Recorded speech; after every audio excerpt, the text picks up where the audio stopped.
Oh.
Blicky go retarded.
Damn. Disrespected.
Oh, wow.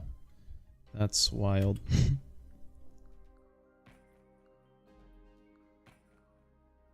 That's crazy.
Or they can't let me cook with a Valde.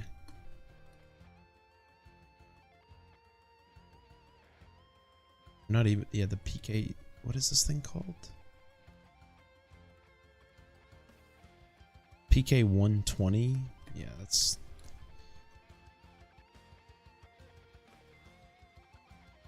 You guys gotta do better.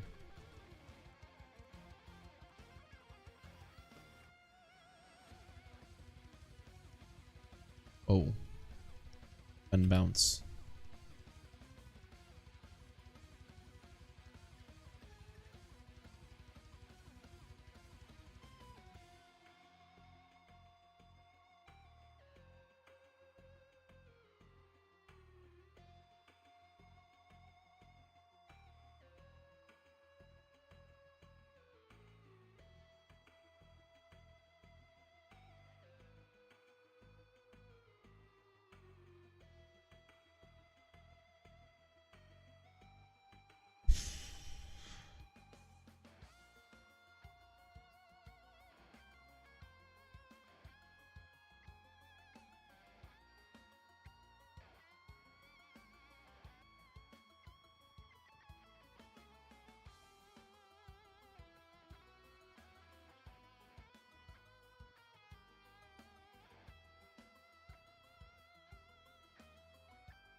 I got 272727 rubles out of that.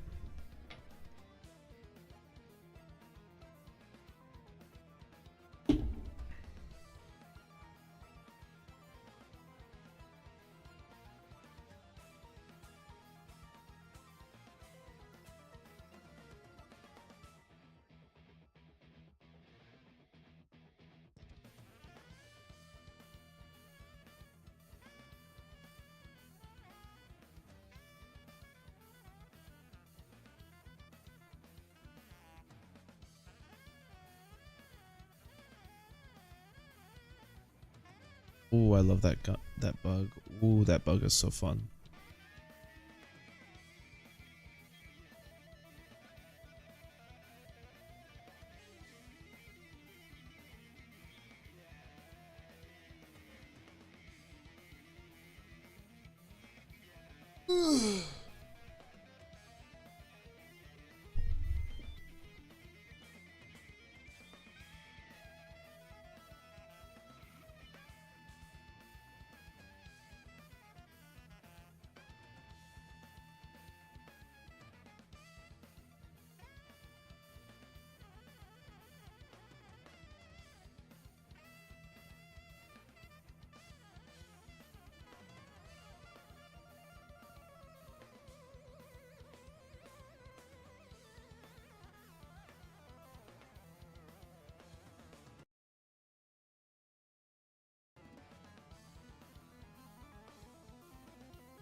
Hey man, what's up? Oh wow, that was a while ago. My bad. Yeah, I was kind of stuck in the bathroom. Now seeing this, Nick. Apology.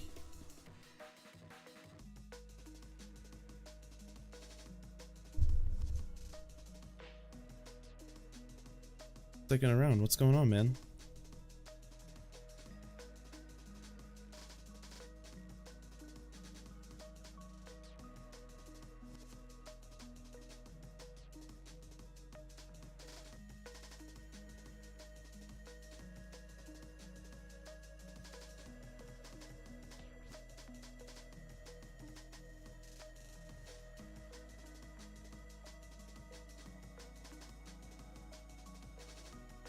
No, man, we're just chilling. Just chilling. Decided to hop on Tarkov for a bit. Long. I don't know, man. I have no clue. Probably a little while longer.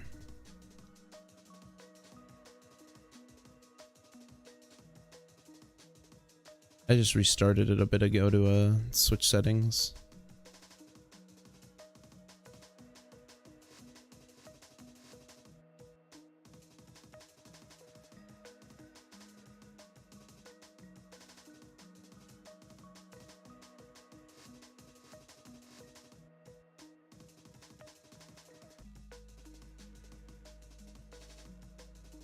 WK? I don't know what WK means. I'm gonna be honest.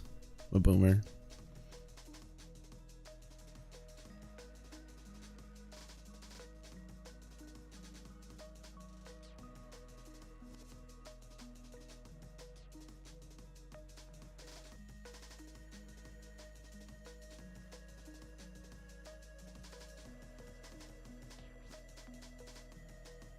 Oh no, work. No, yeah, no, it's the weekend. I don't work tonight.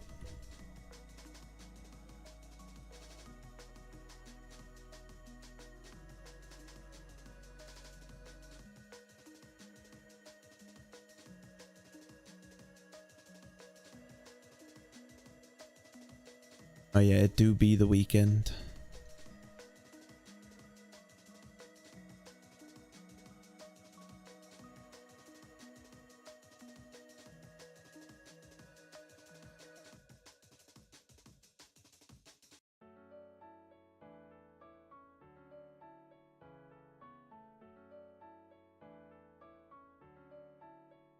Oh yeah. Soon I'll be 6 days a week, but right now I'm 5. Usually Monday through, or Tuesday through Saturday.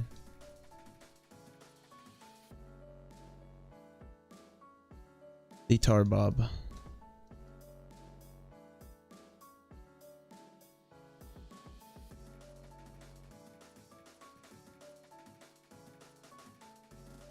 Good old bobbing tar.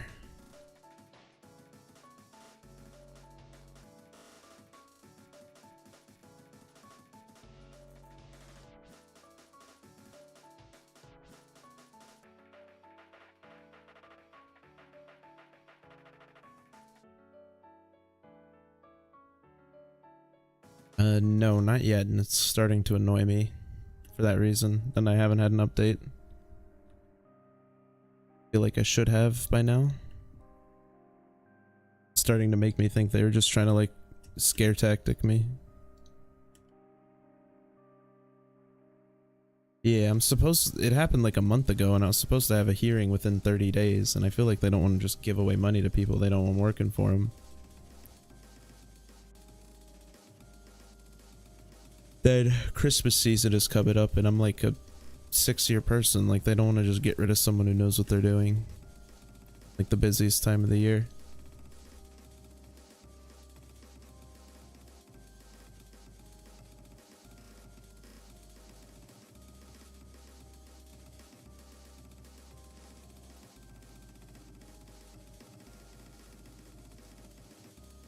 Yeah, so I don't know. I have no clue. It's very annoying though.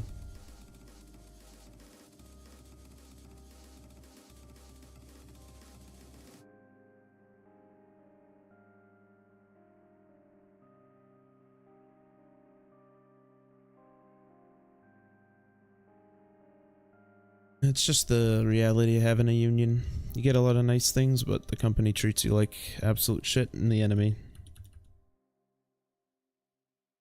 Causing a lot of stress.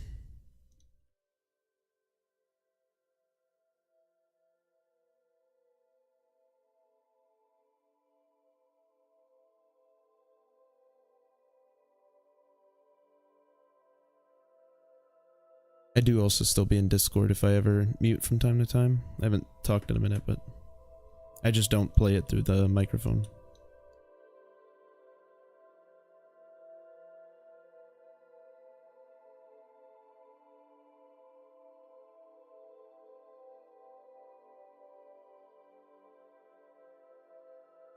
Y'all, not we not you. Yes. Answer is yes.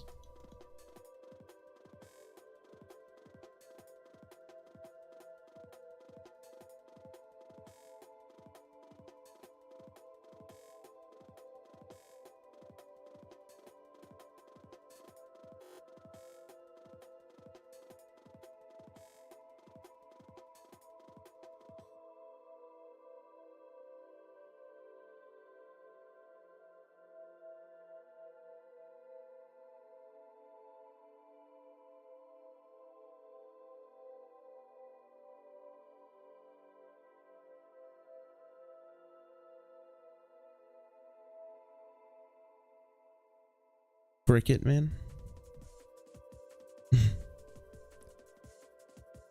The frick.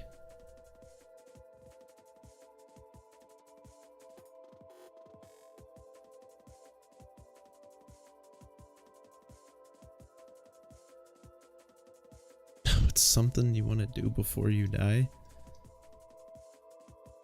I don't know. I really haven't thought about that much. Try to live in the moment, not really think about things like that.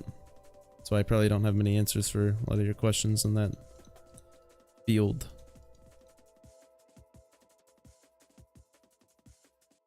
I mean, not particularly, no.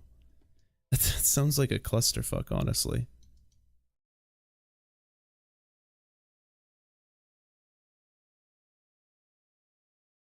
Literally and metaphorically.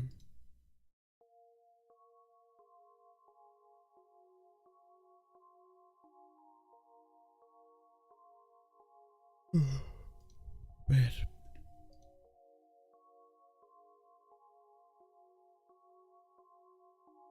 1-to-1 is the ideal ratio, I think.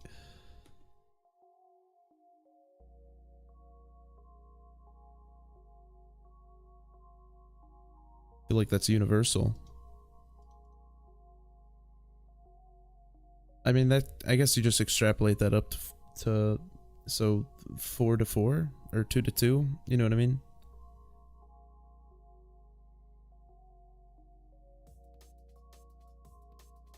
It was my decision. I mean, 1-to-3, obviously. But I feel like the nature's intended one is 2-and-2. No?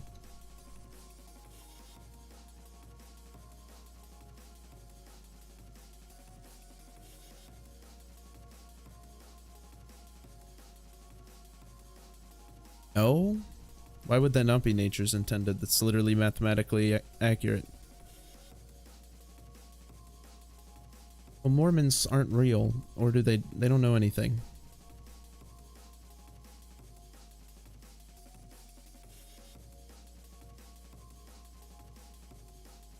Mormons aren't even real. They just say it for government grants.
Oh yeah, that'd be a pretty solid campaign.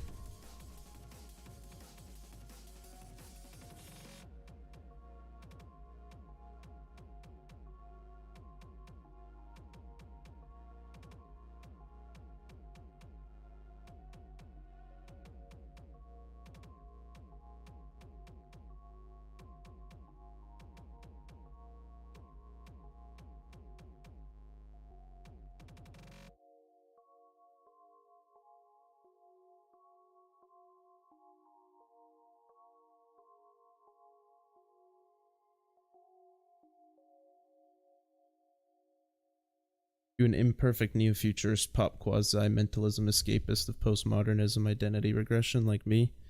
No, probably not. I'm a bit more institutional pilled. I'm America pilled, Liberty pilled, Liberty core. I very much think that America is based and has done a lot of based things, and if any other country was given the power that we have, they would do a lot of less based things.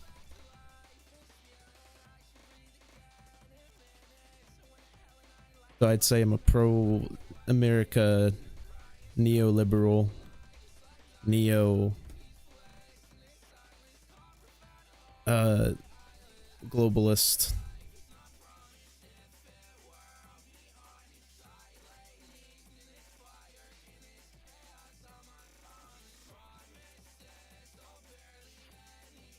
Globalism is base.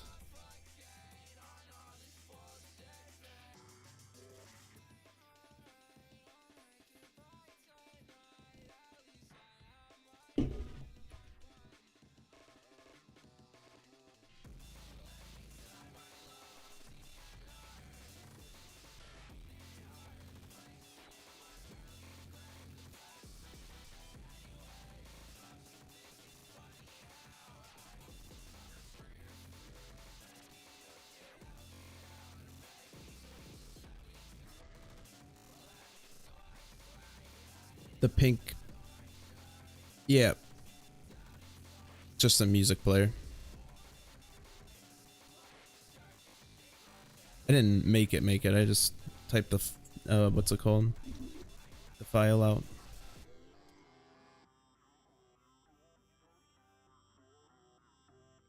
But yeah, the thing is, it's two different pinks for some reason. The vertical one has a lighter color pink, and if I change it, it changes both. So I've just kept it. It's supposed to be a bit dark or lighter, more pastel.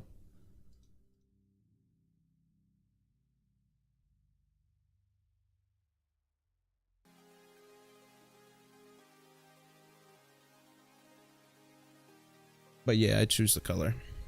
I just a hex color thing. You can just choose whatever color you want. Whole color wheel.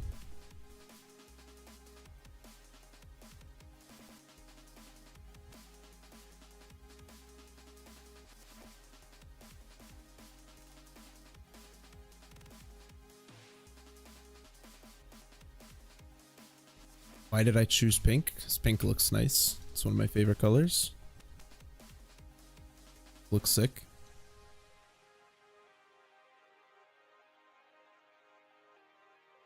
Clean. Good light. Promotes a light tone. Pink is goated.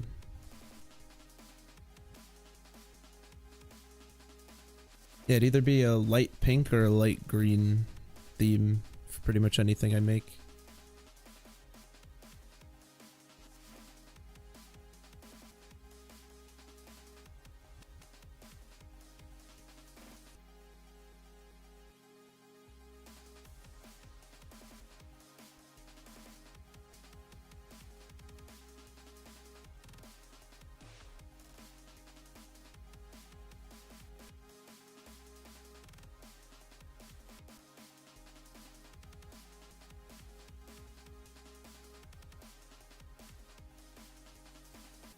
Did she bleach it, and did you get any on your t-shirt?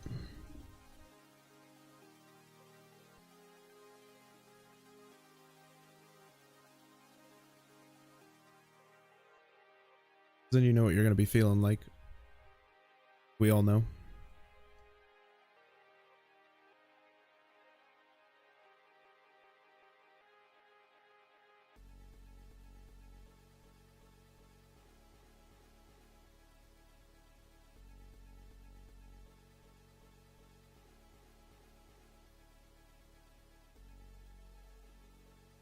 I mean, you never know. Sometimes that's what they're going for as well.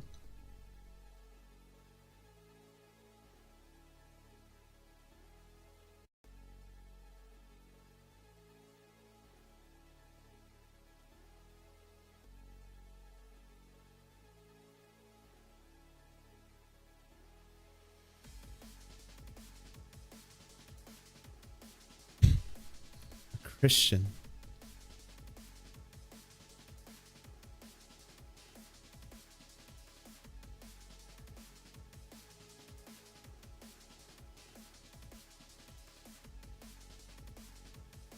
I mean, you said it. Taking your word for it, man.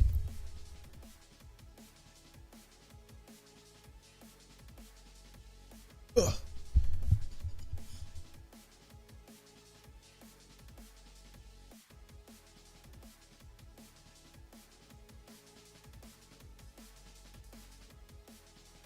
So if you're ever not sure what to do, you could always just ask Joe Biden. He has pretty much the answer to every question that's ever been asked.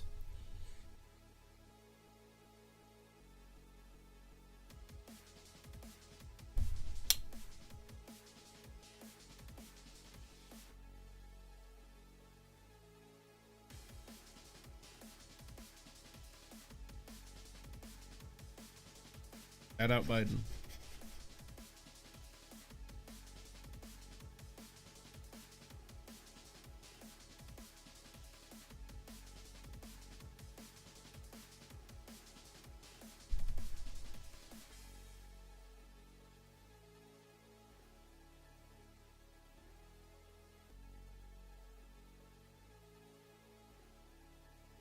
No, but it doesn't means nothing to me. It's two idiots talking to each other. One idiot is running for president and the other one doesn't know how to push back against any of the idiots he talks to on his podcast, so I didn't really care to listen to it. It was just gonna frustrate me. Listening to Joe Rogan not push back against lies.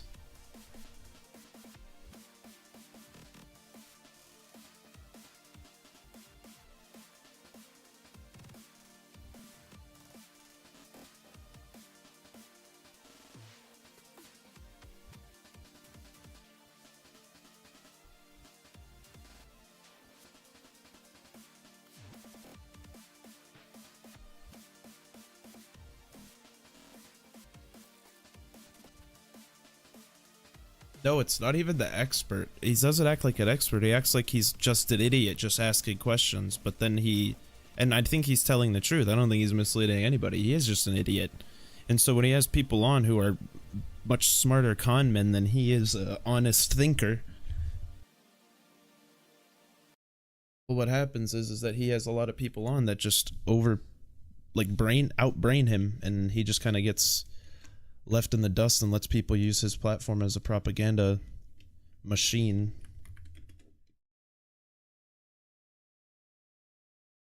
I used to like him back in the day.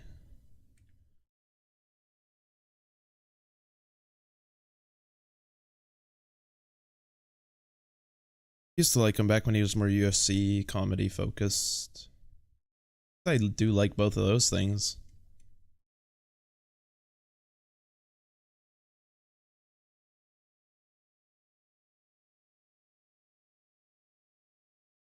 Oh. Wait, you didn't die?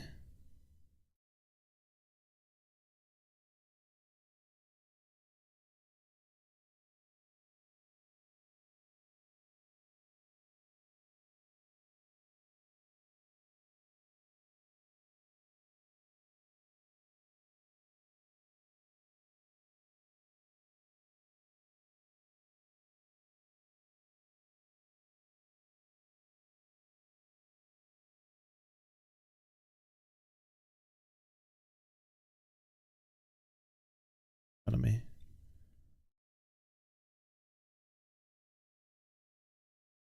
Gonna get my head taken off and I hate it. I hate that spawn so much.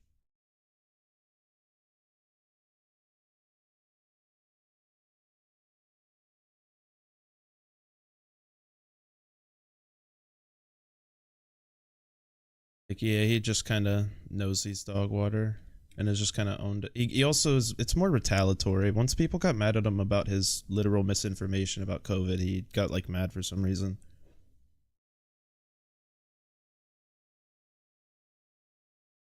And he was literally misinforming people.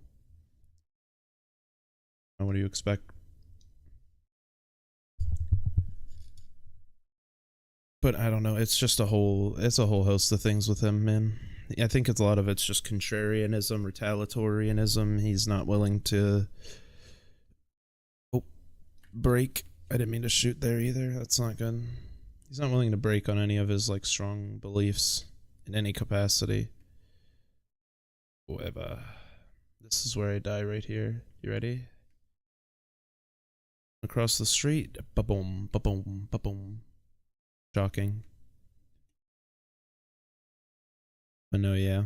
I don't know. He's just, it sucks because he is an endearing guy overall. Like when you listen to him talk, he's generally interesting person to talk to for a variety, or to listen to for a variety of reasons. He's engaging. He's interested in almost anything. The dude just like kind of went on this weird like, I don't know. I don't even know how to describe it. It's just a weird like counterculture tangent.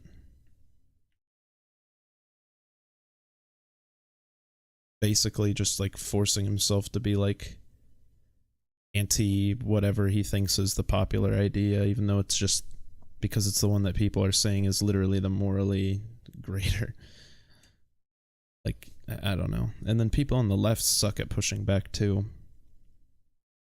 They suck at pushing back. It's that they push back on literally everything, and so they make it just like a useless discussion where even though they're right, like they're not getting anything done.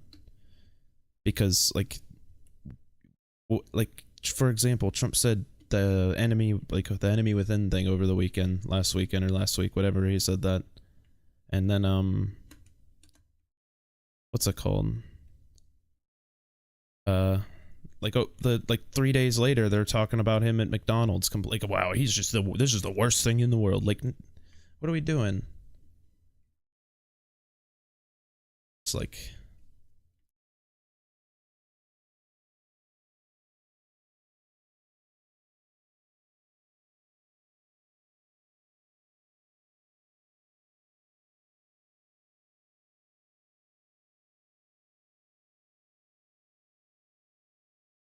why does he go around? Really?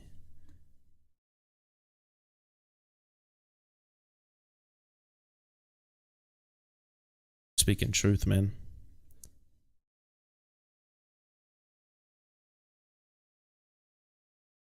America's going retarded.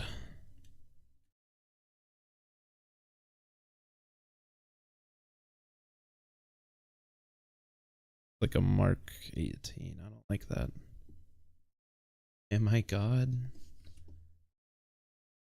Yes, obviously.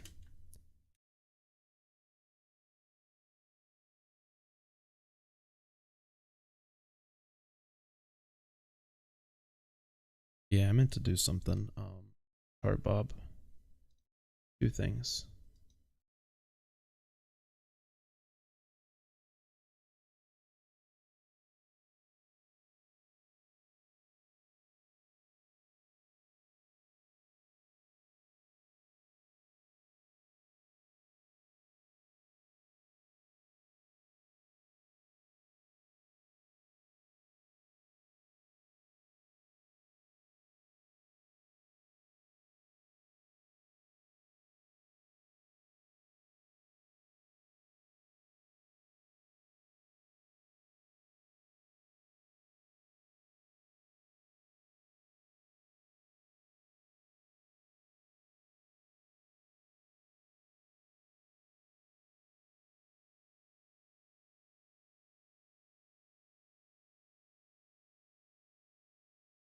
Why change the priority?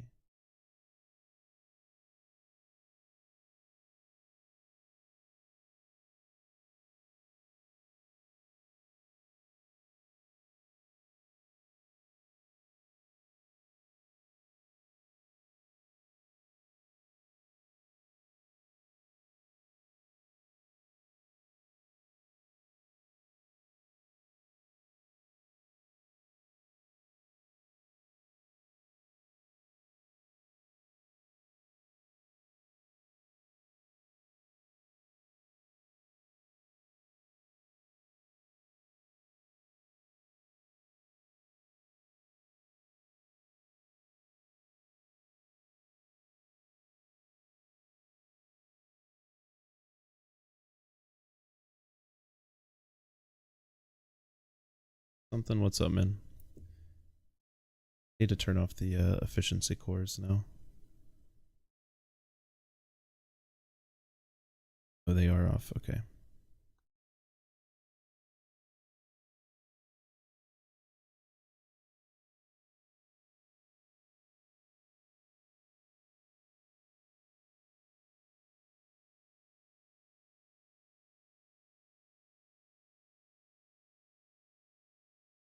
Flammable. I I didn't read that message. That's crazy. No, I am not that man.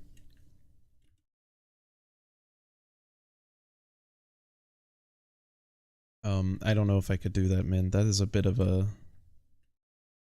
wild thing to do. A bit wacky, as they might say.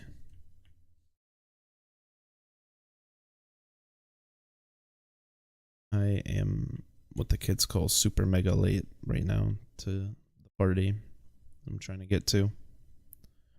It's fine. I know, I read it.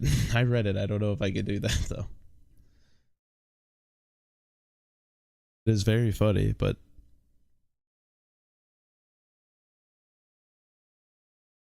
and you would probably be taken in the back of a police car after that. That's my thought process.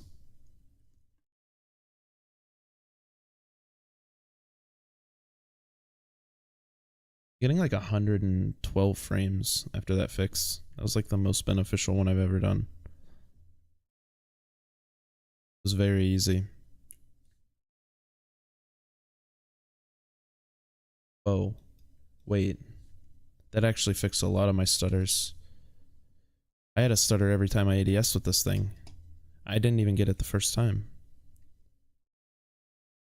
Is it on my end? Or for you? Oh, dude, that AK scared the bejesus out of me, man. I wouldn't, my headphones are just a bit,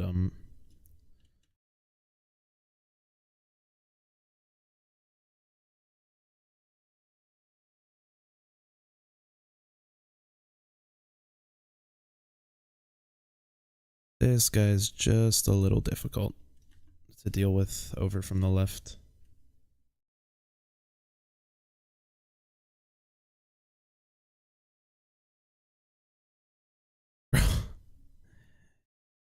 You are off to zoinkies today, my friend.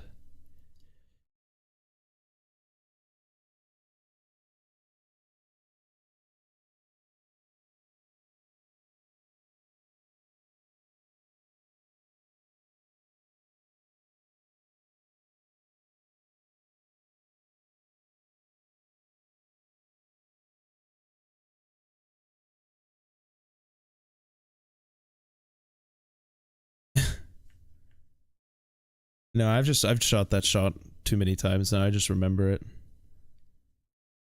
Gonna be honest with you. That's literally it.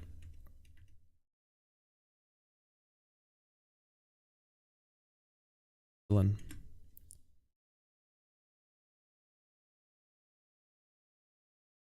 up in the back. This aim was so dog shit, dude.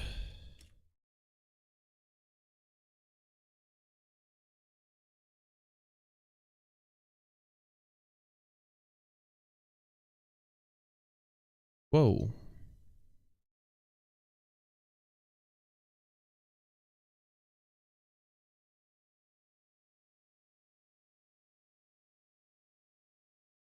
Oh, you shot your shot, huh? Could not tell you.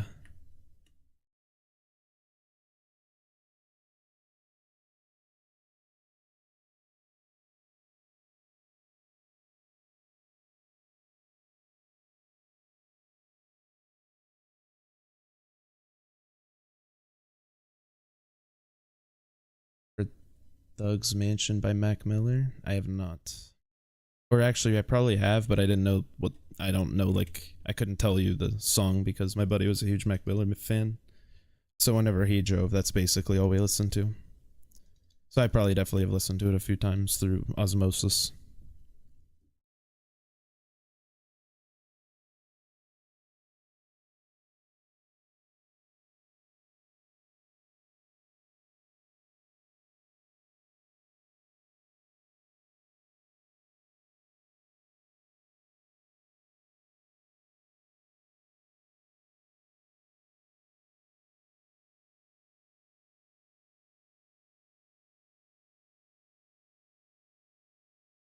If I die, I don't know how to kill this one, so GG's. Grab this shit already. Oh. Tell me.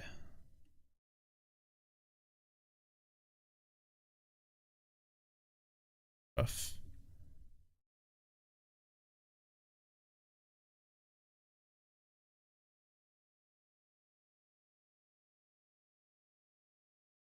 How does diffusion of water through a selectively permeable cell membrane have to do with that? Not much, to be honest. Mostly has to probably do with energy transfer.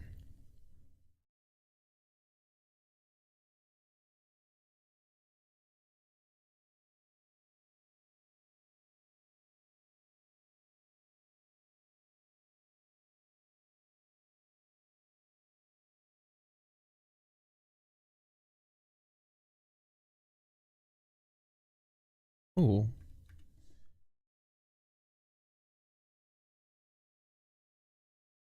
Money-wise.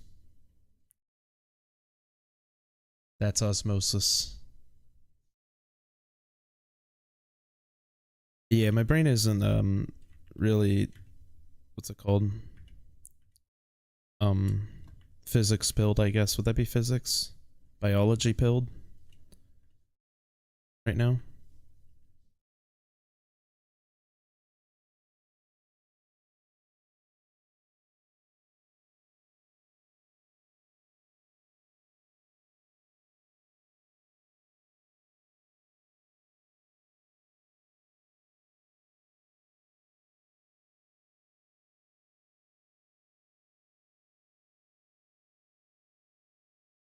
Really, man. Does this already get looted for real? Because that would make...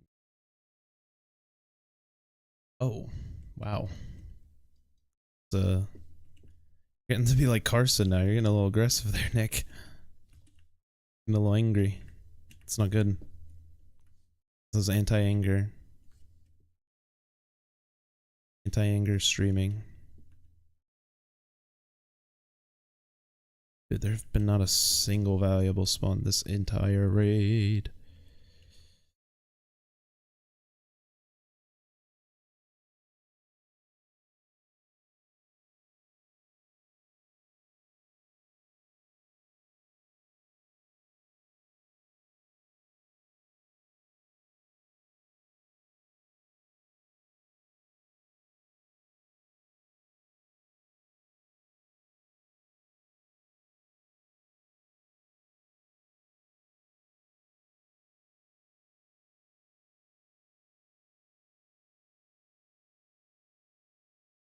Sure. Yeah, you could go as many triangular relationships as you want.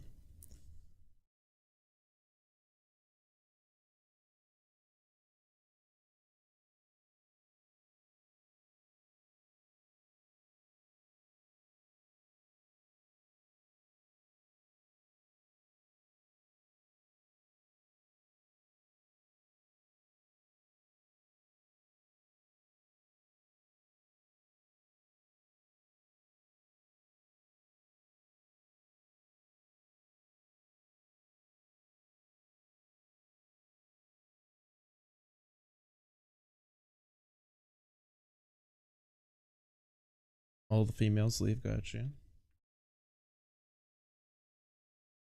Okay, they mark out their terroir trees. I don't know how to say that in a weird way, other than I just know how to say territories. Say that in like a strange way. It doesn't seem to be possible for my brain.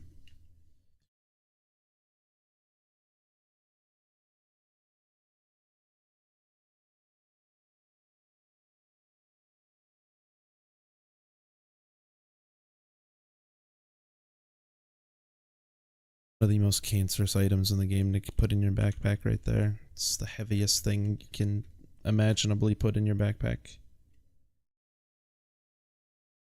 They can all head out for sea? Well, that's so nice. Kinda cute, honestly.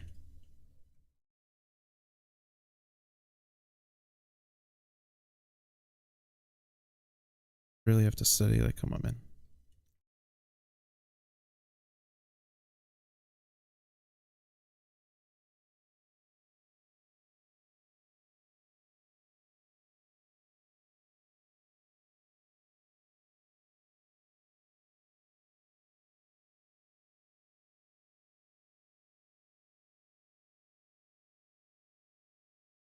I just think they need to do something with their lives, you know what I mean? Like the stupid penguins.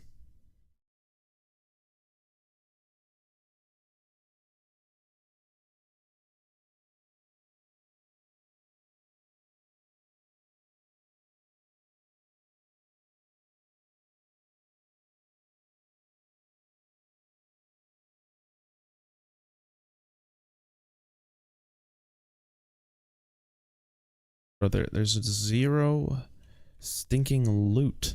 This is not loot. This is worth nothing.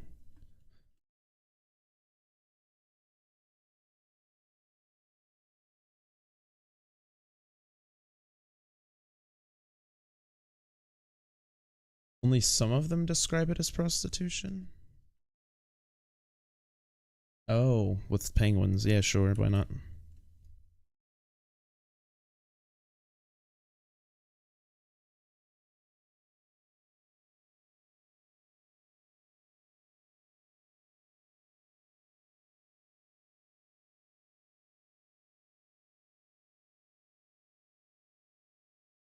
They love rocks. Okay.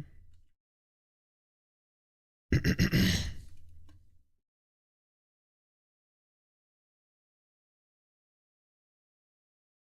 gonna keep it a bean. I have to pee, so I'm doing the pee dance currently. So I am gonna go do that real quick, and I will speed read your story when I return. Keep going, don't worry.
Naturally, path of least resistance.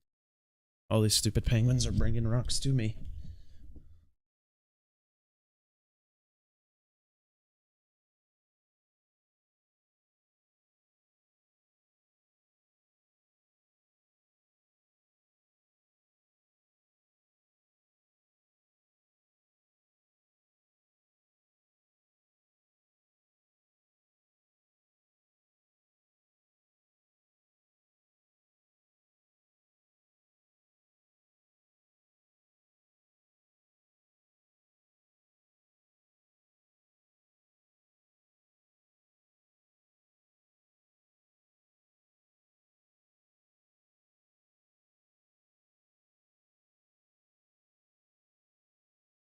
Pretty much, yeah.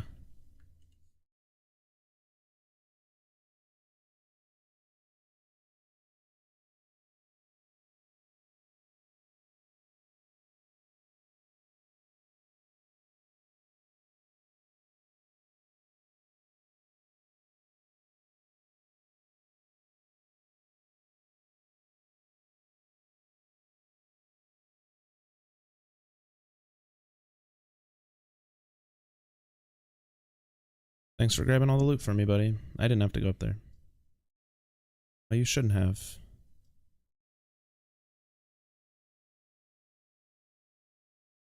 You really shouldn't have. Insanity, okay? They're smart enough for insanity, gotcha.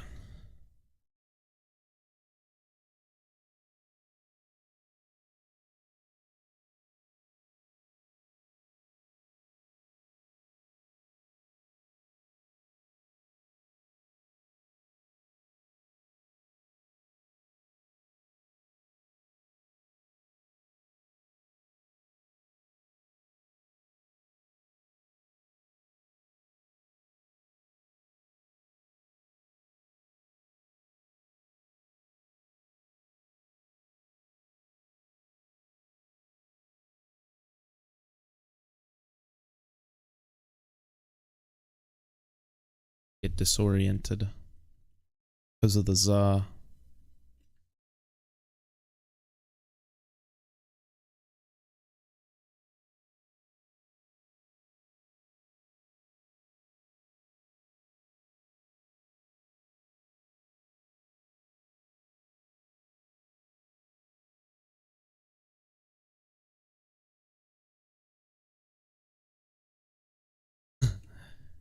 Gotcha. Lol.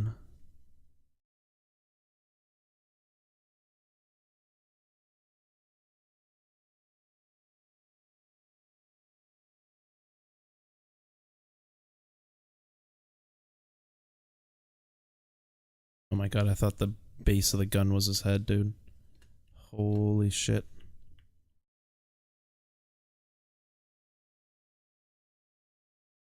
They'll still wander off.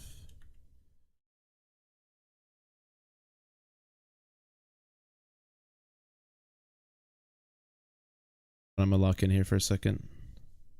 Just to clear this.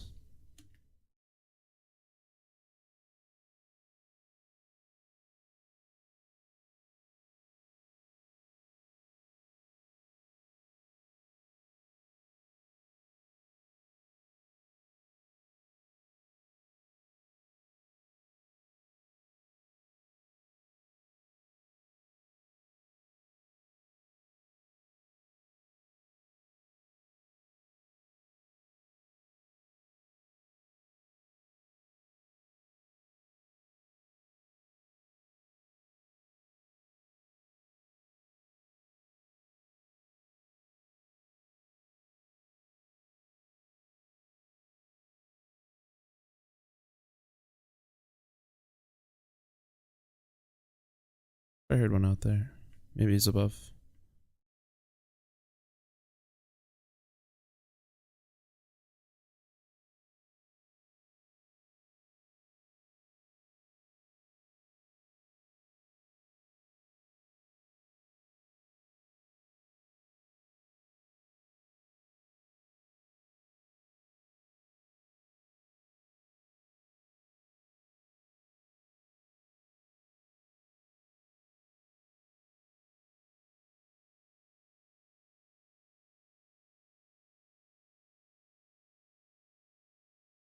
But why?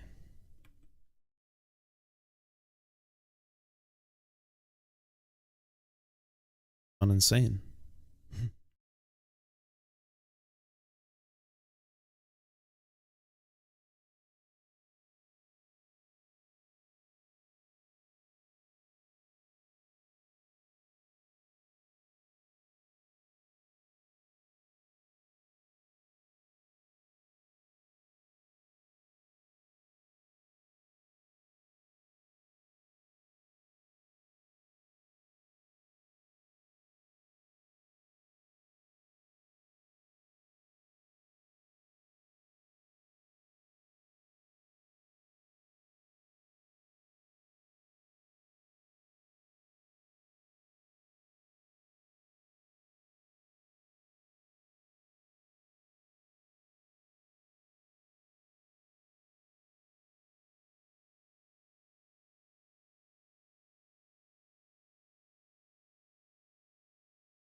That's that's the train leaving, isn't it? I didn't hear the first beep. Must have happened when I was gone.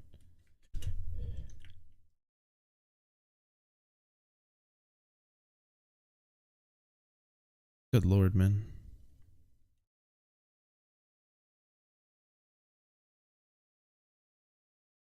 No bullet hit. It's so bad.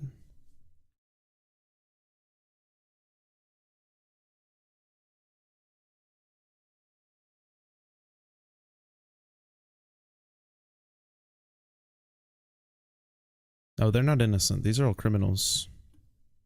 Anyone who stayed behind in Tarkov is technically a criminal. They all should have left if they were law-abiding citizens.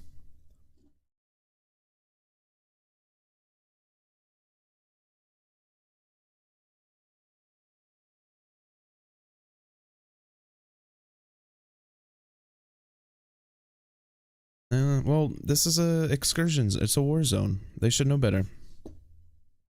Their fault. I didn't tell them to stay in a war zone.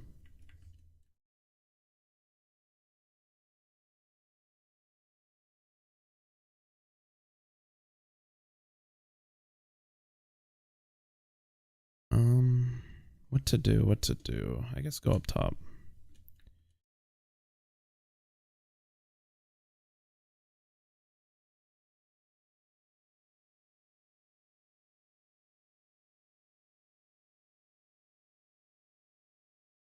I literally never go up here.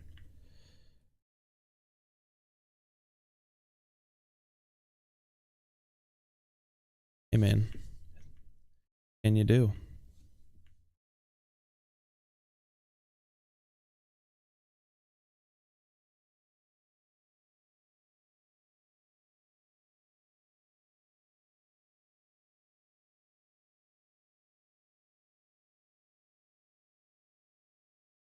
Just like grabbed all the valuable spawns up here.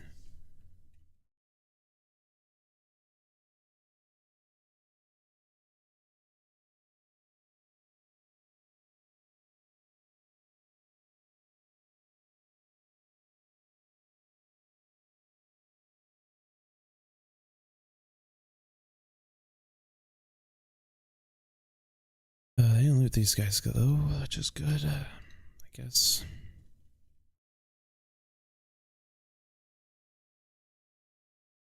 That's what Stalin said too, and we all know that. Okay, I mean, everything can be bad. You freeze it when you do that, when you put it through those contexts.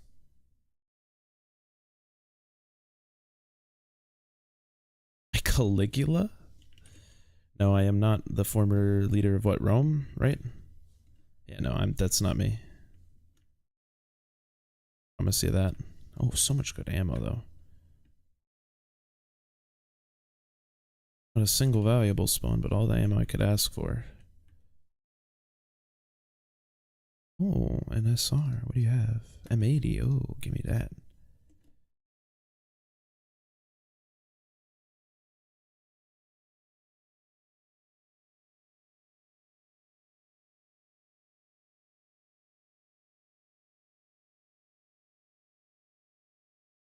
Need the loot, man.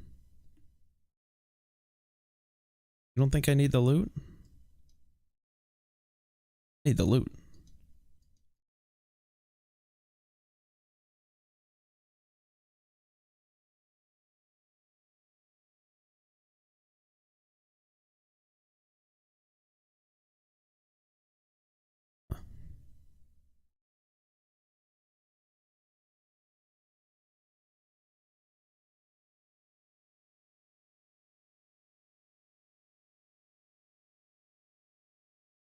Highly sus? Okay. Sure. I know what I did. I'm just chilling, man.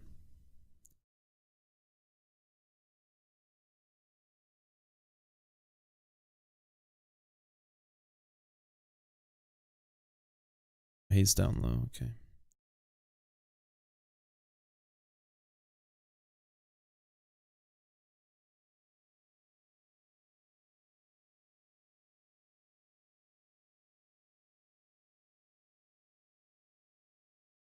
One up there, okay. Didn't think I saw one. Sure, though.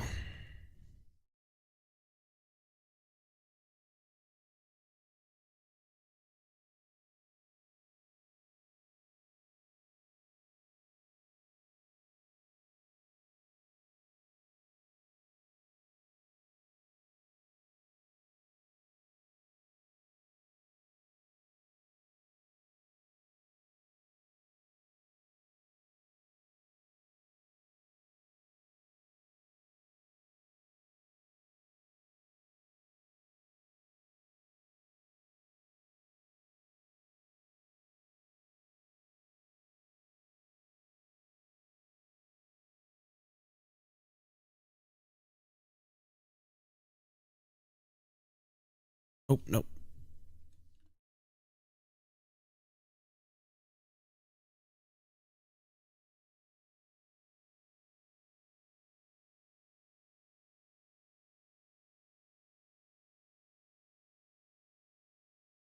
Is it?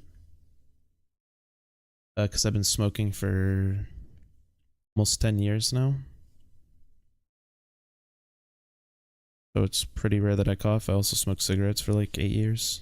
So it's pretty rare I cough.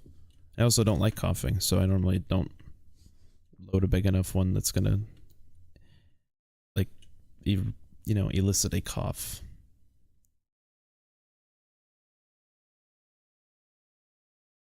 It's all about optimization. Scared now? Why?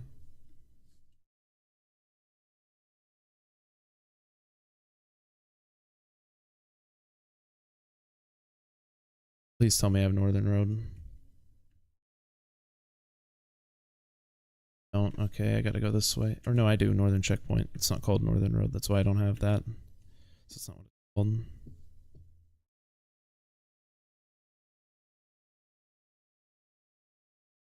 Need me to substantiate an idea? Since when? Since when? Since when? Since when are there mines here? Since when are there mines here? Since when are there fucking mines there? Oh my god. Ow.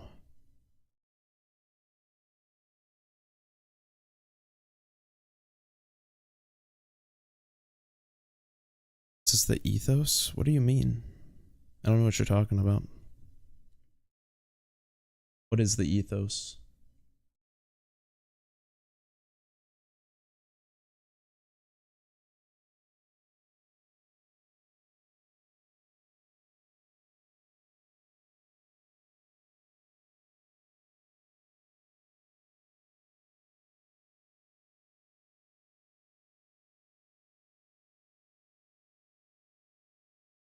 Oh, my credibility? I don't know how to prove that. I've just been smoking for years, man. I started when I was like 15. I don't know how to verify that.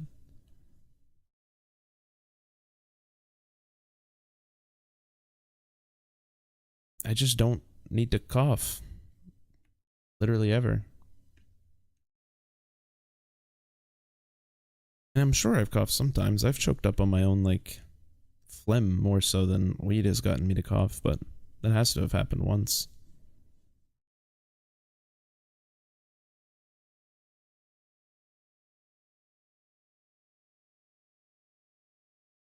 Oh, I'm not just lighting a lighter.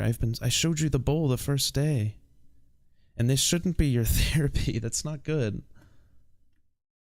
My mic won't pick it up. It's too, like, I literally have it right in front, and if you can't hear it, then there's literally no way it can get picked up. I, like, take the entire, what's it called, pop filter away. I rotate it upwards, and then I bring the bong right next to it. Yeah, I literally showed you an entire bowl.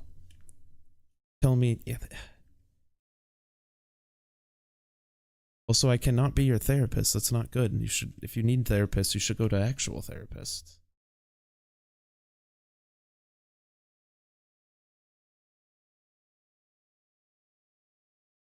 No, I'm not. I'm just responding.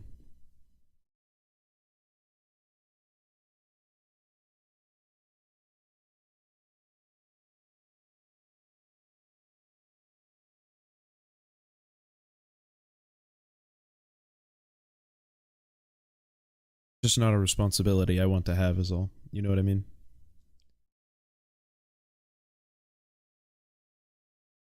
Not to like get super serious out of nowhere. Because I was mostly joking, but well, that's not good.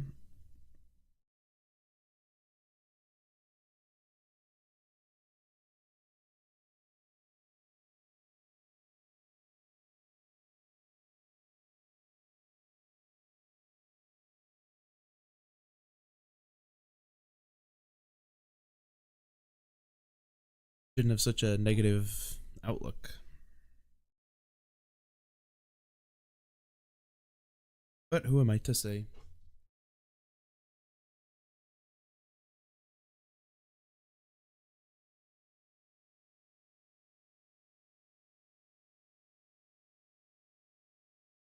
Well, yeah, but it's just like how Elon Musk technically or per se isn't breaking the law by paying people $47 to sign a petition. But I mean, he's like he's skirting the edge, you know.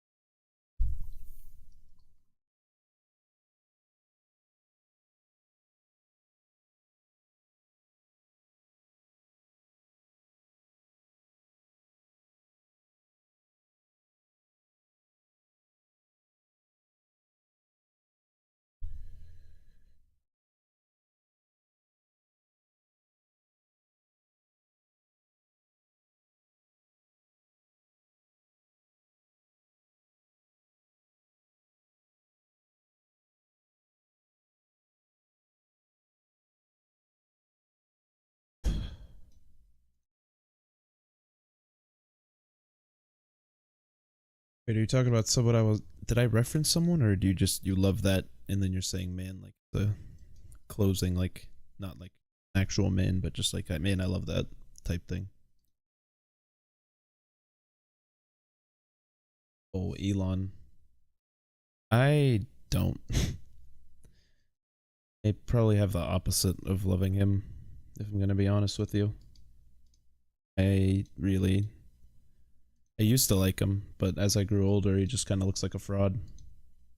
His businesses are cool. Like, I'll never say that about, like, SpaceX is not a fraud, but he's also not the mind behind that at all. So I don't know why he gets all the credit, but he's the money behind it.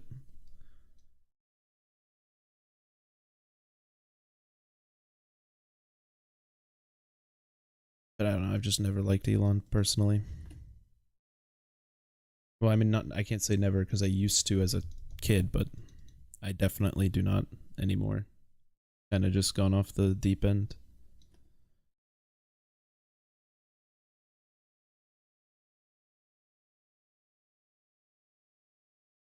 Although it's been quite a few years since I've ever actually like regarded him highly in my own head. Definitely been some years.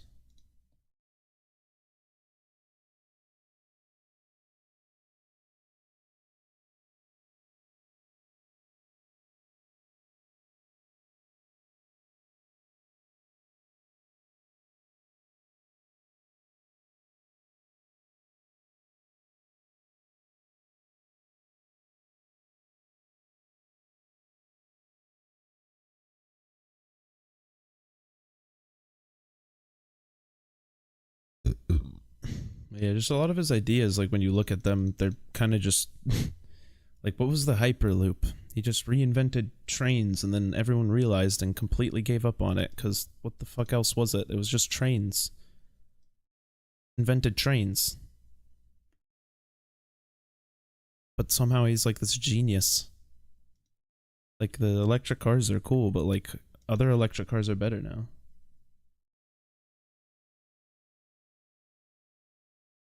Yeah, but he doesn't even know where to point the ship. He wants to go to fucking Mars. That's retarded. Why would we go to Mars? You have to build a 50 time. If we launched on a mission from to Mars from the moon, the ship you would have to build is like 50 times smaller because the moon is like 50 times smaller than the Earth, which means it has relatively 50 times less the what's it called? 50 times less on the gravitational pull, which means that the rocket doesn't need as much propulsion to leave. But he wants to go to Mars for whatever fucking reason, which is useless when setting up a lunar base right now and promoting the setting up of the lunar base right now is like, should be our #1 priority by far. But he's going to waste a lot of taxpayer dollars, and yes, taxpayer dollars, because who is SpaceX's #1 customer? It is the NASA corporation. I really dislike it. He really annoys me. There's a lot of things I could go off about Elon. I'm just not a big fan. His so-called free speech platform, where now I have people who are calling themselves red-blooded Americans that refer to actual football that comes on the television every Sunday as American football. Like, what? Those aren't real people. Those are Russian bots. And those Russian bots were not nearly as bad before he took over. And now he's posting like AI generated images of political people he doesn't like. On and on about him. So many things that I dislike about him.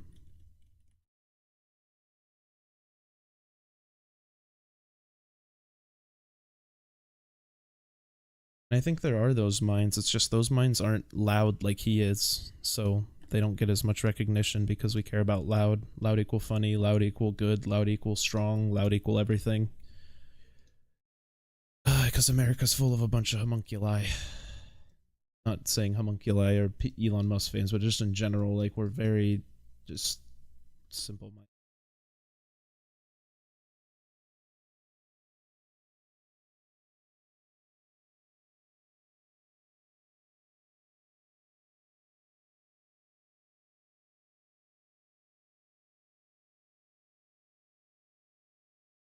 Yeah, game is game, but like, and it might be hubristic, but that doesn't do anything about the quality of my criticisms. My criticisms are still very valid. He bought a platform to call for quote-unquote free speech and then decided to take the company from a publicly funded company where public people can invest and have somewhat of a say versus a privately funded company, axe 2/3 of the current workforce to make it profitable again, rather than something that's like just worth running because it's the, what does he call it, the town square of the internet. He literally ruined Twitter. Like, all I see on Twitter is right-wing propaganda anytime I open it. It's just all right-wing being shoved in my face. And it's just so cancer to just see. Like, was Twitter maybe a little biased to the left? Sure. So does that make the correct answer fucking swinging as far possible in the world to the right? Because that's basically what happened. If you used Twitter before and after, you would definitely know what I'm talking about. So now, half of the people there aren't even real.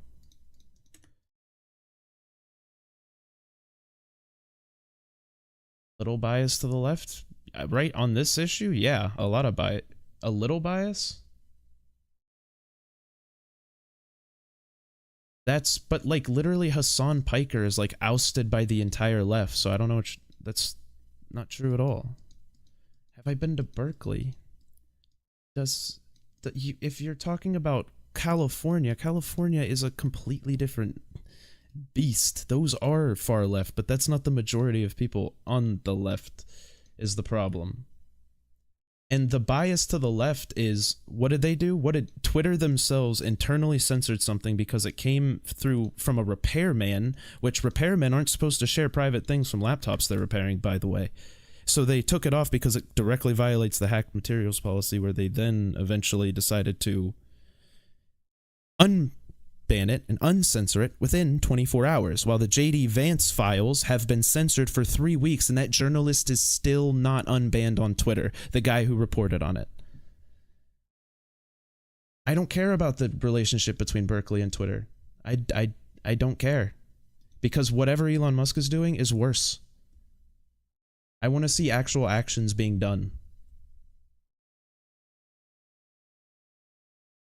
I want actions. I want to see actions because I can give you tangible actions. Elon Musk censoring the JD Vance files. That's like a tangible action that is just not even close. An indirect communication with Donald Trump. And he's parading on stage with a presidential candidate and is claiming that he's the... Give me Jack Dorsey jumping up and down with a... What's it called?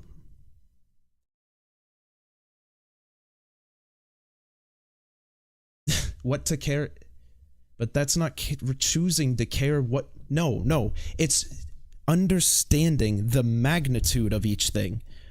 What you're saying doesn't matter in reference to what I'm saying. It matters overall in the grand scheme of things, but not in reference to what I'm saying, because what you're saying is supposed to combat the point I'm making, which it does not at all.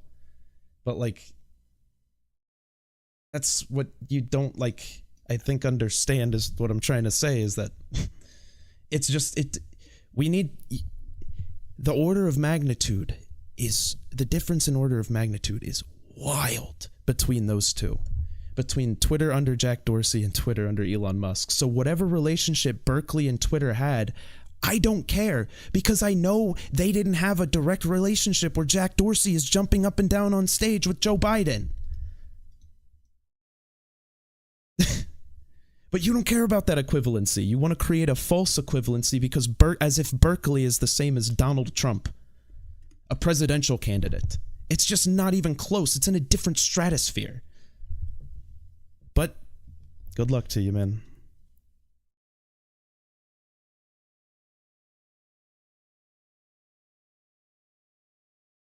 You need to know the whole picture. I don't need, when the question is this color green, all I need to do is look at the green section of the picture, but...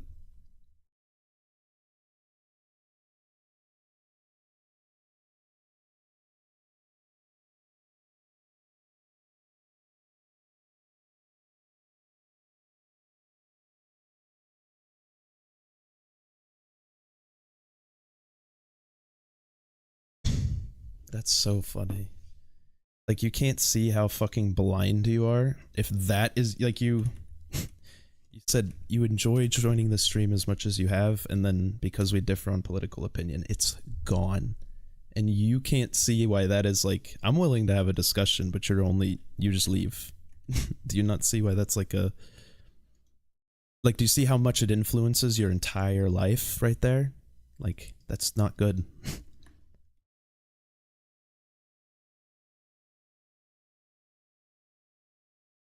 Because shouldn't influence this at all. Okay.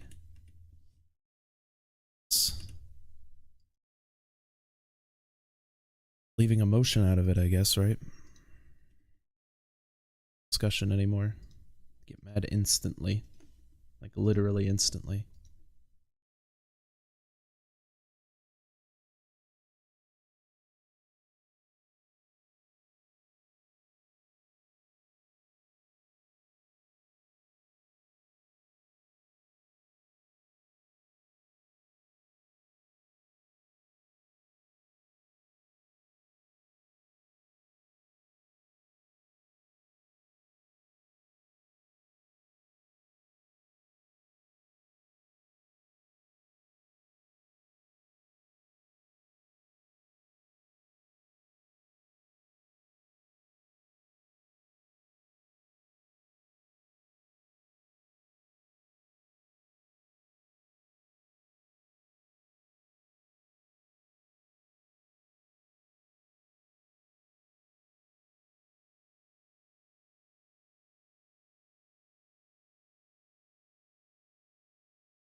So long as you choose what to care about and what not to care.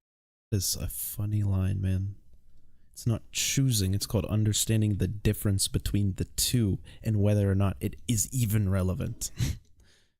Called cutting out the useless shit. Because the useless shit is what distracts us from getting the fucking answers. That's why we can't solve anything, because we're too busy fucking focused on this kind of shit. The whole picture's not as important as the correct answer at the end of the day.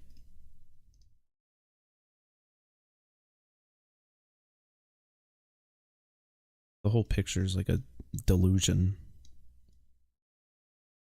No one ever sees the whole picture. You don't see, like, everyone sees whatever lens they want to. It's about pointing your lens in all the right directions.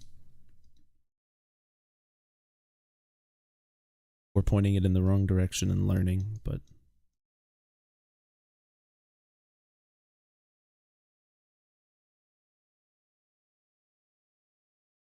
Because, you know, his view of me being whatever, simple-minded or uninformed is what literally makes him uninformed, unfortunately. It's sad.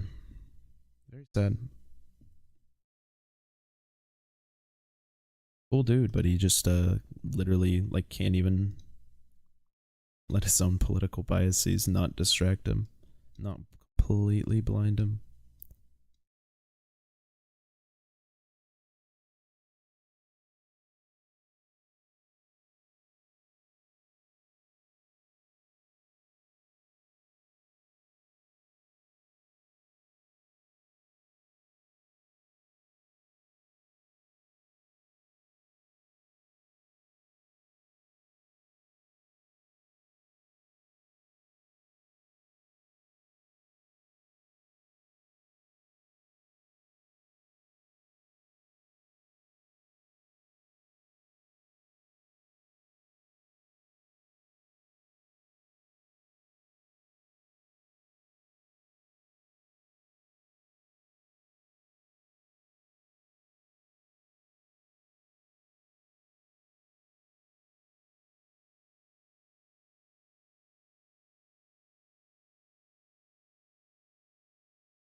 Like, I hate this, like, bias to the left, like, you gotta remain unbiased. No, because being unbiased means giving credence to an insane fucking ideology that is the cancer of our country. Like, Jesus fucking Christ. They're not on the same table. They're not at the same table. It's literally not the same Republican Party. It's not the same. Mitt Romney's an enemy of the entire party. He was literally the most popular one 10 years ago. What happened? It's not, there's no, like, bias is necessary, unfortunately, at this point, until we have two parties again. Because we have one party and one cult.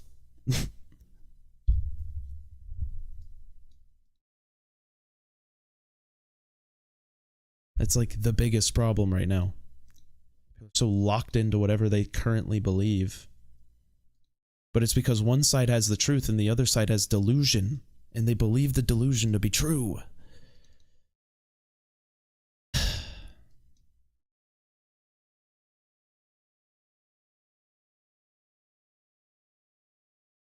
That's why you don't talk politics. Nah, it would have slipped out anyway. Good thing you got it out of the way now.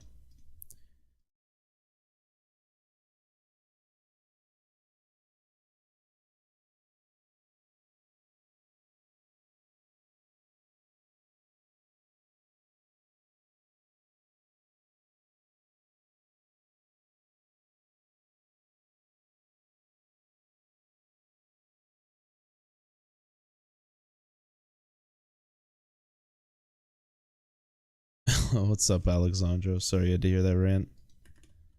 You know, this guy's been coming around for a while. He's been chill, and then I make one opinion he doesn't like, and he calls me uninformed and says, "Anyway, we'll see you for the rest of eternity." Bro, but I'm the one who's like uninformed because I'm correctly biased right now. My bad. Like, no such thing as like being unbiased or being a centrist right now is just giving credence to literal fascism, tyranny. Like, it's Hitler wasn't a dictator in year 1 through 7. It takes populism. It takes people rallying behind and believing that this guy is some sort of hero that will lead us away. And he's even doing the same fear-mongering thing with the fucking immigrants and treating them like the Jews. And nobody cares. Well, and the people who do care get called crazy. We're biased. Like, yeah, I'm biased because what he's doing is crazy.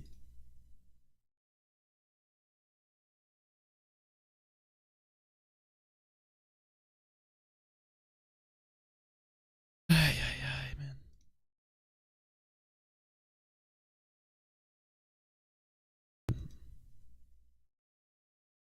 I'd be here still. I've been yelling political stuff.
Oh.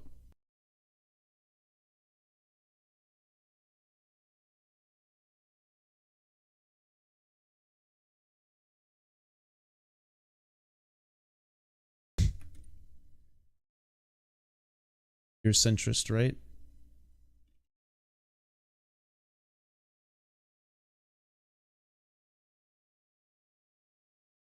Okay. Sorry, my buddy was getting off Discord for the night. He's just saying bye. Yeah, I agree with that 100%. I was muted for what I tried to say. I was gonna say, yeah, like, we don't have to talk politics. Like, you're completely welcome. We can talk about it. I am totally able to have a discussion, and it may even get heated, but it's because I'm very passionate about what I believe. However, you are not from America, right? Just to make that clear, because I feel like that perspective is relatively important. Not that it diminishes it. It doesn't diminish it at all. I think an outside perspective is very welcome, but okay, so I just think like maybe your level of investment is not the same as mine, so you might not have just looked into as many details of Trump's overall presidency and the threat that he does 1000% present to our country. So one of the things that America holds very, very near and dear to its heart is the peaceful transfer of power. The peaceful transfer of power is what avoids dictatorships, tyranny, all the things that America says are big no-nos. These are things we all agree in America are big no-nos. It's called liberalism, essentially, but I mean more so democracy. But there are things that Trump has done that completely tried to circumvent that, and it is all stemming from I was rich, or I'm a rich kid, I can kind of do whatever I want mentality. And where I get that impression from, I think, is a real place. Sorry, I've got to lock it in. Slightly locking in. Get shot in the side of my head here soon, but he has taken steps in a direction that I just cannot condone, which the direction is completely circumventing the vote of the people by drafting 70. So I don't know how familiar you are with our system, but we have what's called an electoral college. So the popular vote isn't necessarily who wins the presidency. This is actually the same mechanism that got President Trump elected. He won important states versus winning the overall vote. And what's funny is he claims that the popular vote was stolen from him. It was rigged. It was fraudulent because he didn't win it and Hillary Clinton won it in 2016. Then he says when he lost in 2020 that, of course, that vote was stolen too. That whole election was fake, obviously. But those two things alone would disqualify quite literally any other presidential candidate. But because Trump is Trump and people go, oh, he's just such like a personality. He's such a, he's not a politician, so you can't. It doesn't matter if he's not a politician. These things are anti the fabric of America, which is my biggest complaint about him. But those aren't even close to his biggest attacks. His biggest attack is using his own personal legal resources to plot to overthrow a literal line of the Constitution known as the Electoral Count Act of 1866, which we put into place when, during the Civil War, certain electors tried to overthrow the vote of the people by voting for Jefferson Davis in any ways, even though that their states told them that the people had voted and chose the other president, or Lincoln, so this rule was put into place so that basically any candidate can't just make their I didn't see him until it was too late. Yeah. This rule was put into place so that the electors can't overthrow the vote of the people. The electors are representatives of the vote. What Donald Trump tried to do on the day of January 6th, that he calls, a day of love. He calls it nothing happened. He says, which, by the way, his people were screaming, hang Mike Pence, who was his vice president. While Mike Pence was in the building they were outside of, and he sat in his room drinking Diet Coke for 3 hours and 50 minutes as confirmed by his own daughter. And did nothing. And you want to know when those people left?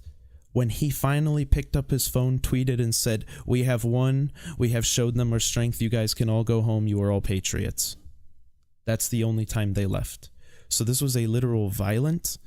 That alone makes it a violent attempt at disrupting the peaceful transfer of power.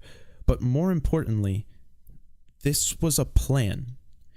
There are memos that are passed around the Trump administration. There are people who worked very closely with him who have given testimony to this very fact. There is recorded audio of Steve Bannon talking about some of these things, where he's planning to basically delegitimize and overthrow the election. Overthrow the results of the election if he loses, because he didn't believe he could lose, and if he lost, it was fraudulent, quote unquote. But when he was told by literally everyone he trusted to tell him whether or not he actually lost or won, he ignored all of it, said I won anyway, and filed, 60 plus lawsuits, where over 40 of them he pulled himself. They backed out themselves because they had no evidence, none of it. And if you watch the ones that did go to trial, they're pathetic. The lady literally skips a 20-minute chunk and goes, where did these ballots come from? And that 20-minute chunk that she skips shows you exactly where they came from, which was where they were supposed to come from. It's like the craziest shit. But then we still have people that legitimize this guy. And he had a literal plan. So basically his plan was, he drafted 79 individual people from 7 different states to appoint themselves as the duly elected, state-appointed electorate slates that were going to their state capitals on January 6th to certify the votes of their people. The goal was to have those slates of electors act as a confusion or basically an excuse for Mike Pence, who was Donald Trump's vice president, to say, okay, we don't know what's going on here. I don't know who's the real electorates. We can't certify the vote today. We have to throw this up to the Supreme Court. The Supreme Court has 3 Supreme Court justices picked by Donald Trump throughout, which is unheard of, by the way. That is just incredibly lucky. Obama didn't pick the justice while he was president and left it to the winner of the election to let the American people decide. He then naturally got one throughout his presidency, and then during his 2020 election, he picked it during the election year anyway, and didn't let the American people decide essentially who the next Supreme Court justice would be. So now the Supreme Court leads 5-4, and if there's any constitutional jump balls, anything that's unclear in the Constitution, we bring this to the Supreme Court, okay? That's how our system works. The Supreme Court is favored 5-4 Donald Trump, and just recently in July granted him criminal immunity from official acts, which he's still able to be incriminated, luckily. There are ways, hopefully, actually, we don't know yet, because Jack Smith can't even bring a trial against him. He can only bring the proposed indictment to Supreme Court, and they have to approve whether or not it's legal or not.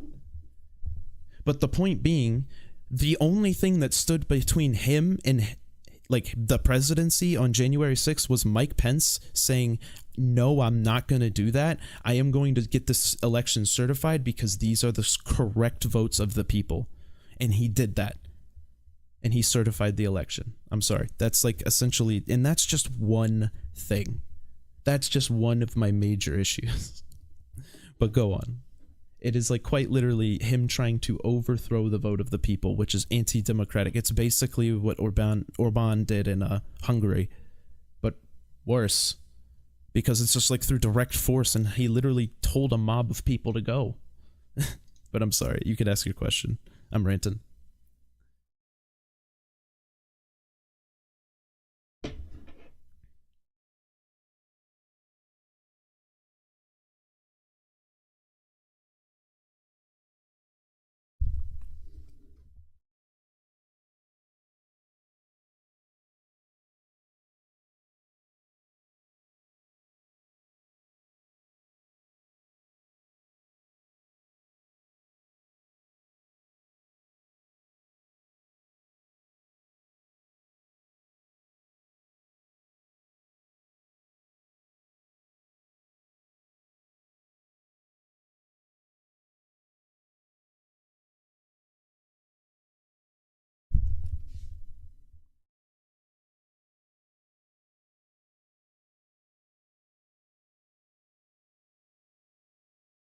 Yeah, also just one thing. The people who stood in the way of Donald Trump overthrowing the vote of the people, Donald Trump has called traitors and kicked out of his party.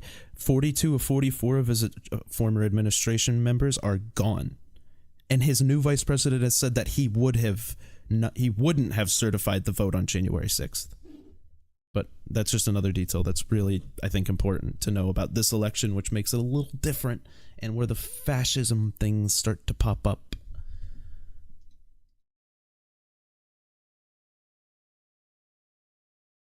Where, like, I wouldn't say you're anti-American if you voted for him in 2020, but if you vote for him in 2024, there's just no way you're not anti this country. It's just my only opinion. It's foundational that there's a peaceful transfer of power. It's very foundational.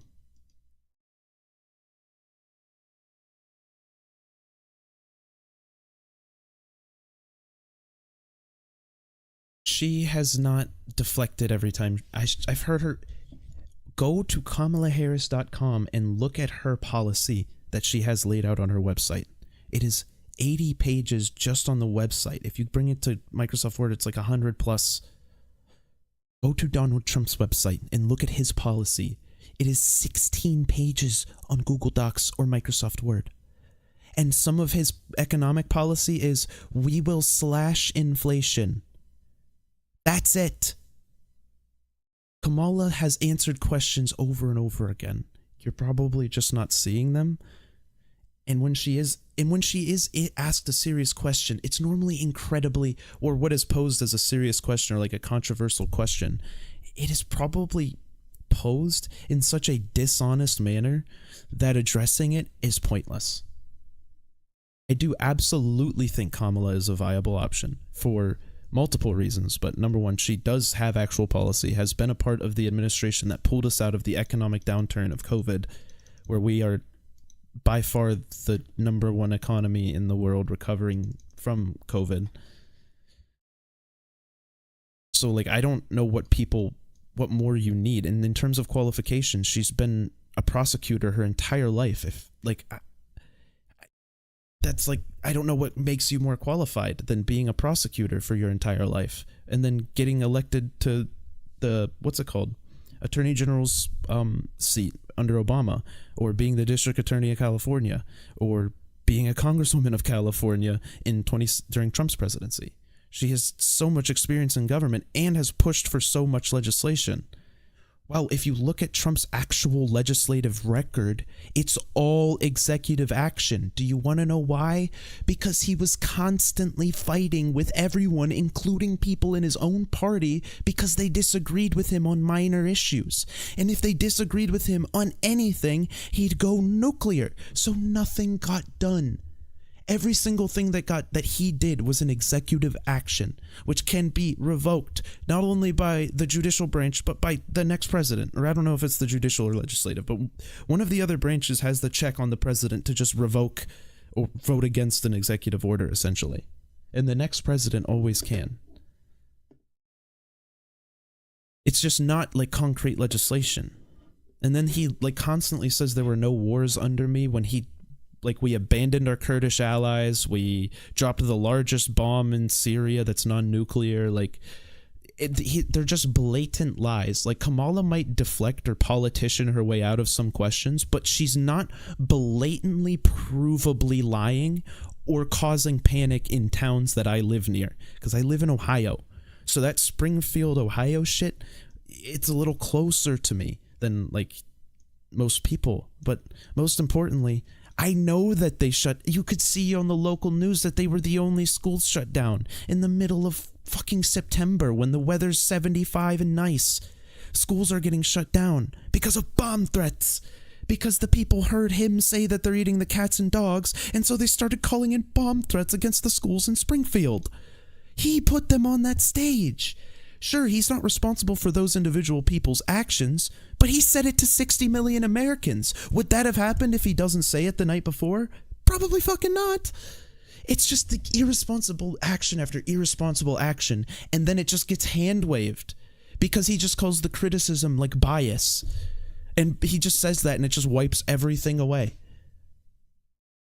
Like, I think if you go look into what a lot of Kamala's interviews, she has answered substantially questions. It's just, and like you watch her Fox News interview where they literally try to give her a gotcha and then cut off a part of the clip where Trump literally says he wants to use the military against the American people.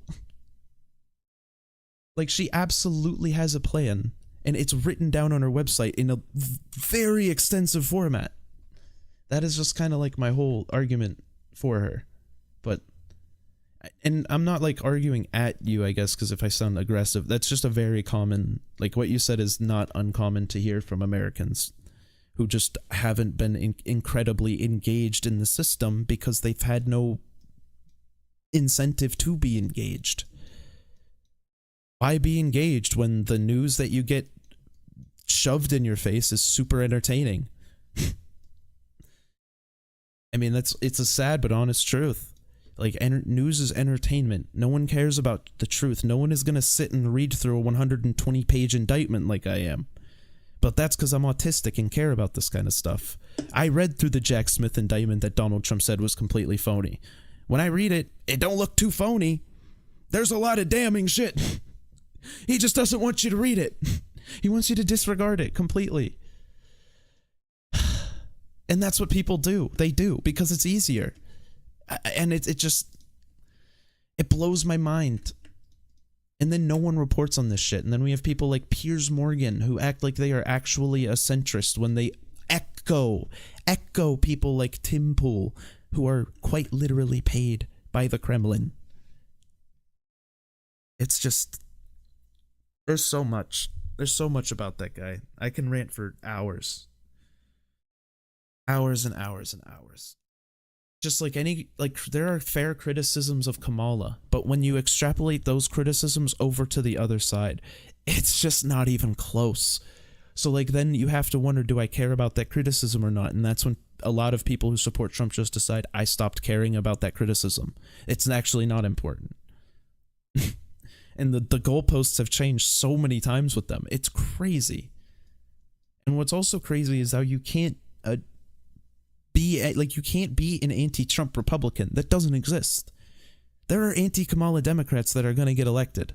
If you're anti-Trump, you lose your seat, because his whole entire he starts talking trash about you, making up names about you, and your entire voter base abandons you. It's happened so many times. It's crazy. And then no one bats an eye, which is the most mind-boggling thing. No one bats an eye.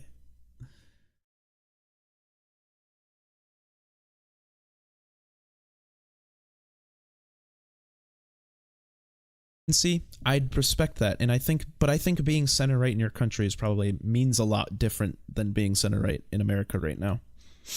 It's probably a completely different, like, ethos, you know what I mean? There's a whole different set of baggage when it comes to being center right in America or in American politics.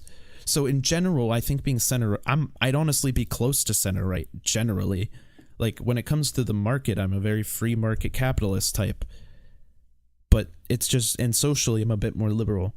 But when it comes to, like, this very specific election, like right now, America doesn't have a center right. They have a center left, a far left, and a far right.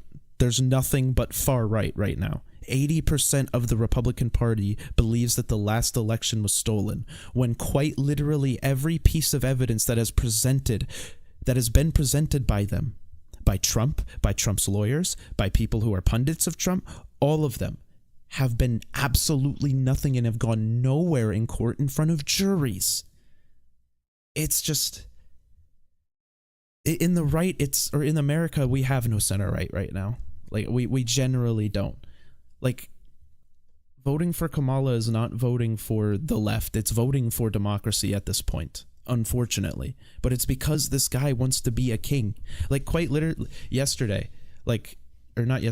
week, they asked him, what do you think about the transgender women in women's sports? I think it's an issue that needs to be talked about. And there should be, like, guidelines, and it's a discussion that America has to have in general, and a lot of countries probably have to have. What does Trump say? Oh, you just ban it. How? Are you going to go talk to the leagues, or are you going to talk to no, just the president bans it. The president just bans it. Yeah. That's what his conception of what it means to be a leader is completely skewed. He's just lost. And now he's just so hateful. Everything is retaliatory. Everything's in retaliation. Nothing that he does, like, his old campaigns used to be productive, I would say. Productive is the wrong word. Positive, not productive, but positive. His old campaign was positive. His campaign against Hillary was positive. It was about making America great again. It was about draining the swamp so we could build a better future.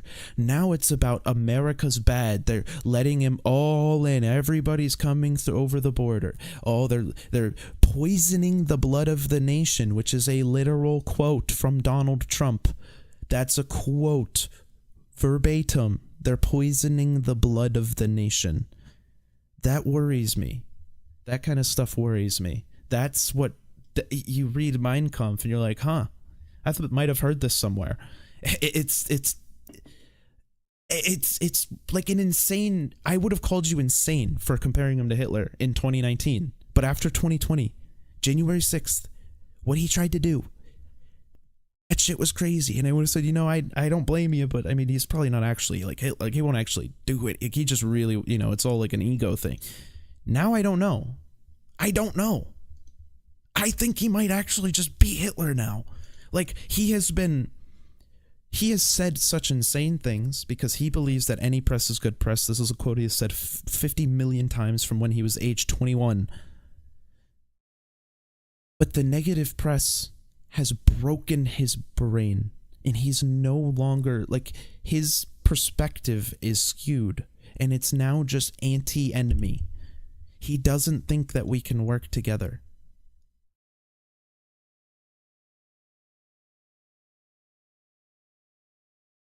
as an outsider. But I mean, when you listen to her speak, she doesn't really push anything super far left, like ever. I mean, depending on what you think far left is, but I don't care if she's pushing far left ideologies are not the same as fascist ideologies, populist ideologies, fear-mongering of a certain group of people in a certain geolocation. That's scary. A guy, it's just like, I would agree probably in any other election.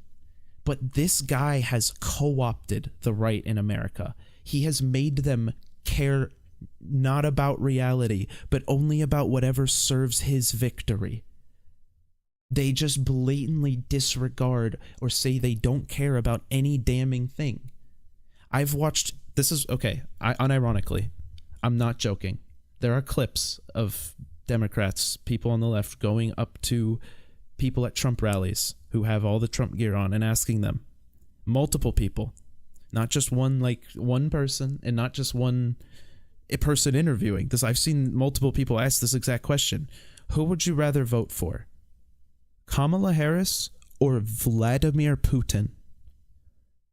The amount I can tell you, not many of them said they would vote for Putin. A few of them did, but not a single one of them said they would vote for Kamala.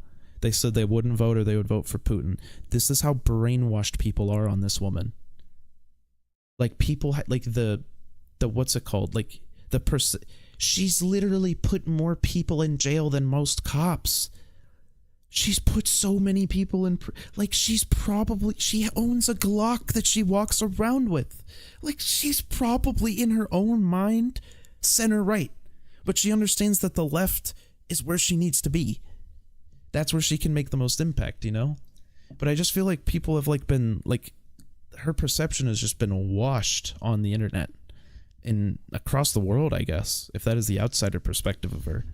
Because that's the perspective I would have agreed with in 2019, but that's also when we knew, like, absolutely nothing about her, and that was a really popular ideology in America, not just in her. And she was riding the coattails of, like, Bernie Sanders. Do I like that? I don't know. And I think she goes left of me in quite a few places, but it's unfortunately just not the. We don't get the Trump doesn't give us the luxury of caring about those things, is my end position. As much as I'd love to care about those things and argue those things, we can't, because we can't even argue whether or not we can't even agree on whether or not the government makes hurricanes. Like, people on the right genuinely believe the government sent Hurricane Milton at Florida. That's insane.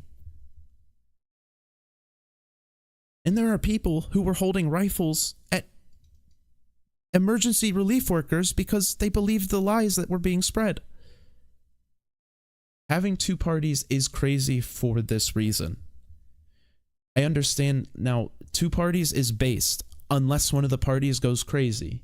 I can explain to you why we have two parties. So I imagine, I don't remember what country, if you ever said you're from, but I'd imagine if you're part of a democracy, you'd have a parliamentary type system where you have multiple parties with multiple seats in whatever system you guys may have come up with. Greece, gotcha. Okay, so the two parties. The parties work when we understand that we mostly agree, but we have fundamental differences, and that's what creates the two parties. True democracy. Greece is the OG democracy. I cannot lie. But America, so the two-party system, the reason we adapted it, I think, and the reason it's based, not the best, but it has its flaws. So, like, there's pros and cons to any system of governance, okay? I think that's the most important thing to understand. So, like, there are pros. Now, I can't believe I'm saying, like, 19-year-old me or whatever would not be able to believe I'm saying this, but there are pros to be having a fascist leader. One of those pros is extremely swift action. Extremely swift action. Meaning, like, in response to a threat, to a, what's it called? to an invasion, to like some insane politician who's like corrupting everything. Like a fascist leader gets rid of that in lickety split, let me tell you. But you don't get the will of the people. The people have zero input, and that's the worst part about all of it. With a democracy, what you do is you get the will of the people, and you also tend to get a more accurate result. Why? Because it tends to take longer, so you're mulling over it. Oh, emergency? Have to go? Gotcha.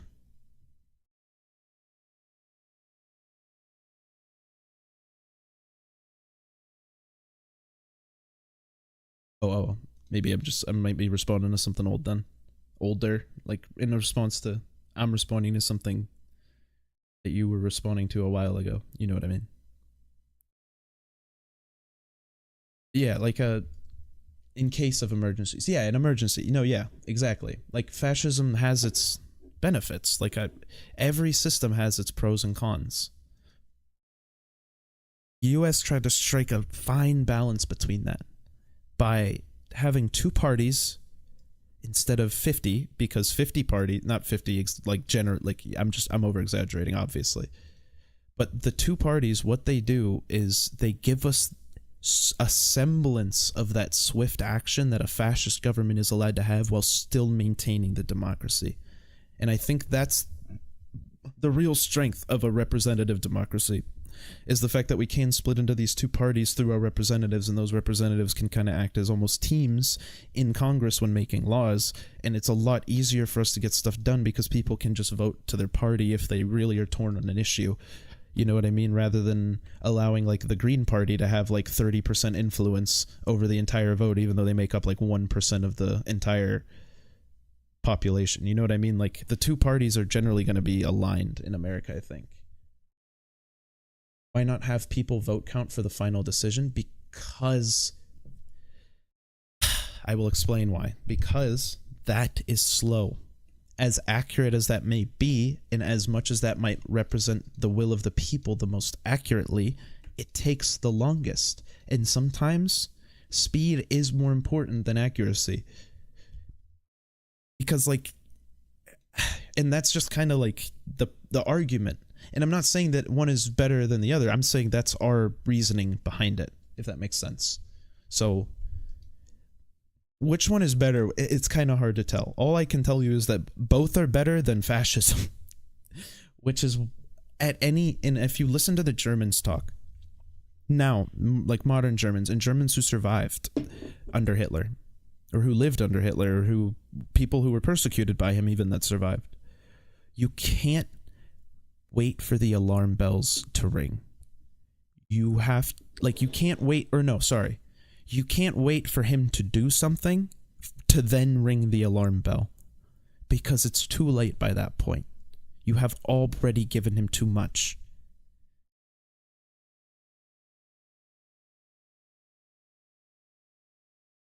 Yes, but still at the end of it, like, even if like, how would you, that would just be such a, the process of doing that would be kind of hard to, first of all, like, how would you do that per area, I guess? So like if someone's voting on something in your area, and also in America, hold on, I should address the first point. If someone's voting or in your area, how do you determine like what a minimum threshold is for how many voters have to vote on something for it to be inaccurate? Like, because what if, and like I feel like people aren't always the most, I think this is one thing that pure democracies really don't understand, is that, well, no, it's not that they don't understand, it's that their framework makes so much sense when you factor that the voters are informed. But what about when the voters are not informed?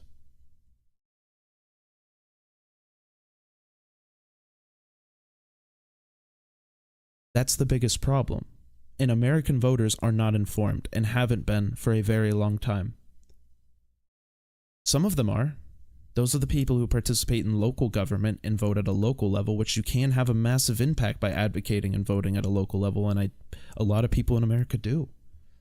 But like, and that's the other thing with state government versus federal government, like the representative democracy part of it all, that's like, yes, we're split into districts even within our own state, But when we go vote, our vote means a lot more in that district.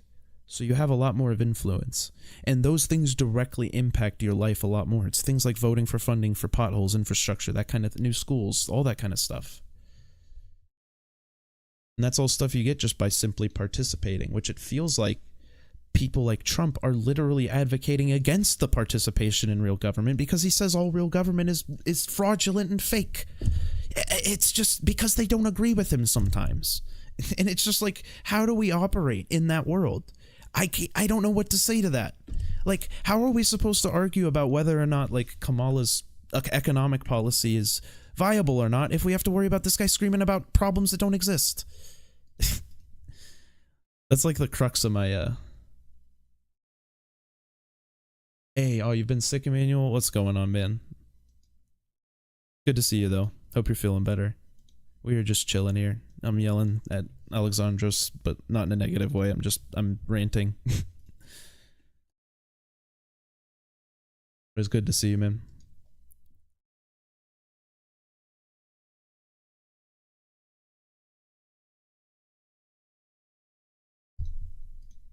Yeah, also, like I said, Alexandros, if I do sound mad, I'm not mad at you or anything. That's just like the passion coming out. I just care about it a lot. It's like, it means a lot to me.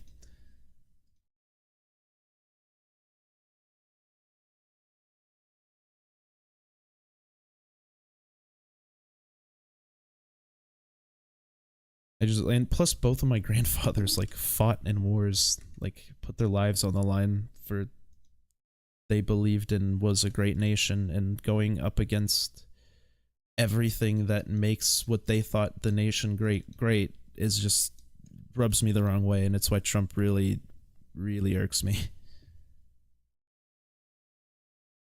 Cousin is the same, half American. Yeah, we get riled up pretty easy.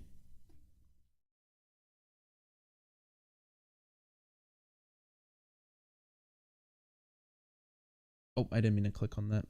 I was clicking on my taskbar that was over the game for some reason.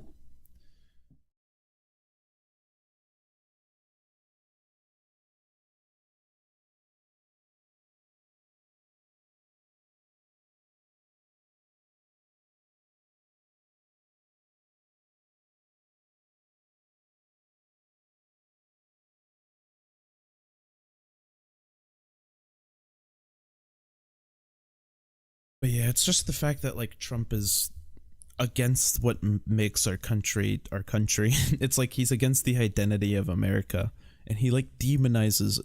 And then on top of the fact, like, I just want like this to be like for perspective. 2 weeks ago, and then last weekend, not this weekend, but the weekend before. So during that week, and then again over the weekend, I guess is a good way to put it. He stated that, quote, the radical left is the enemy within and needs to be dealt with, if necessary, the National Guard, and if really necessary, sorry to quote him, the military. And then they asked him again what he meant by that over the weekend, and he said, oh, like the communist radical left, people like the Pelosi's, like Adam Schiff. You know, he wants to run for senator now. He's running for senator, who's like a public lefty, and then Nancy Pelosi was the Speaker of the House from the Democratic Party while Trump was president.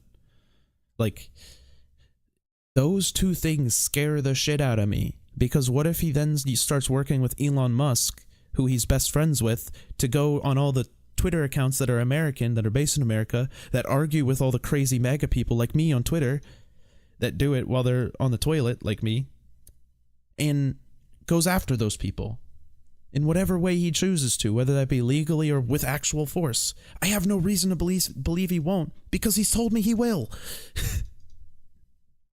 Like, he literally told me so. Twice. All because I disagree with him. And then people are like trying to minimize that, and then like, no, Adam, like these are people who haven't committed crimes, that have done nothing wrong, that the only reason he wants to go after them because they disagree. It's just insanity, dude.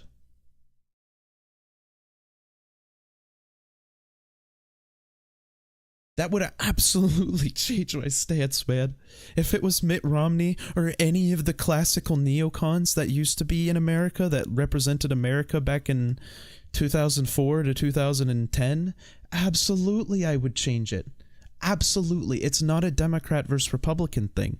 I want the Republican Party back. I miss them. They're gone. It's only the Trump Party. They don't care about what benefits even the Republican Party. It's only whatever truth benefits Trump. If you go against Trump, you're gone. People who, they talk shit and make fun of John McCain, who was literally the hero of the Republican Party in 2008. He was their war hero. Donald Trump said he doesn't want soldiers that get captured. I respect John McCain so much, and I'm a Democrat. It's just like, it's an insane America I live in right now. It's just not the same as it was 10, 15 years ago. 10, 15 years ago, you asked me these questions, and I'm probably going to have a much more nuanced answer than, no, Trump really bad. But unfortunately, he's like really bad, and people are lying to other people in my country, whether that be from my own country or from countries like Russia, about the truth, and we're going to elect one of the worst leaders we ever could elect in history, and we've completely axed our party. I'm sorry. I'm sorry. Like the, and another thing, there's like the global stage too. Like, who benefits from a Trump presidency? I can tell you one country who absolutely benefits. That's Russia. I don't know how you personally feel about Ukraine, but Ukraine to me is a mini America in the sense that they're trying to be like, they disagree or go against with or trying to have sovereignty from a country that is like their mother country or their home country technically, and that country is now abusing them in some way, shape, or form and attacking that sovereignty. That's an important story to me, whether they're a NATO ally or not, and I think us supporting them is really important. The fact that Trump is isolationist, won't say one way or the other, is already scary to me, but more importantly, the fact that Trump has outright said multiple times that he will tariff China is even more terrifying to me. But hear me out. So, Russia's our main enemy, in my opinion. EU is your domain. Well, what do you disagree with, I guess?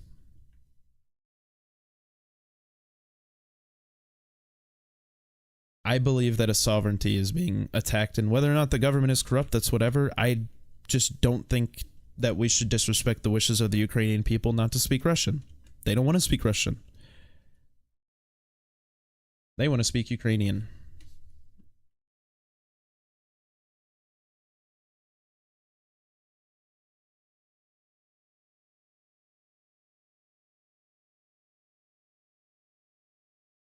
But I don't know. Whether or not you think it's super important to support them is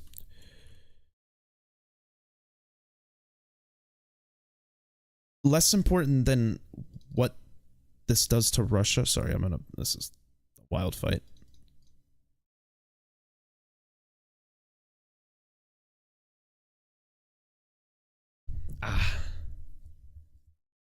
No, I disagree completely. And listen, hear me out. I actually have looked into this quite a bit. There is a global politics thing that I feel like people don't really either see happening or care about, I guess. Since Russia's invaded Ukraine. No, but he's not even a businessman. His only business is the name Donald Trump. His only successful business was his dad's. He's not a successful businessman. He doesn't know how to make deals. When you look into his history, he's a legitimate fraud. He was just a man who was friends with celebrities. The Apprentice made him look like a much more successful businessman. Trump Steaks failed. Trump, what was the other? Was it like a Trump Water? Wasn't even a real company. Trump hotels are, who goes to New York and says, ooh, I'm gonna stay at the Trump hotel? No, you're staying at the Marriott. They're like mid-tier at best. He's not a businessman. But more importantly, that's not why he's bad. It has nothing to do with deals getting done. He wants to tariff China.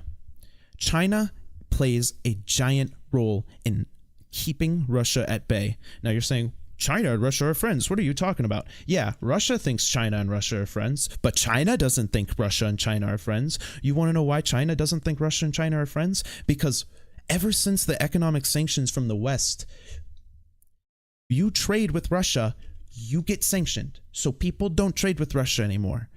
China's willing to tank that sanction because they're looking at a bigger picture. 60% of Russian exports go to China, while it only accounts for roughly 20% of China's import, which means that China now essentially financially owns Russia. And the reason is because all they're tanking are the regular sanctions that any other Western country would take if they decided to trade with Russia. But they're willing to take that for control of Russia. Okay? And so what they've been doing is supplying Russia in the Ukraine war, but not enough to win and piss off the US because they don't want to get sanctioned further, because that trade also allows them to act as a barter to the West, or a middleman to the West, for Iran and North Korea. So right now, Russia's on its way to becoming North Korea, which is already a proxy state of China, because 80% of North Korean export, which is half the price of what Elon Musk paid for Twitter, by the way. Oh, that's all of North Korea's GDP, is half of the value of that Twitter purchase. North Korea is a proxy state of China. There's no difference between, North Korea is basically China at this point, economically. They have no choice. They can't trade with anybody else. Oh, Russia can trade with another country. I forgot. There's one or two countries they can trade with. That's North Korea and Iran. What's Russia's main export? Let's think about this. That's oil. What's Iran's main export? Let's think about this. That's oil. Fuck do they do for each other? Absolutely nothing but get into conflicts and defend each other. That's it, and that's what we're seeing. This big axis, what incentive does China have in trying to oppose the US? It's going to cost them billions when they're already lost so much money from the damage that COVID caused to their economy. What's the incentive? They have no reason to want to do that. They do have a reason to stranglehold Russia, though, because it beefs their economy, man. It beefs their economy. Their economy gets the buffer of the entire country of Russia. You know what I mean? And here's the thing. Donald Trump has already said that he will tariff China more. Irritating China can do two things. It can, one, incentivize them to then further fund Russia and make them win that war even easier. And it can do a second thing, which is even scarier to me, which has caused them to start antagonizing Taiwan, because they've backed off ever since they started looking at this little Russia side project. They haven't been focused on Taiwan. But if they suddenly refocus on Taiwan because we have angry orange man waving his finger in China's face when China's not even fucking looking or talking to him,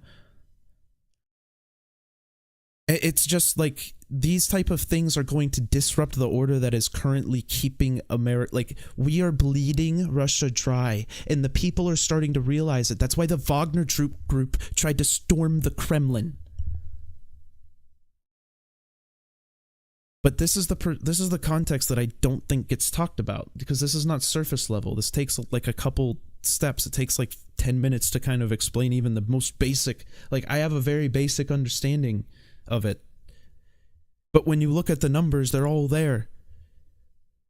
60% or over 50% of domestically produced cars in Russia are Chinese, from Chinese factories that are in Russia with Chinese ownership. They don't even make their own cars.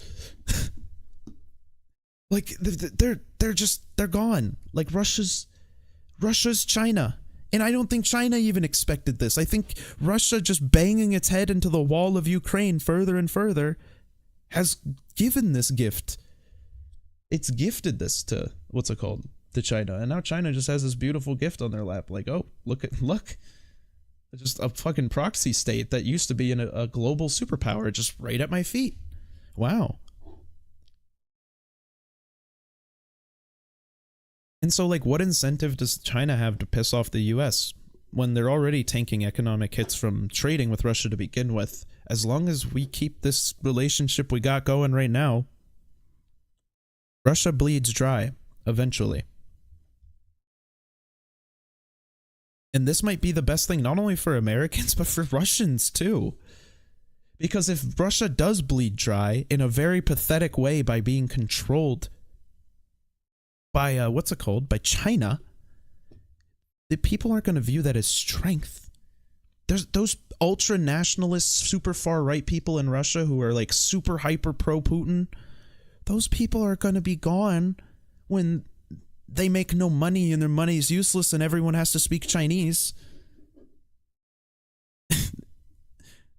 It's just like, this is how you get Russia to become a real country. They kind of have to suffer through it because of Putin. I mean, it's really Putin's fault. But like, there's a large enough support that he has that the people don't just outright, like the people in the military don't just outright like go against him and elect someone new. So there's obviously some level of support. Or propaganda that gets believed, vice versa.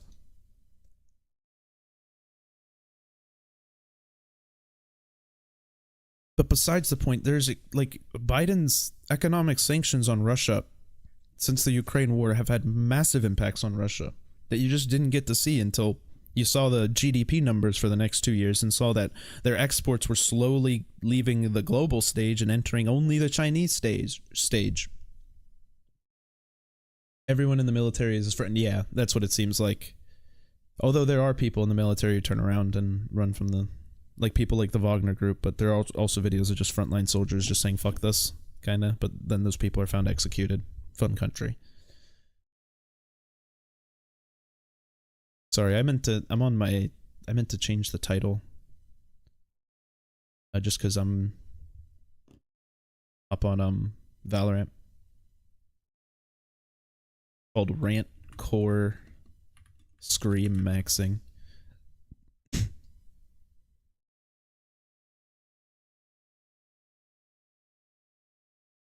Yeah, militia. They're like a quote unquote private military corp that doesn't represent Russia at all when they do all these things that helps Russia and Russia's allies across the globe. But I know what you mean. Yeah, they're technically not like a part of the military.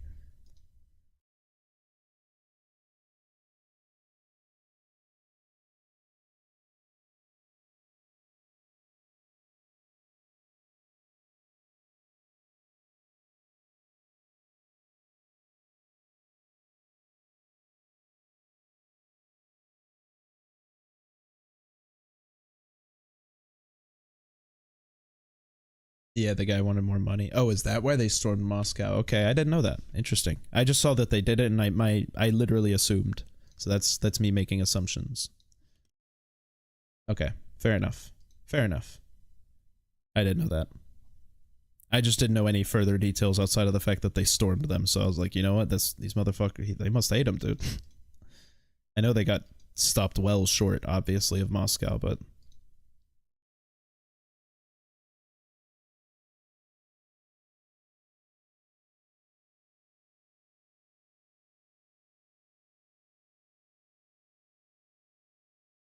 But yeah, generally I think that's why, like, I understand where that perspective comes from, though. It comes from, like, the strongman perspective that people on the right have been trying to sell of this guy.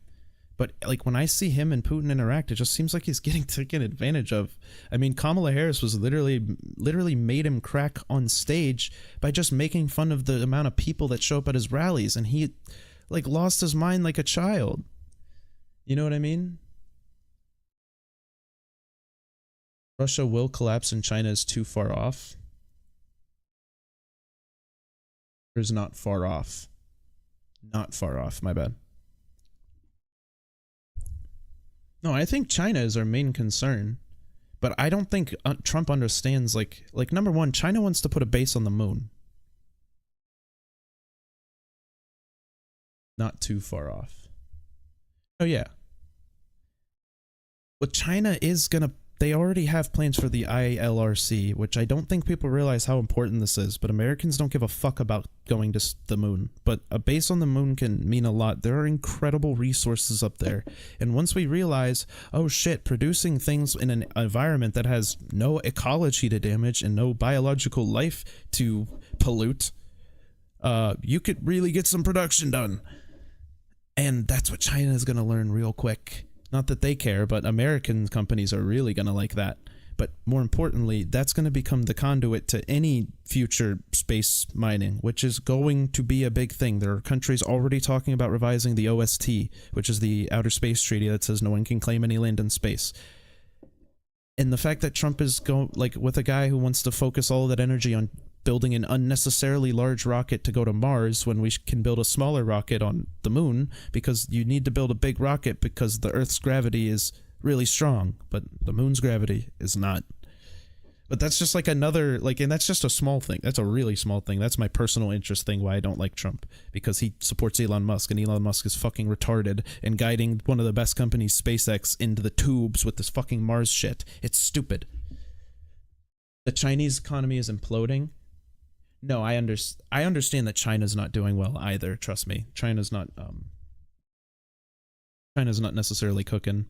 But that's because of their mishandling of COVID.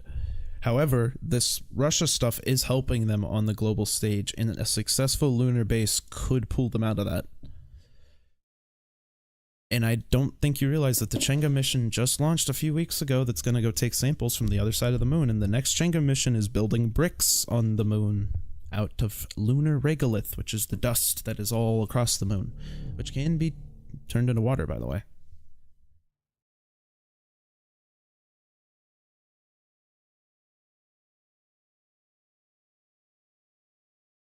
But yeah, also some horrible decisions by Xi Jinping, which again, speedy isn't always the best either. That's an example of being a little too fast with your government. Flying a little too fast, a little too loose.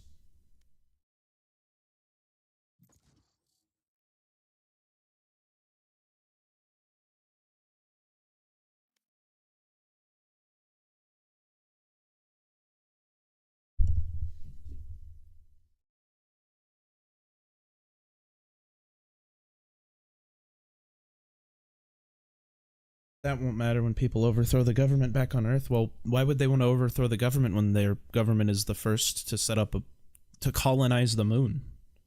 Wouldn't they then be like, damn, our government's based? Wouldn't that galvanize the people a little bit? Don't you think? I don't know. That's a like a genuine question.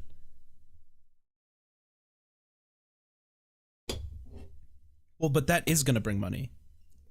So imagine an unlimited supply of titanium and steel. And then if anyone wants to go up to the moon, you now... But that would improve life quality.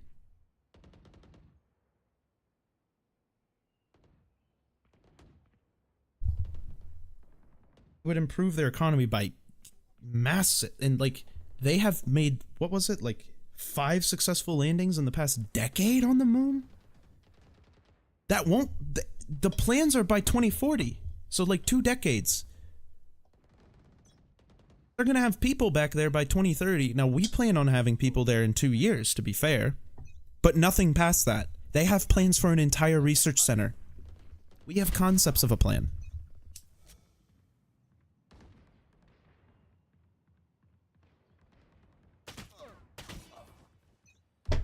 But that's because Americans don't care about it. That's not necessarily long. Be fair. 2040s is not entirely, that's 16 years off right now. 15 in a few months, I guess. And it's entirely possible. Building out of the material that's already on the moon is not out of the realm of possibility. When you smelt the stuff that's currently on the moon, one of the natural byproducts is oxygen. And the dust on the moon is 0.002% oxygen and 0.00002% hydrogen. So for every kilogram of that dust, you get 1 milligram of water. So about 1 ton would roughly keep about 100 people alive for a day. Or 5 people alive for 25 days, you know?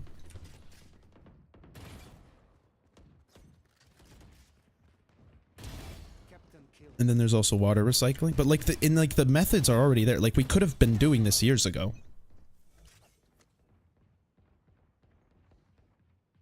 But people in China are also kind of okay with it at sometimes too. Like, there's not all of them, obviously. COVID really smacked a lot of people in the face. Not saying, but they're like, people still buy in, dude. People buy into the strength. They buy into what the government shows them.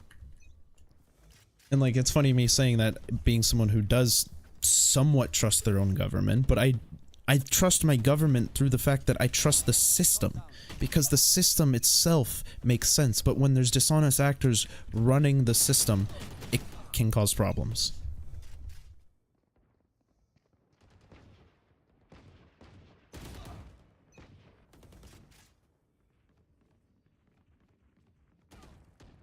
I think leaving this world is how we advance as a species and prevent our species from dying. I think a lunar base can prevent it right now. It can prevent the heat death of Earth that is imminent within the next few hundred years through climate change by putting an orbital shader that sits in the Lagrange limit of the Earth, which is kind of like, or not the, what is it? The Lagrange. It is called the Lagrange, but it's not a limit. It's a point, but it's a point in the gravity where it's going to like constantly be within or in between the Earth and the Sun, I believe. But besides the point, it's a shader that can block out some of the radiation from the sun to give us more time to figure out climate change. These are things that have already been proposed. Like, that's cool, man. And like, colonizing the moon? We can do so many more studies out in space if we colonize the moon. Like the, what's it called? The potential for like, also there are many things that are, fiber optic internet, fun fact, runs better in the internet, in a vacuum. Also, creating, what's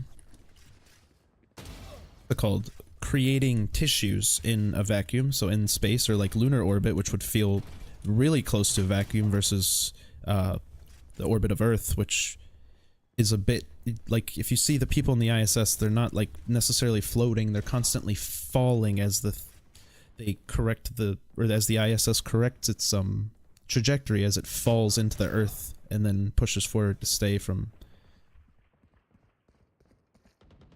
Yeah, but get that you need.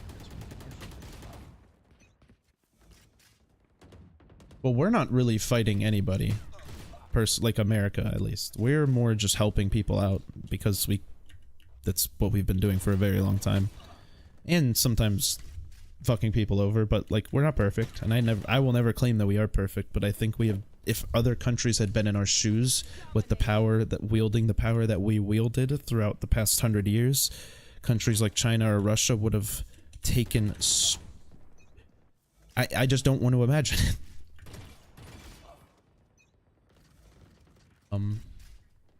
Let me, sorry, I didn't read your message. There are protests all around China all the time, but the surveillance and dictatorial power makes quick work of them. If people are under pressure and don't see change, they probably will act in a more extreme manner. There is also the fear, though, in people who just understand that complacency and falling in line is easier than doing something, which is terrifying, but a terrifying reality. I mean, China's just a whole, I'm never going to justify China, trust me. I'm not saying that it's good. I'm saying that it's something we should be worried about, and that, I don't know. And it's just like, I don't know. It's like, I just couldn't imagine a world where, like, say you guys, for example, over in Greece, where you guys get attacked, but because you disagreed with Donald Trump, like, America doesn't come to help you guys. He wants to back out of NATO, like the greatest military alliance in the world. Like, that kind of stuff is what really, like, I just couldn't imagine America that acts like that. And the people that prevented him from doing that the last time are no longer with him. Those are and it's for that reason. He calls them traitors and rhinos. And that's why I just think the dude is just terrifying. That's why I make such a big deal about him, I guess. But no, I agree with you. I think the people of China, they'll reach a breaking point eventually. Like, mostly, like, I agree with you in the sense that that's what I want to believe, but I also, there's a scary reality where people just fall in line. One kill remaining. But like, I just couldn't imagine seeing in the news, the US won't back Greece because you're I don't know what would your leader be a prime minister, I guess, or like the person who would like represent your country on the global stage? I don't know exactly your system of government in that regard, but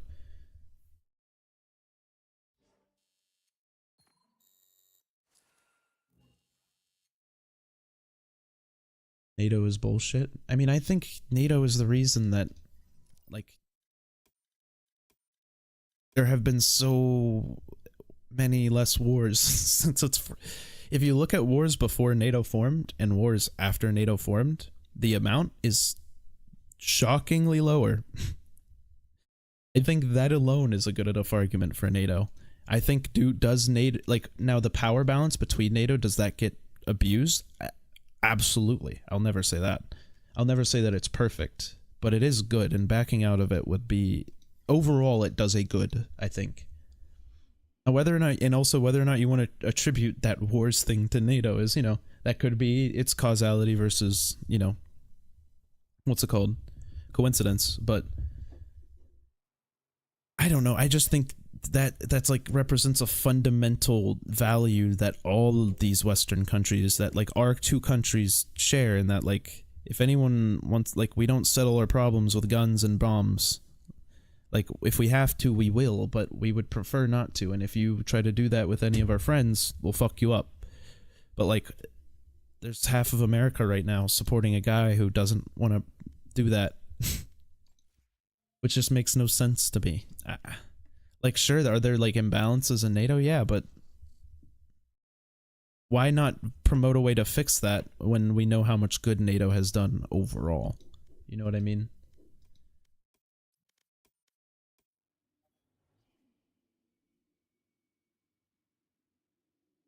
Also, I say you know what I mean as like a closing statement. You don't feel pressure to agree with me because I say that. Match found.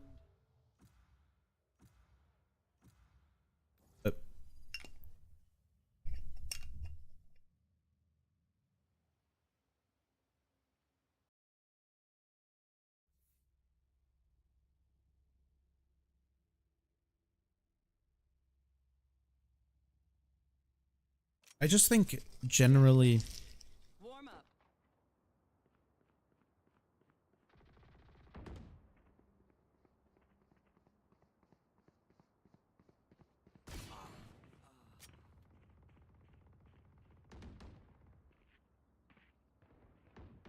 I agree, but Turkey is a dictatorship that doesn't, that like tries to act like it's not a dictatorship, like Hungary. You know what I mean? And so I feel like we kind of like have to see. I don't know that whole situation, so I don't want to comment too much. But this is my general impression. You know, I feel like that's probably a bit complicated. Like like more like Belarus. Yeah, I just think that there are fair criticisms of NATO that don't have to result in getting rid of it. You know what I mean? Like, it's not gonna be perfect. I don't think anything is ever gonna be perfect. There are bad things, but like what's gonna fill that gap, that void? You know what I mean?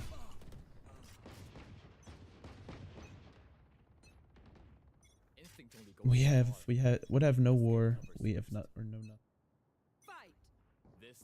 But here's the thing that people, like, we just, not that you made this point, but this is just something I think that is commonly thought of, like, people forget that when Americans were the first people to ever walk on the moon, we were actively in the middle of a Cold War with a nuclear threat, under constant threat of nuclear annihilation.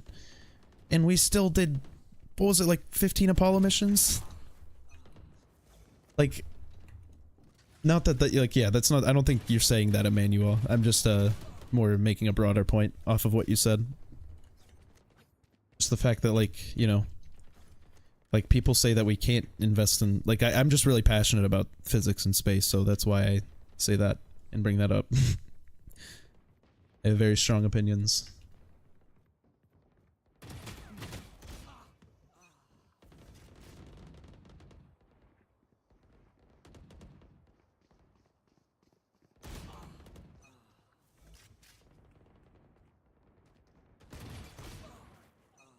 But yeah, when it comes to like the occupation of Cyprus and whatnot, I really couldn't say. I mean, I do know that NATO supports Georgia, which I also support. So I feel like Georgia's own government doesn't support Georgia, but I know NATO, or not, I don't know about NATO, but I know the US has voiced support for the Georgian people. And the pushing of the borders and the rewriting of the borders, now that they've lost basically 20% of their land to Russia over the course of a decade. Ukraine is basically their training for Georgia, people think. But luckily, you know, Ukraine has been cooking, and the Russia has not been cooking with their cardboard plywood body armor.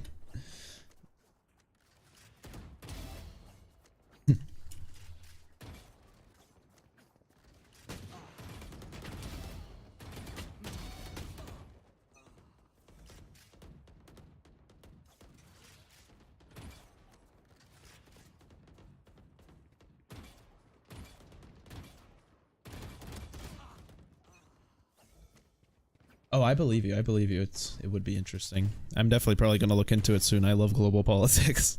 Like, I find that like the Georgia situation breaks my heart, honestly. I'm not going to lie. I feel so bad for those people. Like, their government is voting for pro-Russian laws after Russia has been threatening their government for years. Like, I don't get it. I don't.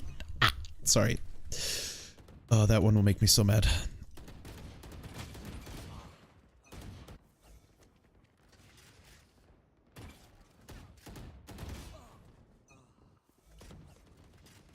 No, yeah, like this whole America First thing is really my biggest. That's one of my other really big criticisms of Trump is America First. Like there are things we not only do to support and help all of our allies that like are massively important and we'll just leave them stranded, but there are things we owe to some people.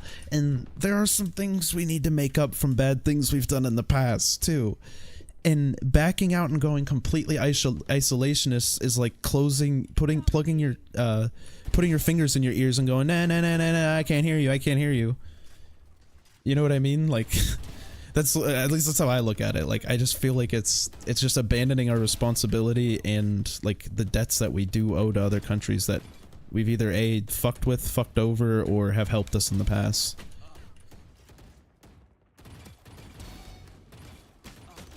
What?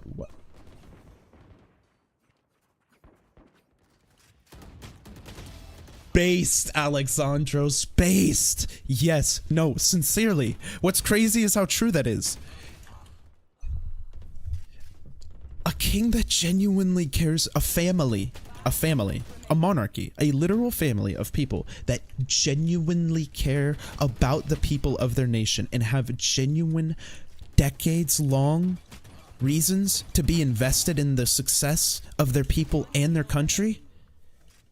What more could you ask for? You get people who are bred to be great leaders, who are raised being told that they are going to be the leader of this nation and that they are going to be they have all this responsibility to bear and all this history to take account for.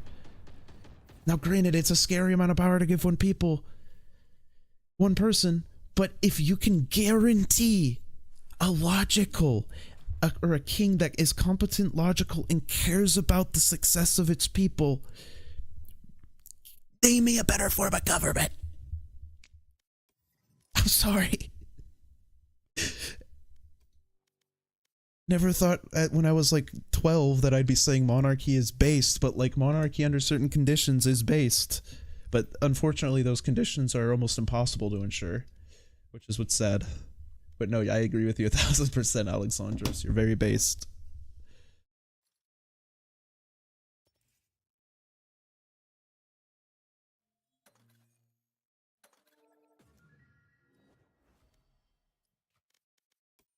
Ooh, I didn't look to see if there's any Reina battle pass things. It's really important.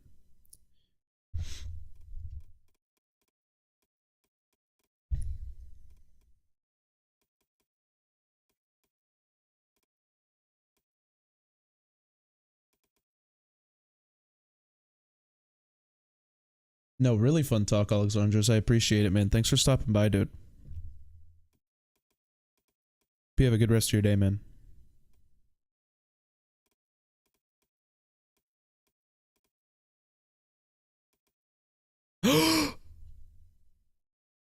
There is a new Reyna picture. Oh, I need it. Fuck.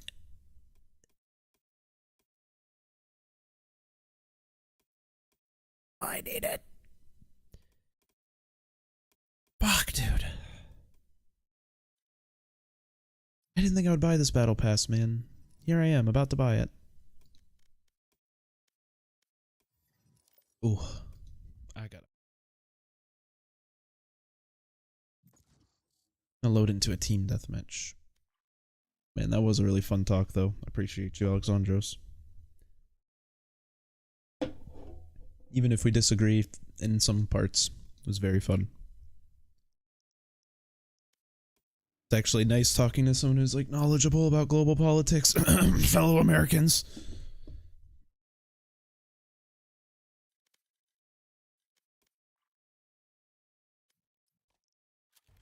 Match found. At my entire country like that.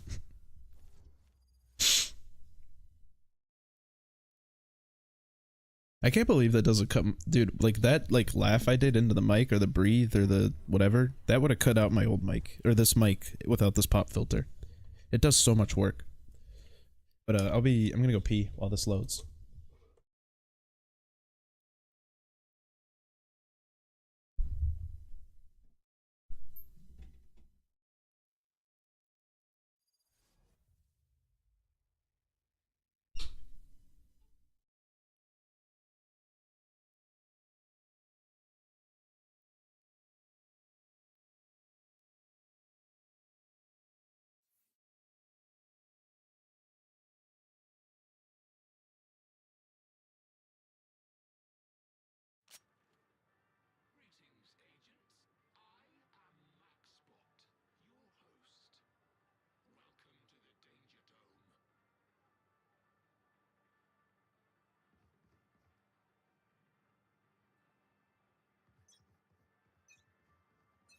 Gotta go.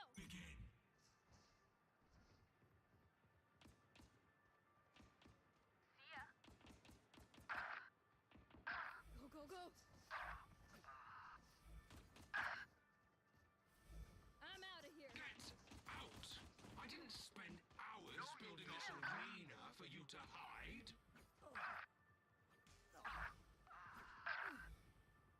Gotta go.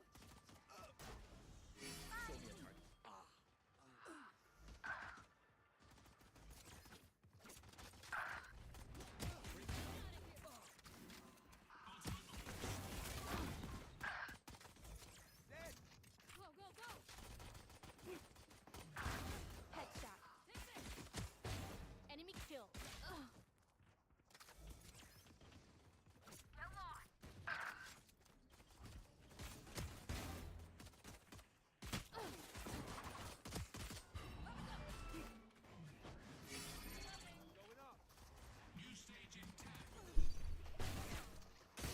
Oh, I forgot people at this hour would have good computers, so it's gonna load in fast.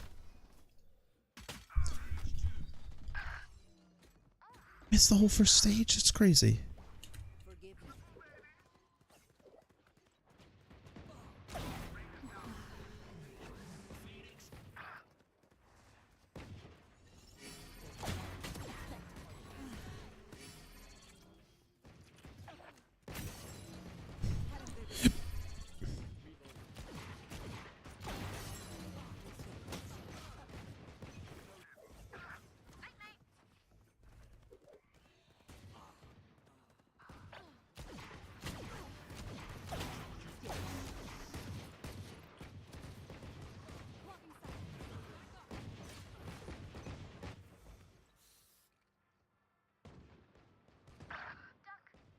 Go, go, go.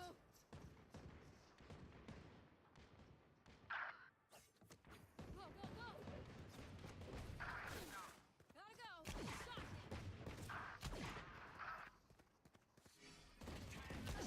Stop. Oh. That was cold.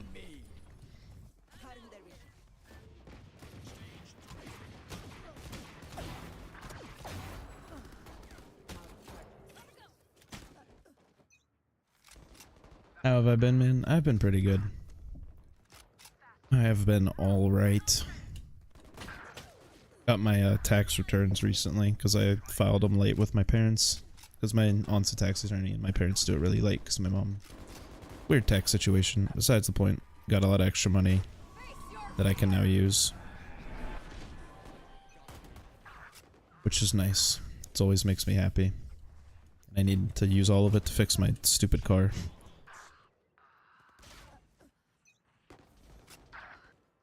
But yeah, man, I've been alright. Been feeling good. Like, the stream has been pretty nice, honestly. It's just been nice having a lot of people stop by. It's really cool.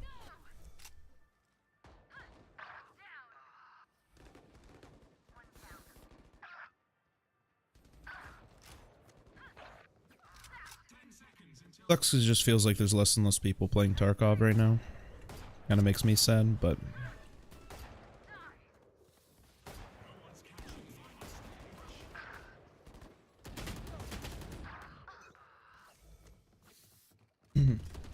Who needs them? Unfortunately, I need them because they make the game more fun. The more people that are playing it. They fill up the lobbies. They keep them from being 5-person... Changes a 5-person labs lobby to 9. Yeah, it's just... yeah. It's mostly just because people aren't playing. Unfortunately.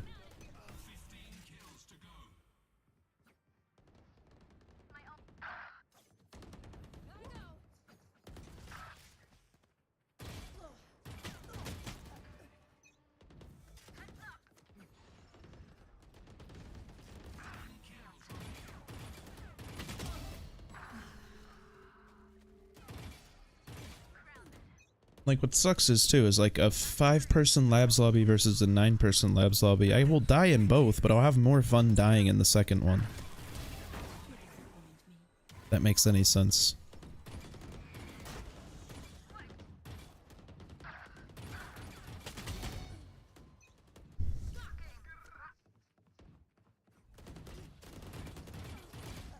Oh, I'm so bad. Yo, Oxygen GG's, scuba. losers. Bye.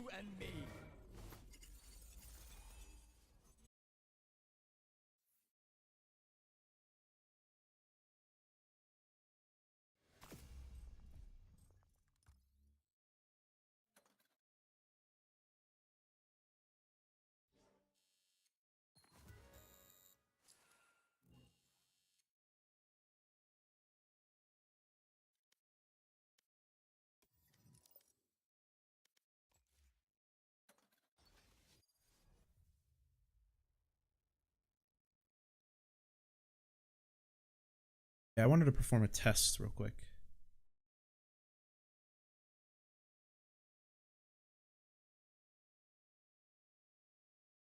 My ultimate's ready.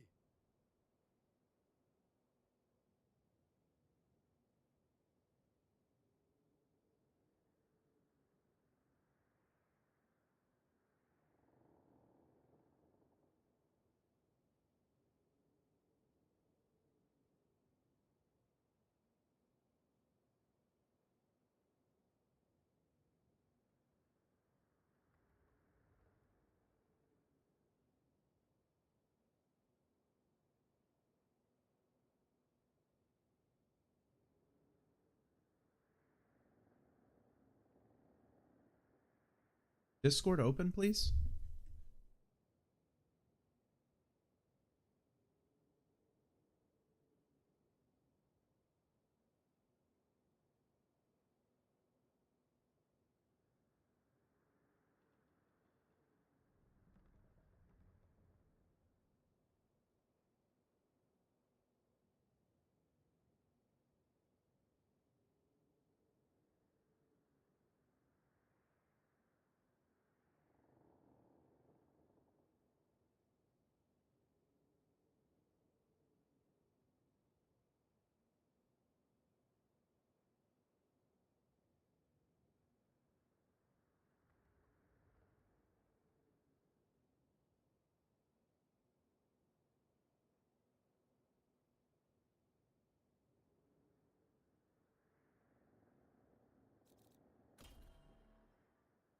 What? Dude. That did not just beef my FPS up by that much, man.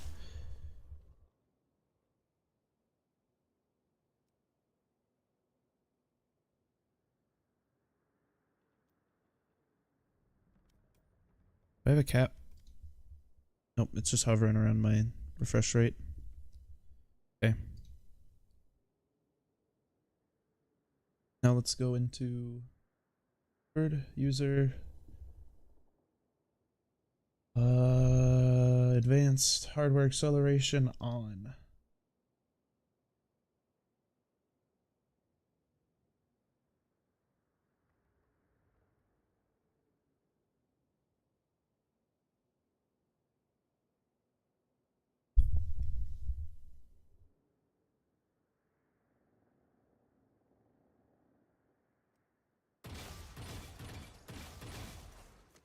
Didn't really do anything to my refresh rate or to my frame rate.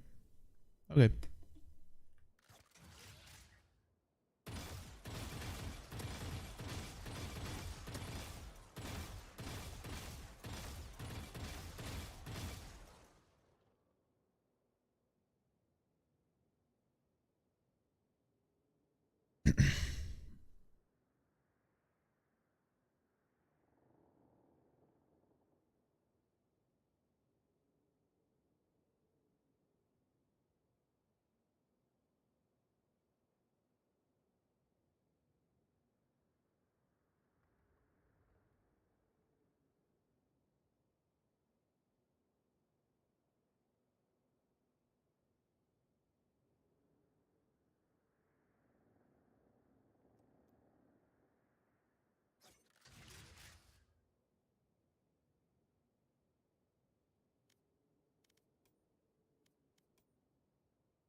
Okay.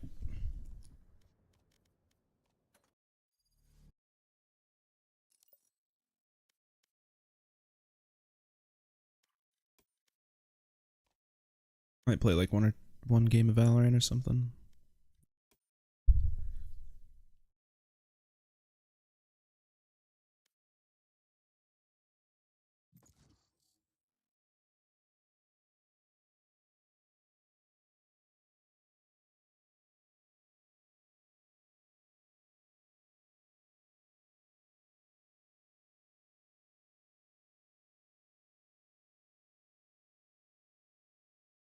Match found.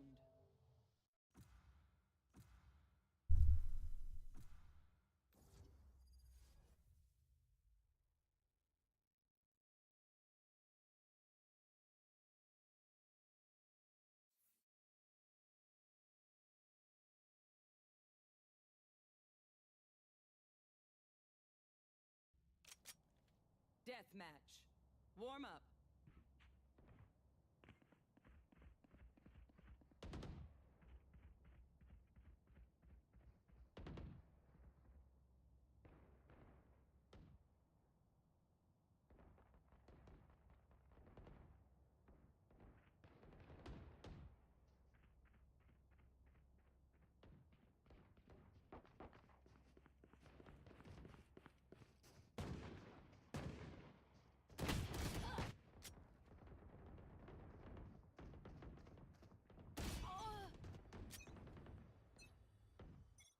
trust my bots.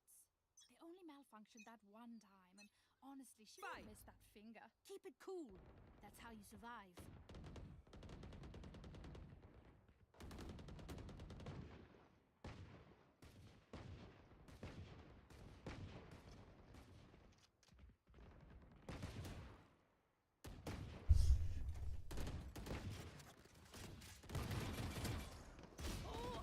Wow.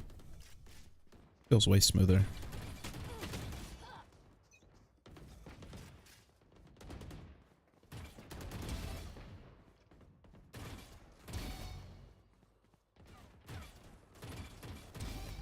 Got 3.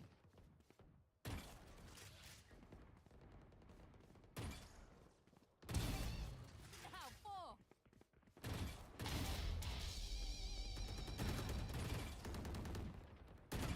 Dominating.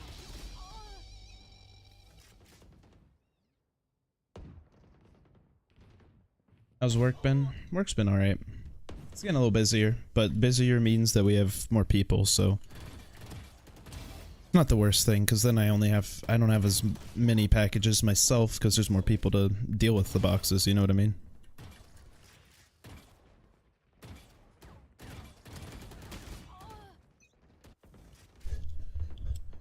Ugh.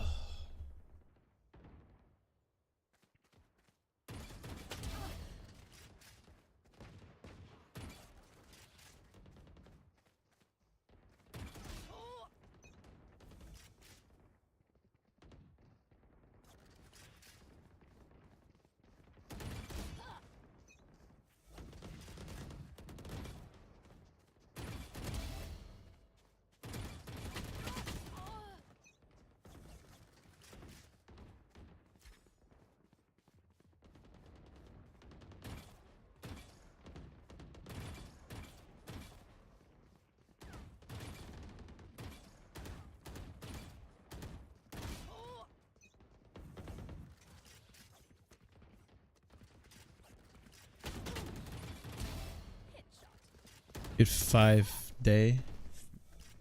What do you mean by that? Or do you mean lucky like me, had 5 days and not 4 weeks? I mean, yeah, I can't ever complain about that, if that's what you mean.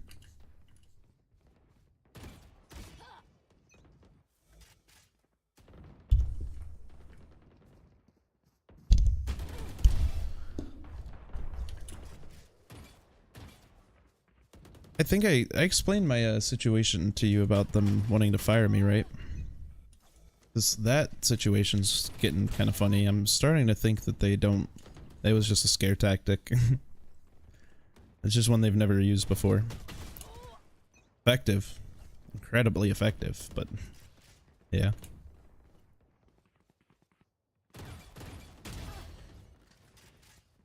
Oh yeah, no, they were trying to fire me for being late and stuff. Even though I have to dispute some of the lates because they're just not real. I was coming in on time on the schedule, but the computer didn't have me as that time. It had me as an earlier time, so I was late for like a month straight in the computer, which is part of the reason. But if I just did that and hadn't been as late and called off as many times, I wouldn't be in the situation, so I can't entirely blame it on that, but... Oh yeah, they told me they're gonna fire me, and then like, I'm in a union, so my union representative is like, I'm gonna, you know, file a grievance. I'm gonna say you're not gonna fire him, so I still get to work and whatnot. And so ever since then, I've been going in like 20 minutes early to kind of prove the point, but now it's been like a month, and I should have at least known by now when, like, I feel like I should know at least when my hearing is. Like when I'm actually gonna get like go there with my union rep and decide whether or not, like they're gonna decide basically whether I'm gonna get fired or not. But I don't even have a date for that, and it was supposed to happen within exactly 30 days, which was yesterday. 2 days ago, actually. 2 days ago was 30 days. And it's now the weekend, so the next time I'll be at work is Tuesday.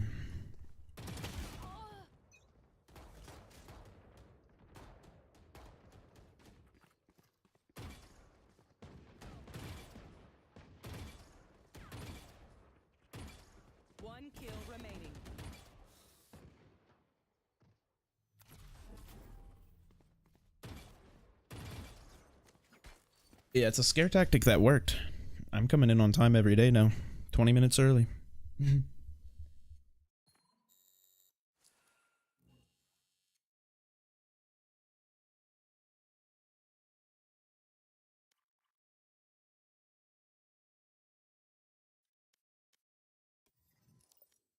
No, yeah, your job security is pretty solid because not many people want to do it to begin with, I'd imagine.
Match found.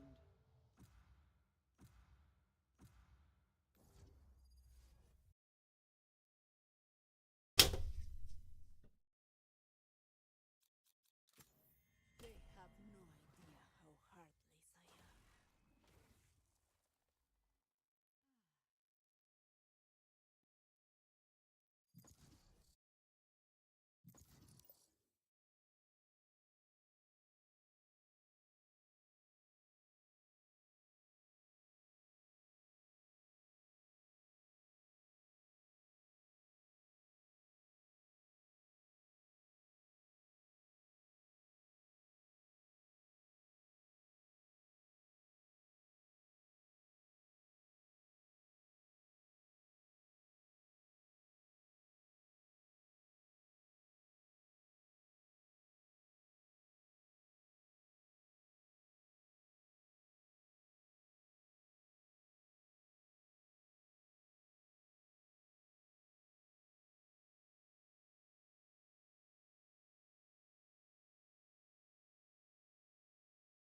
Match found.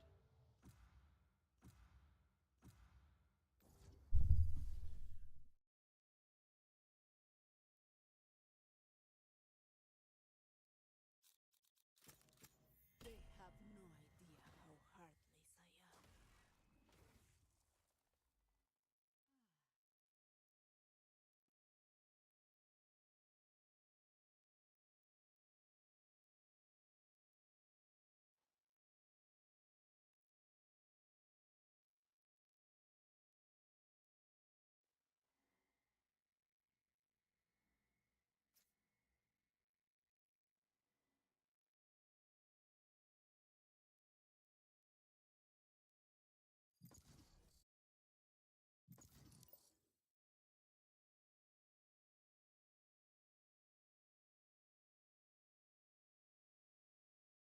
am. Match found.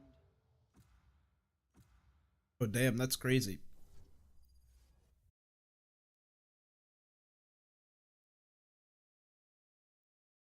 Sad that you get caught up in that war. It affects you all the way across the. I mean, I know you're not super far, not as far as I am, but you know what I mean. Well, actually, yeah, you probably are further than me. Now that I think about it, Australia at least. But I don't know, just not being like in the countries, I guess, and being affected by the war that can literally be ended if Putin just says, "All right, stop trying to take over Ukraine." Have been ended years ago.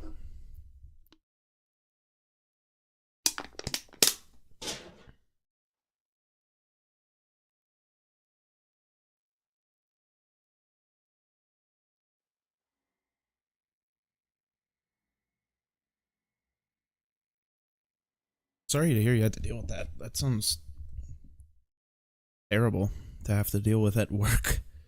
I could not imagine. We had one coworker pass away randomly at work, like it was just a out of nowhere type thing. Like it was, he was really young, just kind of collapsed, and that like shook me for God knows how long. And that's just like kind of explainable, but like that kind of stuff where it's controllable and you know, I couldn't imagine.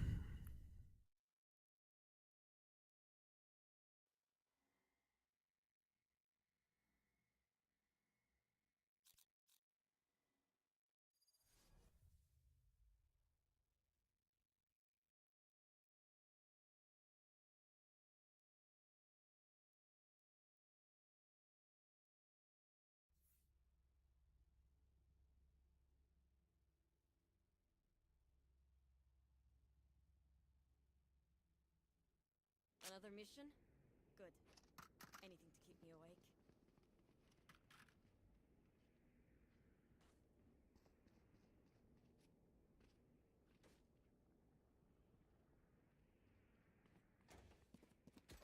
By the way, their ISO is smurfing hard as fuck.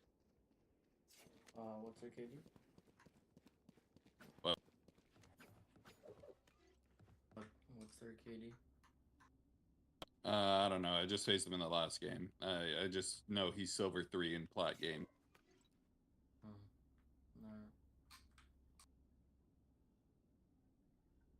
I'll just write him out or some shit.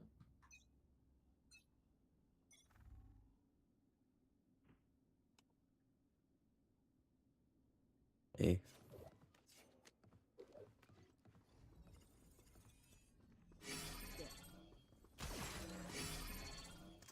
Could be mid.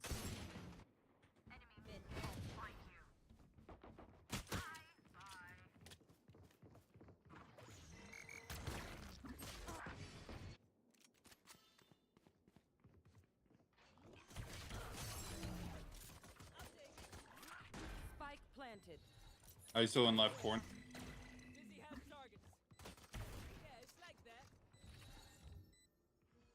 Oh, well. Dropping smokes. One enemy remaining. Back.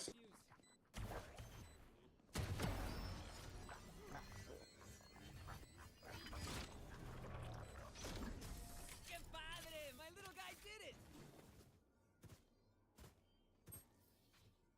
Lena, the offer stands. Take whatever life you need from me. She deserves it. Have your share of cloak.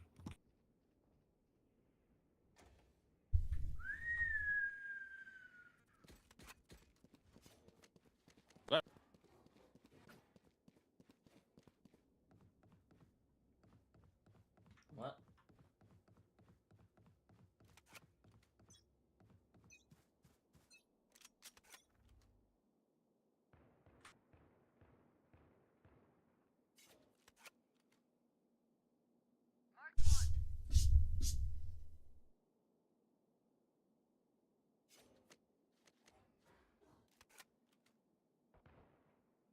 Two mid, three mid. One aim in.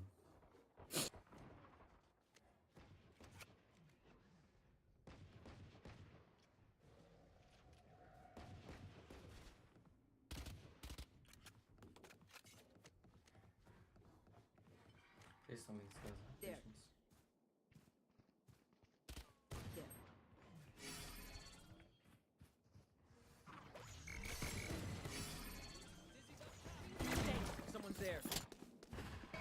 Spike planted.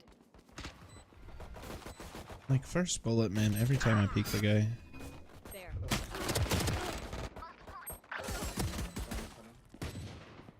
Last player standing. Why are we not forcing?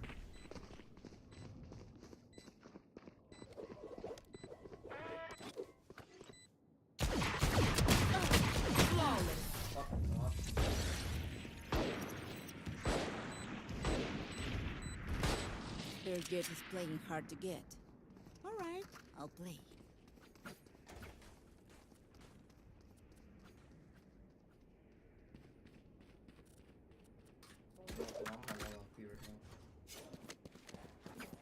I'm saving for next.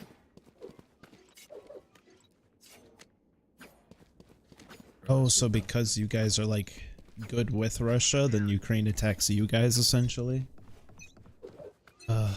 That's rough. I'm sure you guys could care less between the two of them over, like, before all of this. Like, obviously you probably have your opinions now, you know?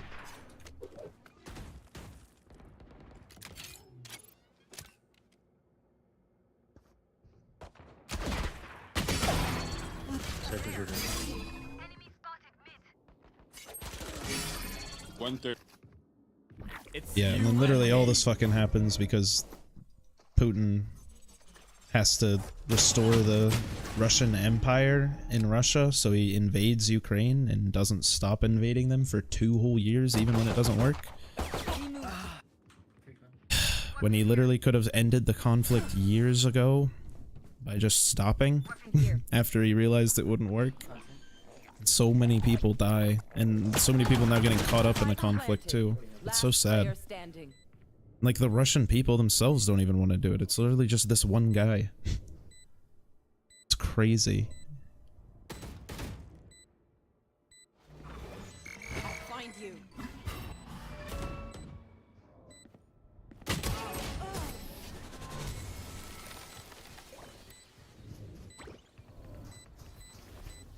One dream ends, another begins. It's like the United States invading Mexico and then everyone telling Mexico to, like, hey, calm down. Map's too big.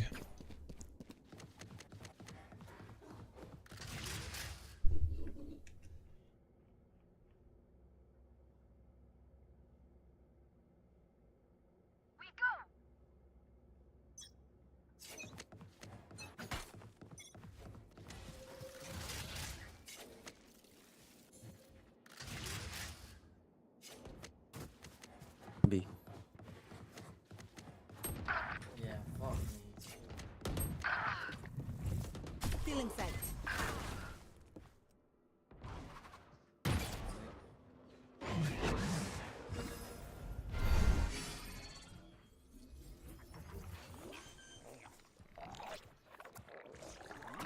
Spike planted.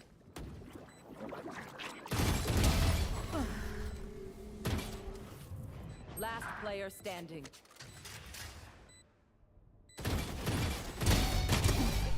My ult ready.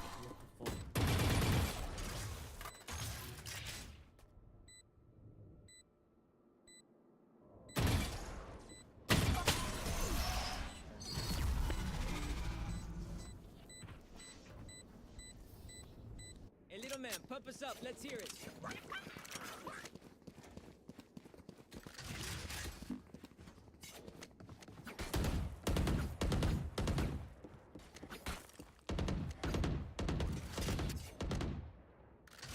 And it's sad too, because they literally agreed, I think in the 90s, they literally Russia signed its name into a treaty that said, like, hey, we're not gonna attack you guys or try to take you over anymore. And then Putin just breaks it in 2014 for no reason, and so now he just pissed the Ukrainians off, which just made them hate anything associated with Russia, and now look at, like, how it's affected you. Oh, I am playing a game. No. I forgot to change the... Damn it, dude. I made mistakes.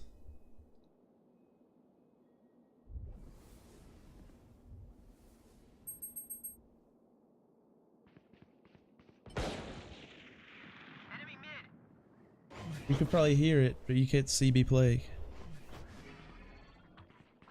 There.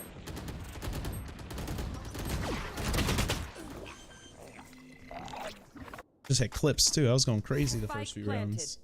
Oh, fuck. Endo and Ed. Yeah, I forgot Last to player standing. change the thingy. You shouldn't be able to. It should cut it out right now because I'm tabbed out, but Fuck, never mind. that's funny. Jet was in heaven.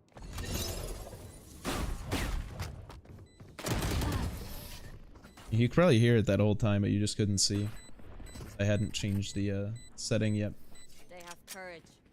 But Just so like a literal, I just press properties on the game capture thingy in the stream software. Too old, literally. Change it from escape from Tarkov.exe to Valorant.exe.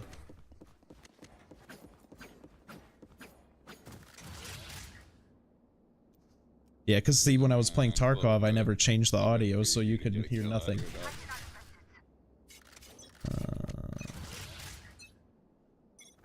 there. They smoked mid.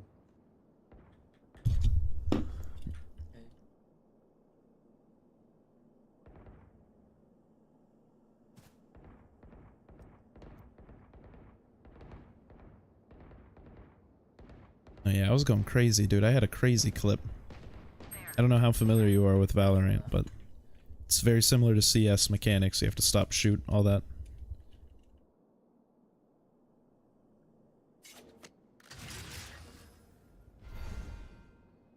Probably There. do. Hey, Jet.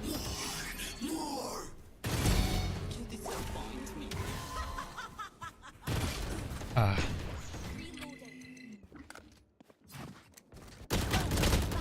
Oh, fuck. 80 close. There we go. yeah, just imagine if CS and Overwatch had a baby, but CS was the bigger man and had donated most of the genes.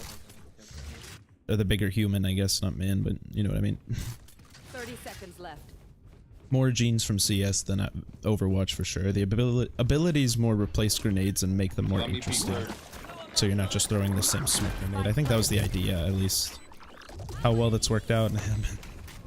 Oh, another topic. Last player standing. Last player standing.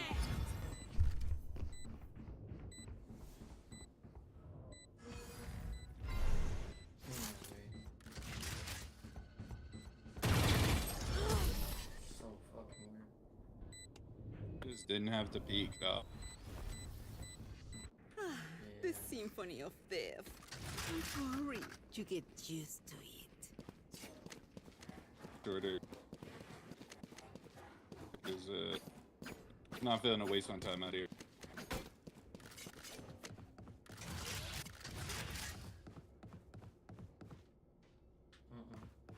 Let's place this shirt away. I have no clue what any of my teammates have said.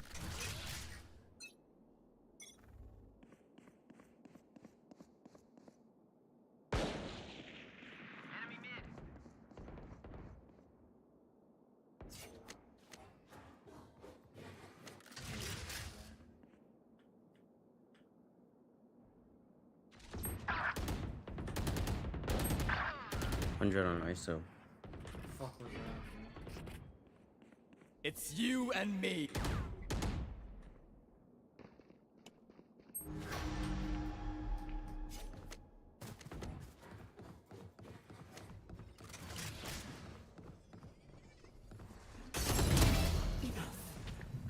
Inside. Last player standing. If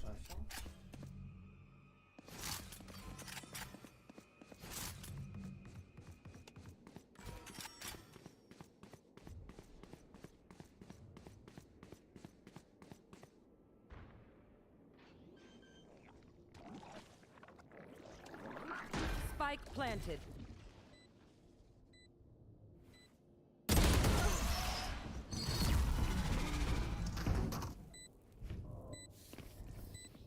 yeah. Lives are Let's just get out of here, though. meaningless. Might as well give them to me. Why? Why?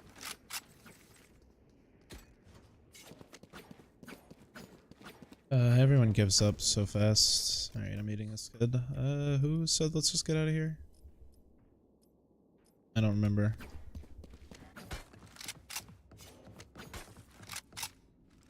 See you on the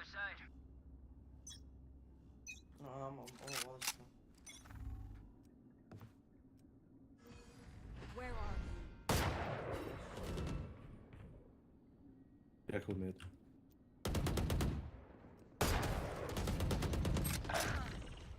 Spike down mid. Pathetic. Nope. You don't have to keep committing to that, man. You guys get Cypher down low for the best. No, yeah, let's commit. Planning. Dropping spike planted. One enemy remaining. Backside.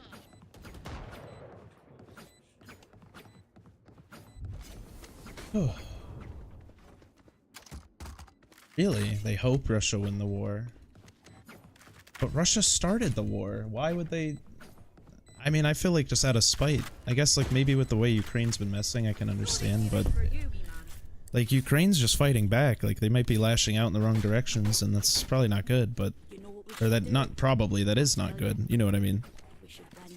Man, like, I don't know. I feel like there's some... Like, Russia's the one who made everyone mad. You know what I mean? Like, they kind of started the whole thing. What do you need? Can someone buy me, please? Oh shite, I lost my pet rock. It's just the Russia's the reason the war's happening and is continuing to happen. Nobody would be killing anybody if there was no war, you know what I mean? Not the war that started 2 years ago, the war that's been going on since they invaded and took Crimea in 2014. Breaking the treaty of peace. What's up? Single.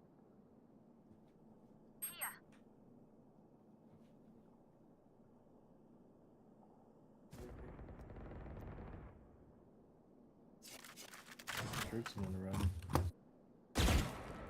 Whoops. You had your fun. My turn. Nightmare, take them! I know exactly where you are. Cutting their vision.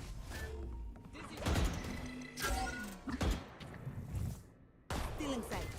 Outside. Second Spike planted. Trash got a hit! Last player standing. It's you and me.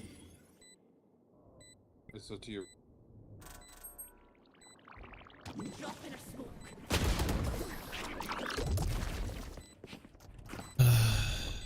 But yeah, I understand where that perspective can come from. They want them to win the war. Like, I get it. I'm not saying it's a wrong thing to think because the Ukraine's probably lashing out incorrectly at whoever's like Russia supported previously, which they don't really have anything necessarily. It's not their fault, you know, either. It's not your fault that Russia decided to invade. You're not Russia, you know what I mean?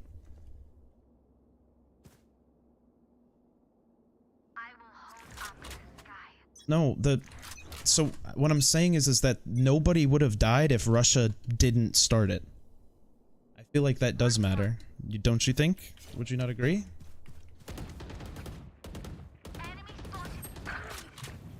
Still in sight. Cypher's mid. Spike down B. Cutting their vision. Enemies are bare. Gotcha. So no, like what I'm trying to say is like the reason people are fighting at all is because Last Russia player standing. started fighting, and the retaliation is what happened. I understand what you mean if Spike Ukraine wins, planted. but Ukraine's not winning to take over anything. They're defending their own country from being invaded. They're not taking over Russian stuff. You know what I mean? That's not the goal of the Ukrainian war. The goal of the Ukrainian war is so that Ukraine does not become Russia, because the goal of the war for Russia is to take Ukraine as its own. That's what I'm trying to, like, hammer home, you know what I mean? Like, that's the really important thing that I think, or that I'm trying to, or that I think needs to be considered, you know what I mean? I mean, to, like, fight with you on something that's affected you personally, because I understand why you believe what you believe, and why you would feel that way, because it makes sense. You don't see, because Ukraine's been doing it, but Russia's been doing shit to Ukraine for 10 years. Is what I'm trying to say. Like, not in, like, the Russian people, like, it's only the government. It's what's crazy. It's only the government. It's not even the Russian people. The Russian people are awesome, dude. Like, I think Russians have done some of the coolest shit. They're super talented when they do things. Like, they're being fucking stymied by their government, man. It sucks. And their government is, like, causing all this chaos that doesn't need to happen. I hit it 3 times. Last player standing. It's just dividing people and causing unnecessary death. And, like, they said, oh, because Ukraine threatened to join NATO. You have to vote to get into NATO. There's no takeover of Ukraine from NATO. Russia takes over your country by killing your military and making it theirs. It's just a different dynamic. Like, whether or not you support that level of strength, I guess, is different, but I don't know, I think we're just well past that in the 21st century. Like, there's so much stuff that is just fucking over Russian people now, too, because of how much their government is fucking over other people, so we kind of have to, like, you know, do some heavy economic fuckery. It's you and me. It's just so dumb. It's so dumb. So many people have to suffer for literally, like, a personal vendetta.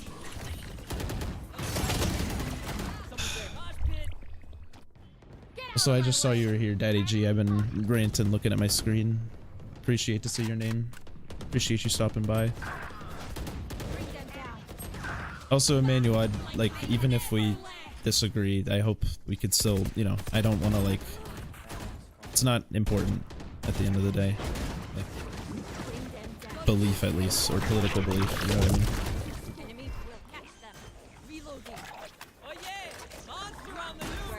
No, yeah, and that's what really is, like, it's just, it's what sucks, because, like, I don't think the Ukrainian people are necessarily doing the right response to what's going on. Like, Russia did the bad thing, and then they're doing bad thing in return, which fire with fire, or eye for eye, leaves the whole world blind, you know, never good, obviously. And the fact that they're lashing out towards, like, your rig and whatnot is just horrible. That's so sad to hear. But, like, it's just, they're lashing out at violence that they didn't start. And so even though they're lashing out in the wrong direction, it's just, there's blame to be spread across, you know what I mean?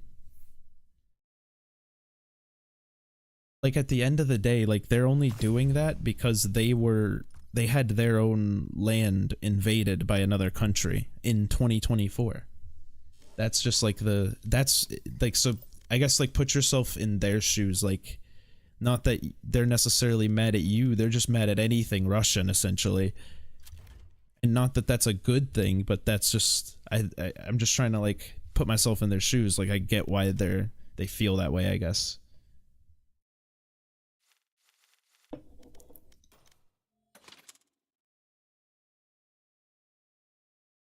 But I know your, like, belief for that is very, like, practical, and I can totally understand that, Emmanuel. Like, I'm not saying you're wrong in any way. Like, I feel like you have a right for your own obvious opinion, but also, like, you have your own situation that you're referencing and talking about and trying to manage. So, like, who you support is probably whoever helps, whoever you care about the most. So I understand that completely.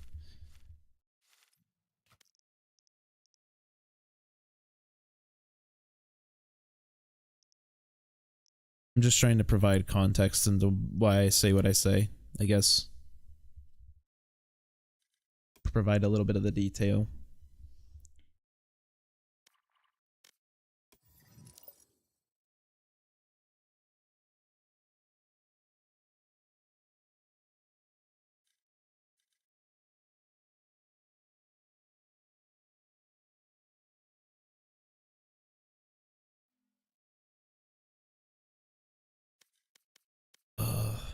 Changing my sense, man.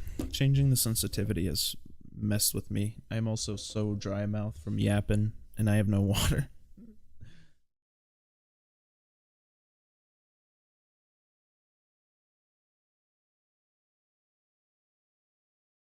My ultimate's ready.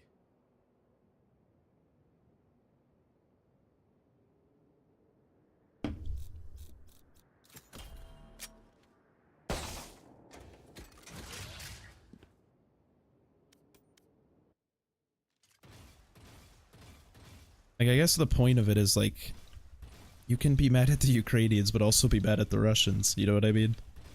Like, it's not a black or white type, good versus evil type thing, I guess. It's a very complicated, unfortunate and violent, terrible situation that I think everyone in the world wishes wasn't happening. I don't even think the people fighting it want it to be happening on both sides, like... The most tragic thing is that the only people who want it are like a select few.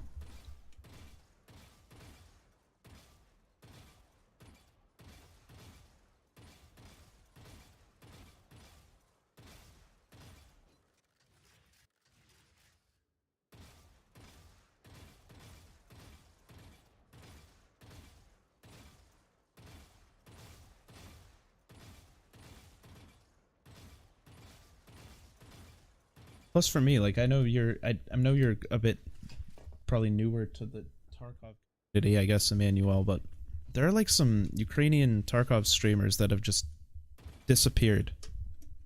That were really cool people that are gone and they haven't streamed or they've been radio silent. And they live like on the border of Russia and Ukraine, and like, it's just sad. It's so sad to think about. And we're like, none of this would be happening if Vladimir Putin's ego didn't get in the way.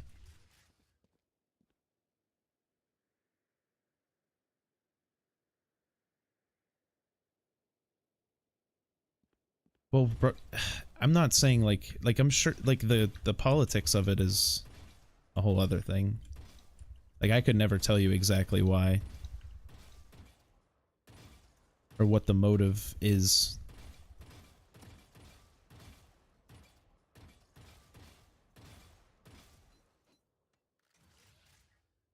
War is war, but this is a war that doesn't have to happen. That's the thing. War is war, but war doesn't have to happen always. And this war absolutely didn't. This war was the decision of literally one man. One man made the decision that all these people had to die. Because he decided that he wanted to recreate some vision of an old Russian empire that doesn't exist anymore. As if the land they have wasn't enough for them already. They had to go take other people's land. People they said and signed a treaty with that they would never take their land. That's like the crux of it all, which is the problem. Like, none of this happens without the Russian president choosing to do what he has done over the past decade. This is a decade-long conflict. It's not something that's just started in the past, like, 2 years, as the official war would state. The conflict's been going on for a very long time. They've been slowly creeping on the Ukrainian borders to the point where it was just a full-on invasion. They would redraw the borders without telling the Ukraine, and then anyone who crossed those borders in Ukraine, like people who lived in those sections, would just get arrested, killed, or have their houses taken over by Russian soldiers. Same thing's happening in Georgia, which also borders Russia. I mean...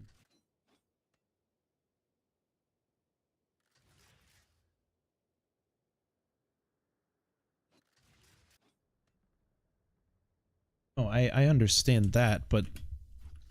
I understand that completely, but, like, conflict is... Like, people get dragged into things that shouldn't be, ever. But I'm trying to say that, like, the war doesn't happen... Like, nobody gets dragged into anything without one decision being made. And that one decision is solely Russia's. And these past 10 years of the conflict, of all the people who have died in Crimea, Belarus, Georgia... like, all the people, and in Russia and Ukraine, obviously, like, all the people who have been, like, boggled up in this, like, land conquest that Russia has had this, like, fever dream for the past 20 years now, like, nobody dies. And the only reason they're doing it is so that they could take more land than they already have. No other reason. It's not like it's all being started because Russia wants to get bigger. They think that they're like, what's it called? That they're like England from the 1500s or something. Like they think that like this is not a modern society we live in where people have jobs and people have lives and families they care about. Where people's whole lives aren't the nation and people aren't like, it's just like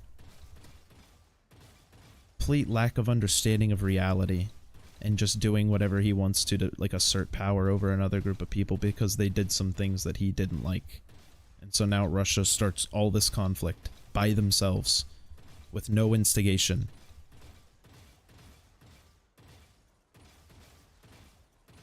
Like, nobody killed a Russian to start the whole thing. Russians killed Ukrainians to start the whole thing. You know what I mean? Like, the first bloodshed was Ukrainian.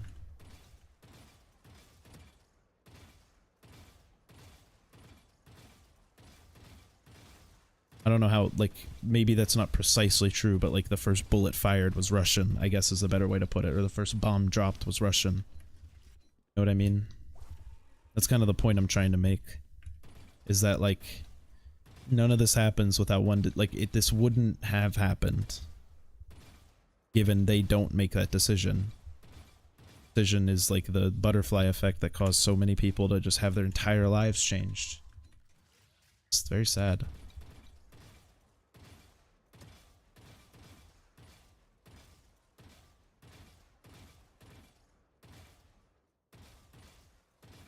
The Ukrainian people didn't choose it. The Russian people didn't choose it. Vladimir Putin, the president of Russia, chose it. Him alone. Well, him and the people that fund all of his private mansions.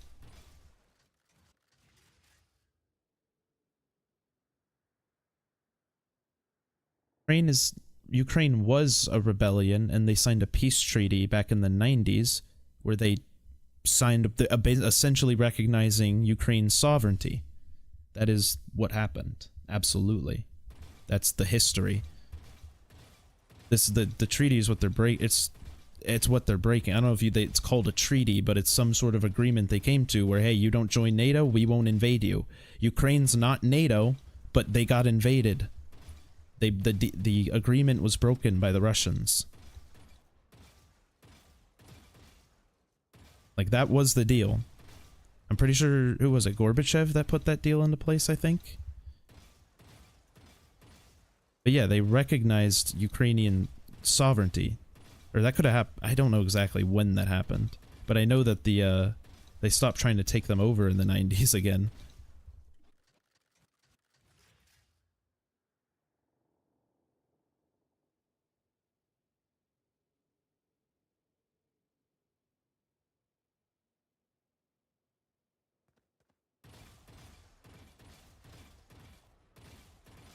That part is absolutely true as well. Like, like, Ukraine was a rebellion a long time ago, but then they were a country, and then Russia disrespected the fact that they were a country, even though they previously have already acknowledged and respected the fact that they were an independent sovereign country.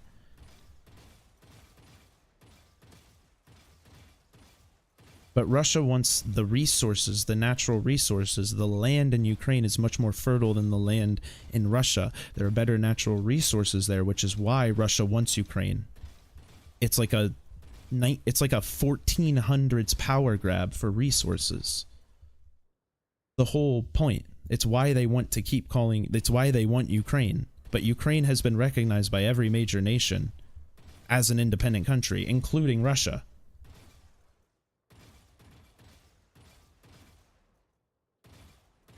They're not like a rebellion that is being like taken back. They are an independent country, as recognized by President Gorbachev.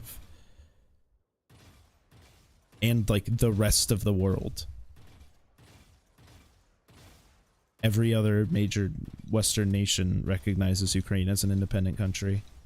The US, Australia, Germany, England, Canada.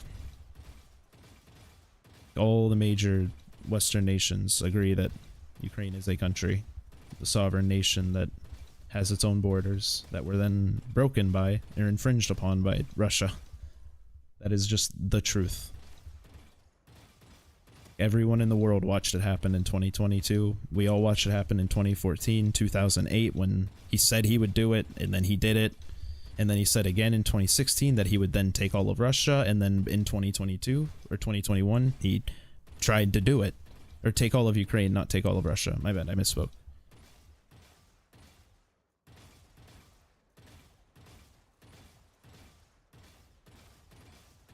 The whole world has seen what has been going on.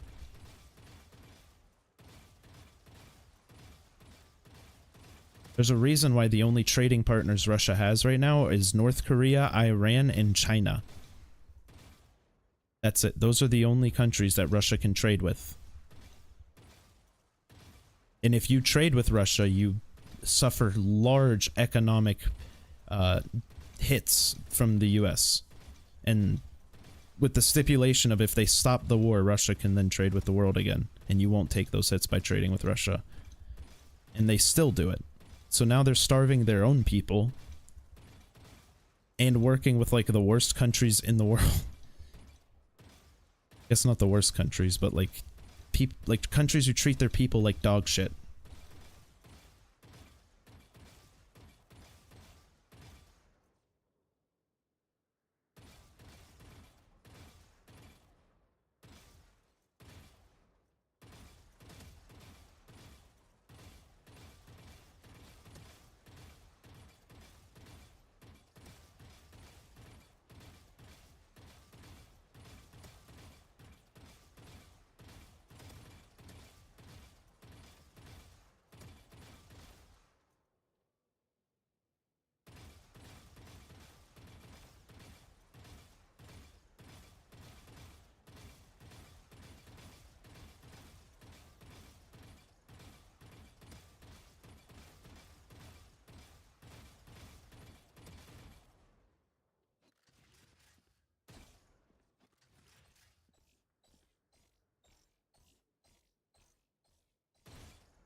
There's been absolutely no reports of Australia. I'm pretty sure sending money to Ukraine alongside the rest of the NATO countries. I'm not like, am I mistaken about this?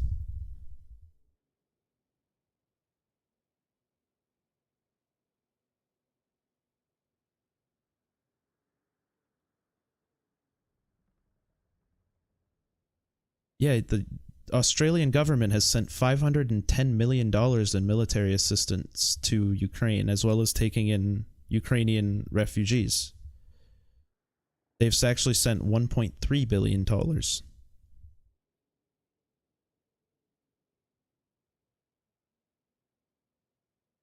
And nearly 12,000 Ukrainian nationals now live in Australia.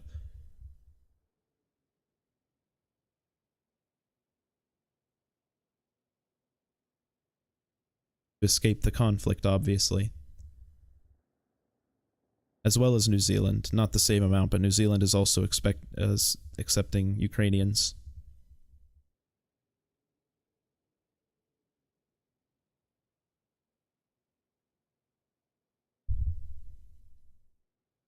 Yeah, you guys just sent the Ukrainians 49 tanks 2 days ago, actually. Literally 2 days ago, you sent 40, or a week ago. 49 tanks to Ukraine from Australia.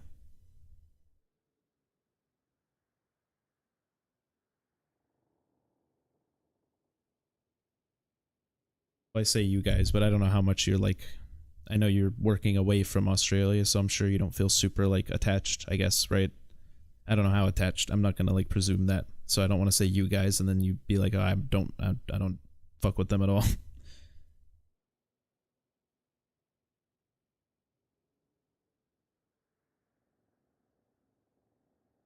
But don't you guys elect your leaders?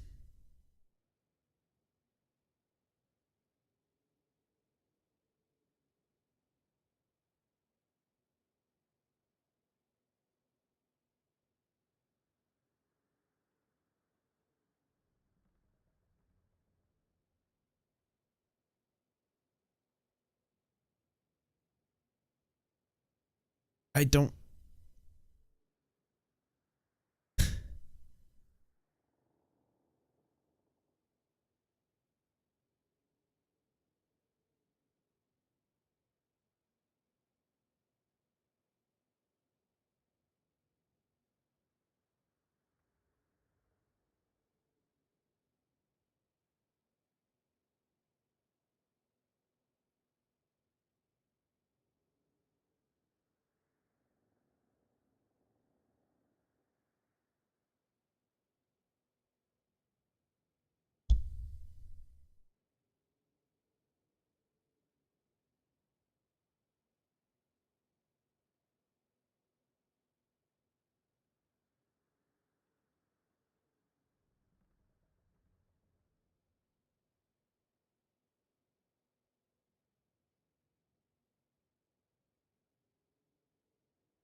Yeah, from what I see, it's mostly that there's some corruption, but I don't see anything that says you guys don't pick your, like, you guys still perform votes in parliament and whatnot.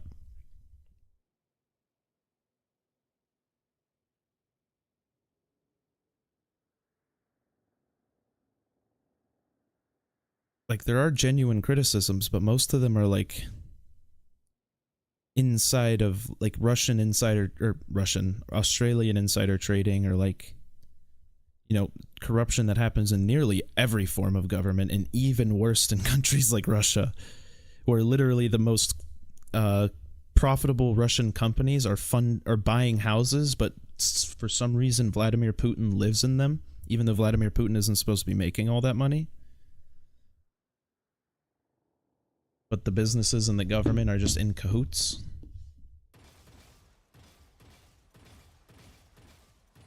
Also, Vladimir Putin has been the president since the early I was a child when he was elected the first time. I was literally in the first grade, and now I'm in a union and have a job. That's I don't know if that's how presidents are supposed to work, democracies in Russia. Guy's been the leader for my entire life of Russia.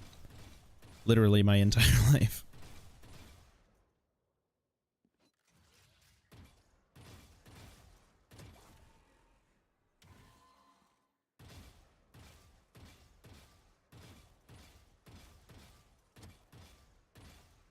I don't even know if I spoke English properly yet.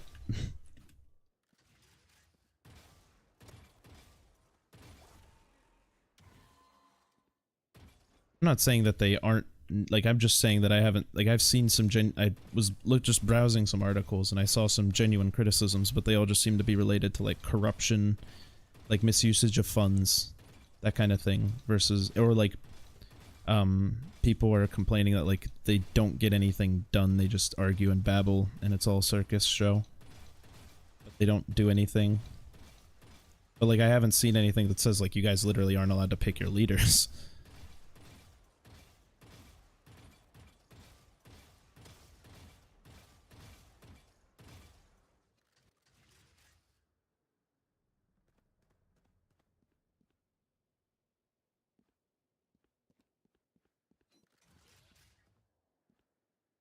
I just feel like that would be really big news in America or like any other country, you know what I mean? Like if you guys couldn't pick your leaders, I feel like, because like when Hungary wasn't allowed to pick its leaders, it was a very, very big thing when Viktor Orban just decided to change the rules in the whole Fidesz regime.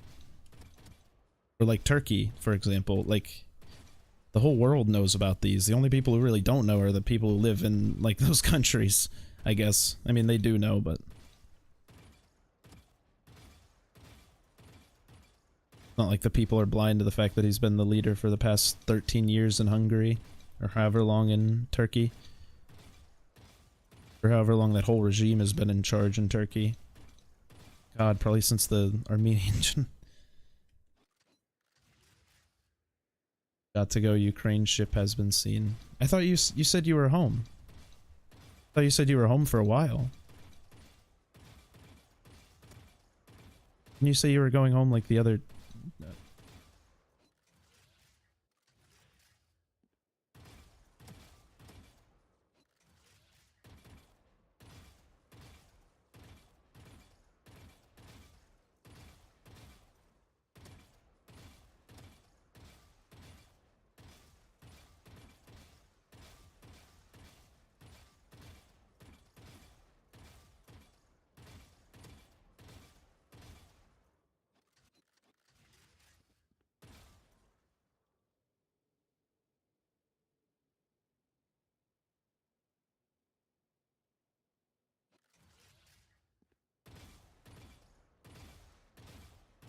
Oh, okay. Yeah, I just remember you saying that you were supposed to be off for a while.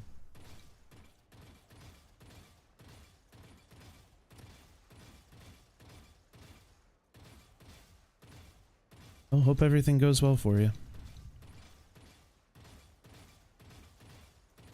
Wish you the best of lucks. Oh yeah, we'll try our best to have fun this game, and the people who play it really try to make me not have fun. It's very similar to Tarkov. That's probably why I like it. Have a good one, man.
Go get some water while it queues.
Let's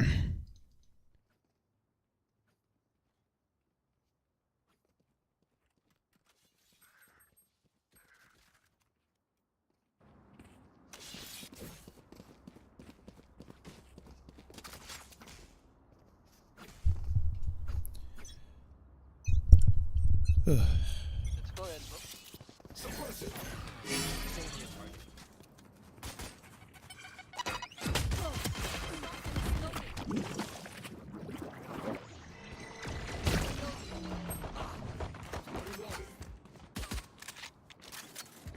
Right here.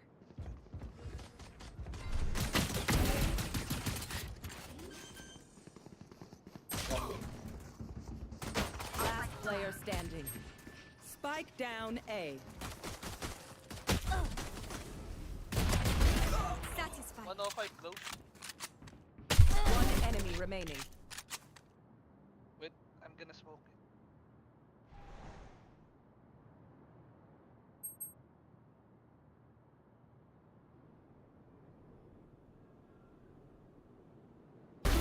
Nice, plant.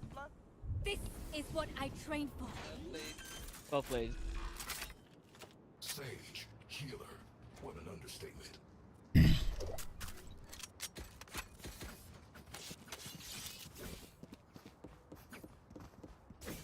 I need a gun.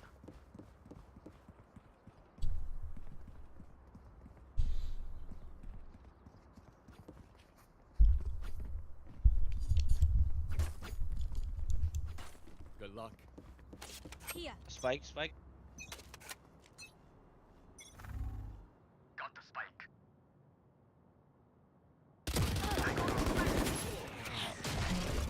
Cutting their vision.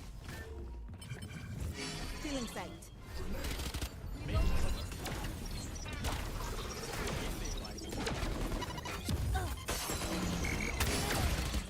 Market.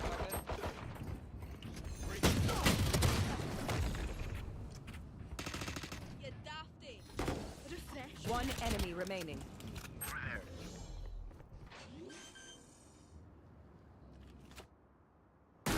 Planted. Don't get back up, sweetheart.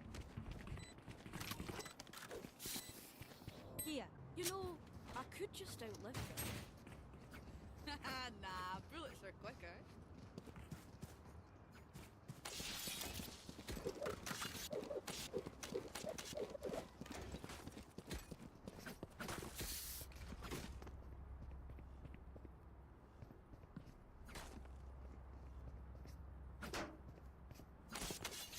Time's up. Let's go. Right here.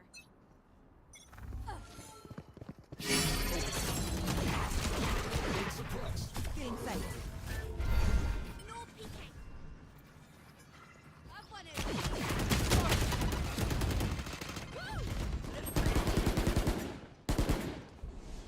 Ano smoke? My ult is ready. Dead. All dead. Player standing. Spike down A. Like I never On left. me on. One enemy remaining. No charges. Last Wait, player wait. standing. No peeking.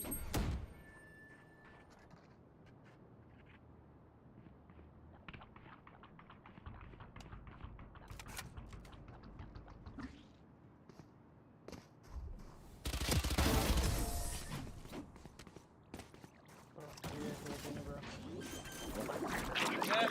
Filipino number one. This got easy. Oh, Ang ina ina mo, mo. pre. Tara, laro.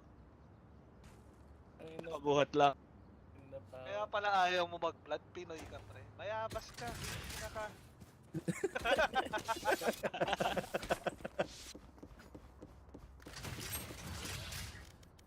Servers am I on? Holy shit. Reyna. Wall raised. Got the spike. Nice.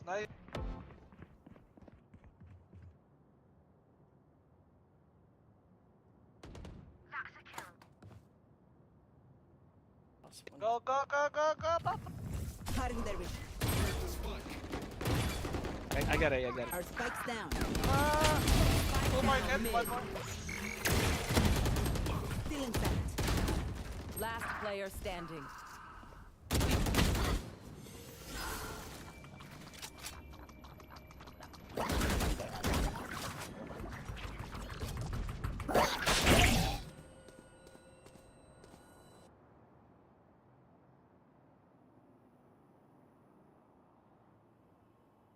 Pwede ka mag-re.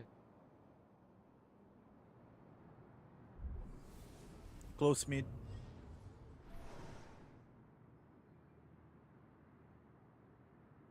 One enemy Enemy remaining. removed.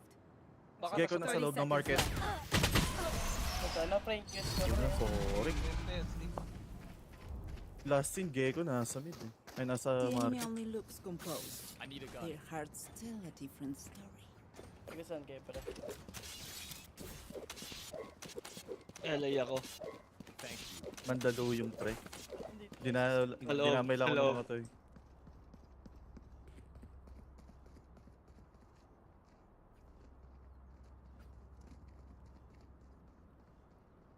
No Saan prisoners. kayo sa US? I need a gun. I need a gun. Thank you. Oh yeah! Monster on the loose!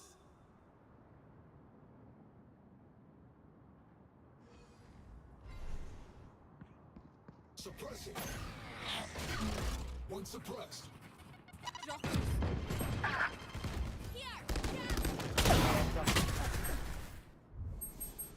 One on seven.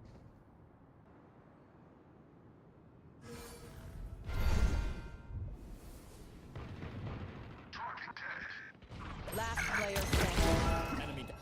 Rashes and dump are fun. My turn.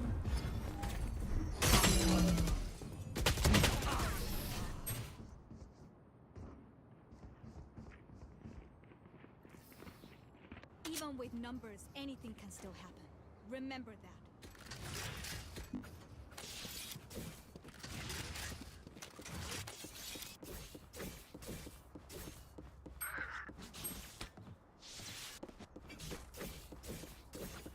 Let's default people.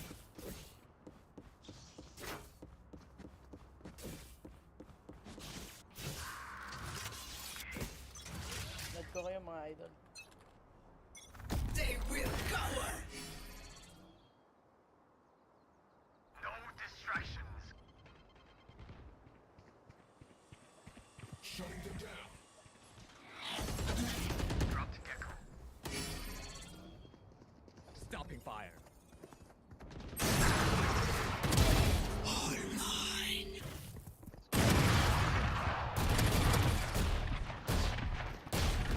Oh, chance. That's incredible.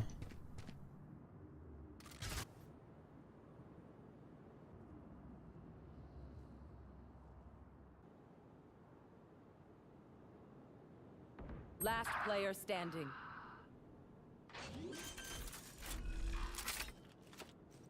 Spike planted. Dropping smokes.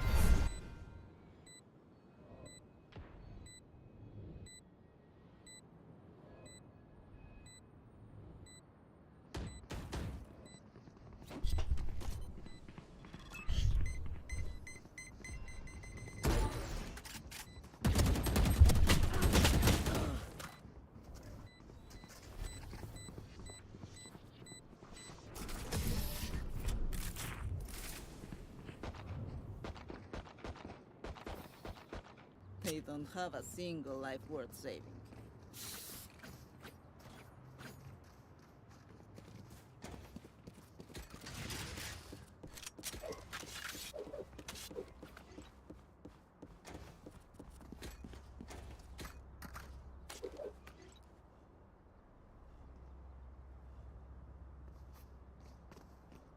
They'll break with the right pressure. You want to play? Let's play. Hi! I'm pissed! Still in sight.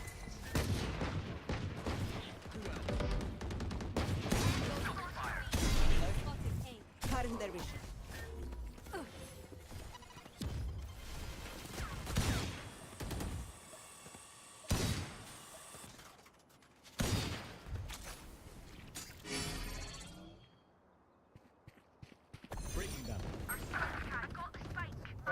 Spike down B.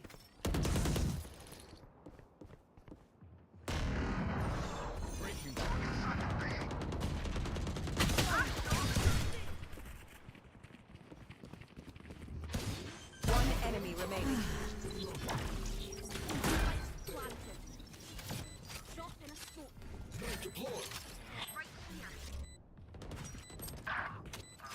40. Why not like One of these.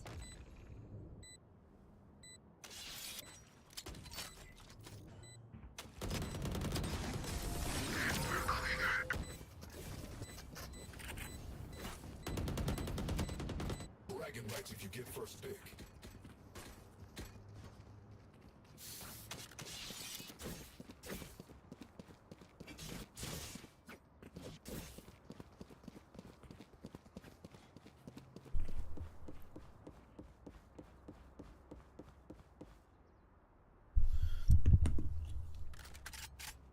Galit ka na, pre. Nag-off ka na, pre. Oo nga, pre. Hindi ko smoke and mid. Barrier created.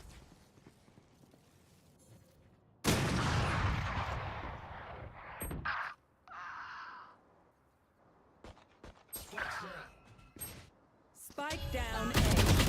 Never let. Last player standing. Be at peace. May isa pa. Good attempt. 3 down. Meres, meres. Your duty is not over. Back where I belong. Cutting their vision.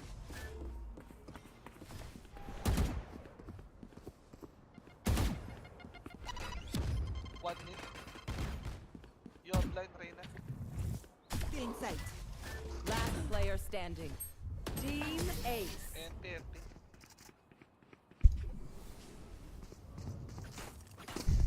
Deep breaths, everyone. Your hearts are pounding. May ulti ako, rush A. Rush A, ulti ako.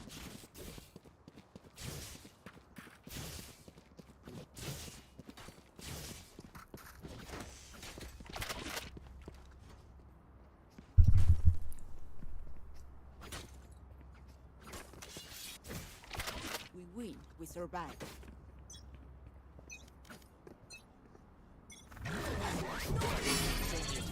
Still in sight. No peeking.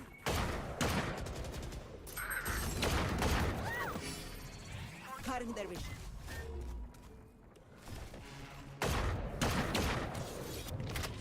Reloading. Fire in the hole.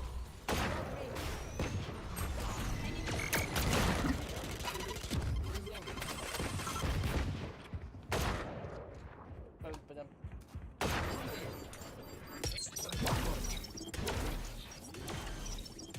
Drop in a smoke.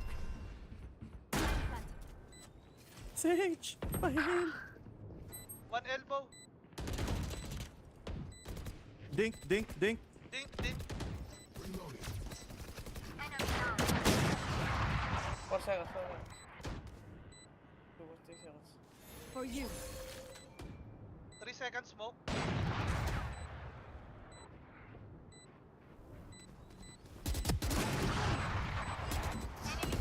One enemy remaining. Last player standing.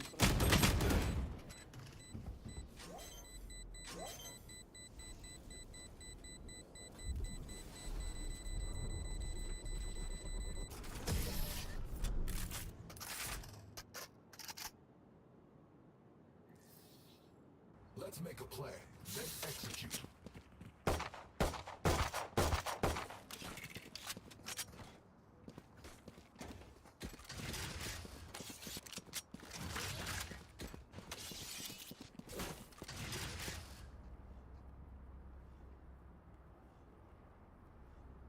I'll go B.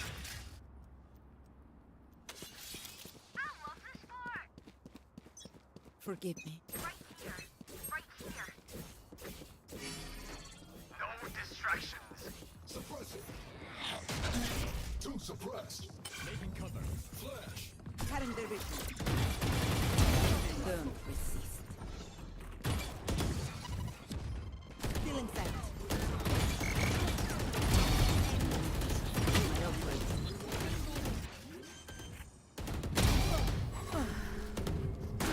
My ultimate.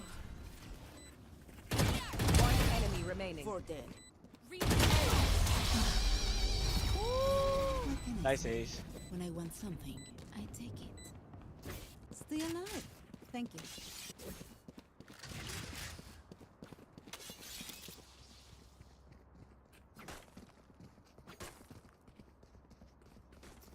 Pre, pre.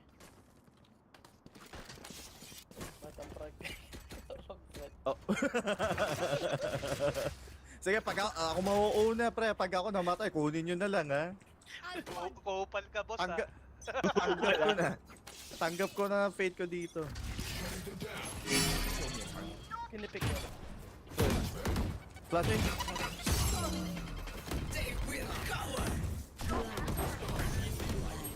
Spike down A.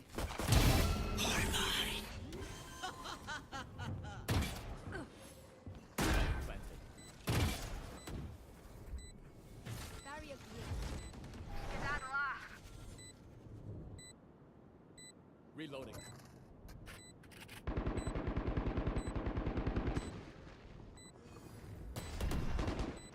Enemy spotted A. One enemy remaining. Have one of these. Puta, sayang. Akin yun eh. Ayaw nila pushin. Kukuhain ko eh. Last round in the half. Spend everything on this one.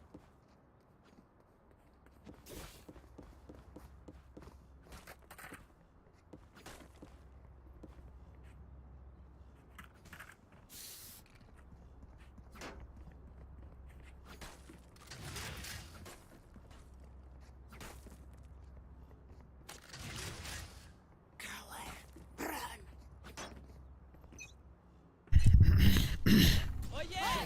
Monster on the loose! Cutting their vision. Cutting their vision.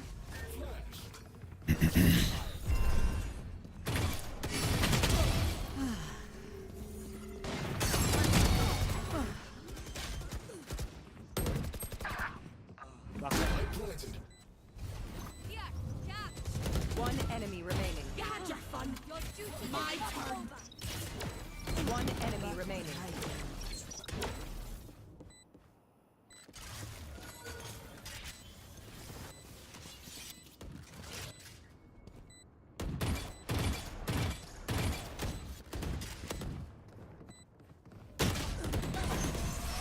You are a mountain. I am a mountain. Switching sides. Pre, safe ka na, pre. Ano? Safe na siya. Hindi na siya mag-top lang. Yeah. Taga-defuse na lang. Tayo na, pre. Inat ko kayo. Snabbish kayo, ah. Ay, so, Paano ba i-accept yun dito? Pwede ba? basta naabukas yung riot account mo. Nice, nice. Matanda na ako, pre. Hindi ko alam kung paano yan, eh. Kaya nga mamang sorbetero na nga na pangalan ko. What is Google? Is that handsome?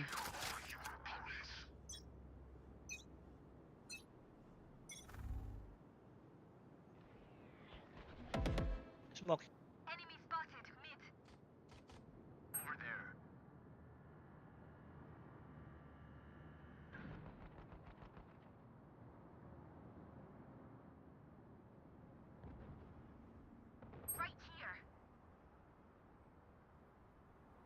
Watch lang, pre.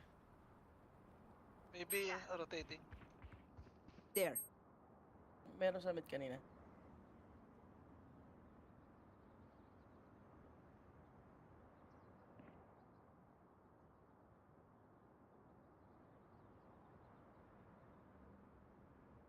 B. Planting B? Spike planted.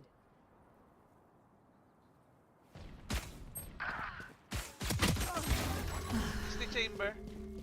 Default chamber.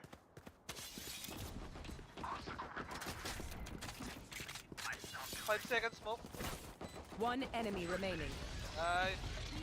What the pinos? Alis ako na. Impressive. No peeking. Impressive.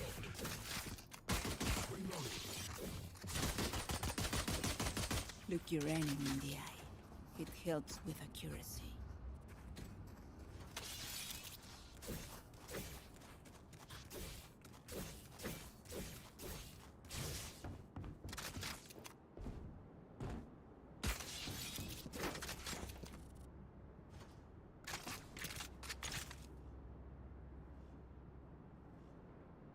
They want to die. Let them.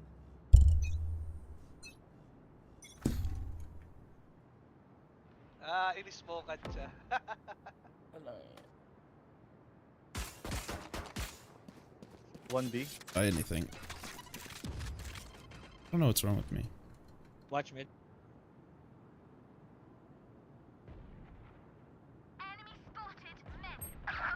Oh, multiple. 3 mid. Nice. Spike down mid. Reyna agad. Bulldog mid.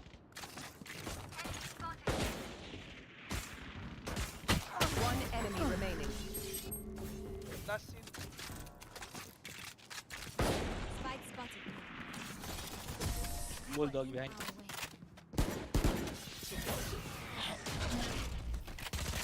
Don't be spending too many Puta, brain wala. cells figuring them out. Thank you, Reyna. Overthinking is just as bad as underthinking. Yes.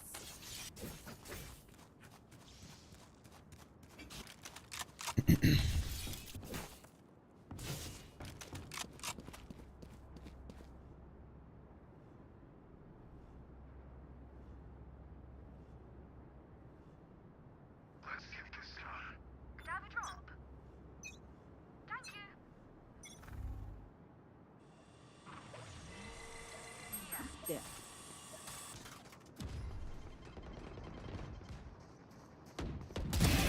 Shoot. Still in sight.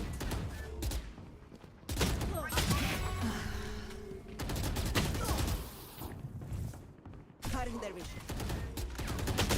No. That would have been clean. Imagine I hit the one tap because he was tag 25, dude.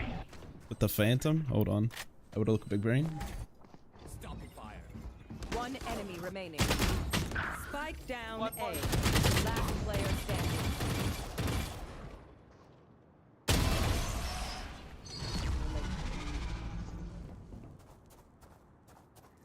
Oh, tawi first. They're suppressed. Adapt their options.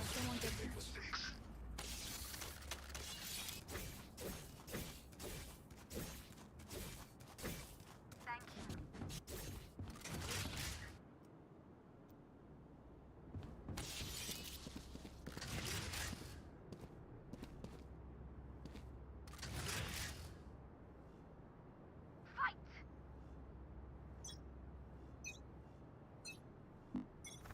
They will cover.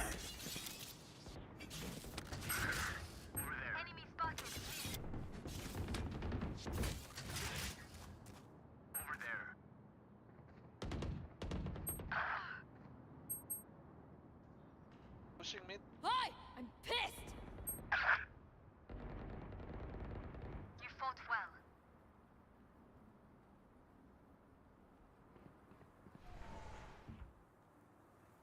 There.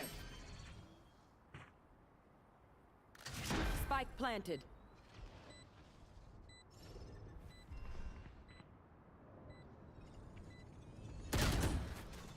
Last player standing.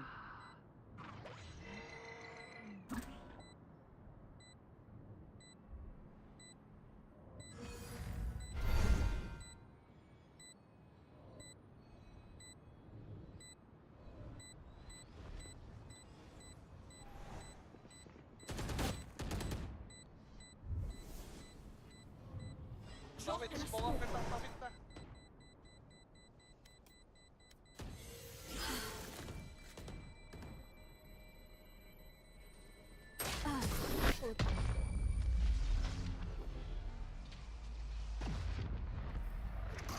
I'm the last thing they'll see before they die. Lucky them. Need a drop.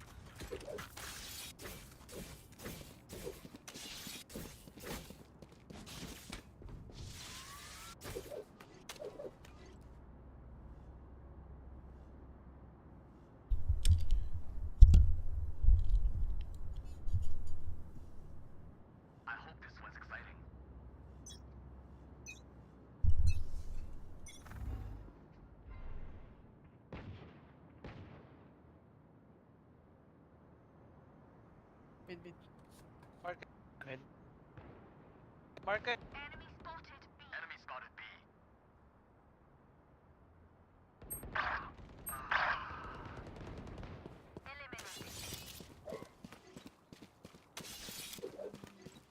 Mid.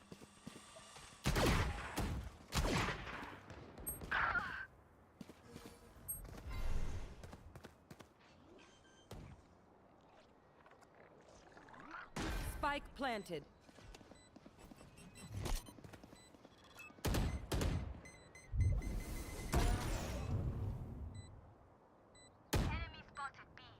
Last player standing.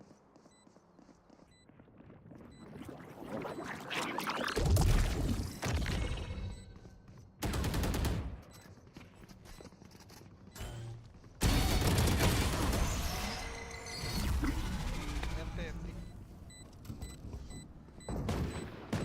Alright, lucky socks. Don't fail me now. Nice try.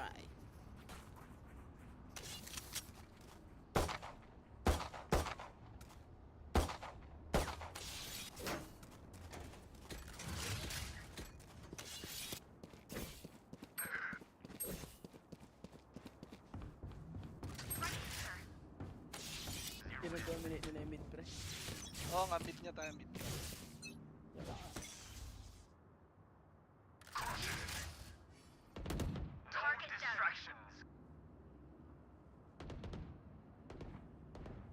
More mid. You disappoint me.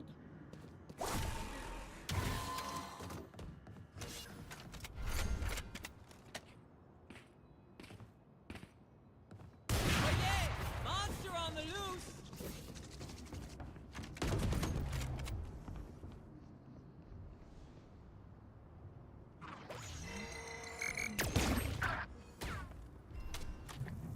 Cutting their vision. Oh my god, I couldn't get out. Wait, what? Deployed. Suppressed.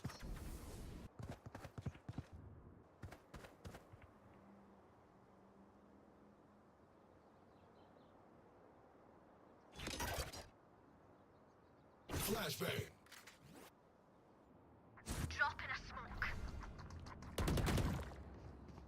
One enemy remaining. Disagree with the 30 seconds left. premise?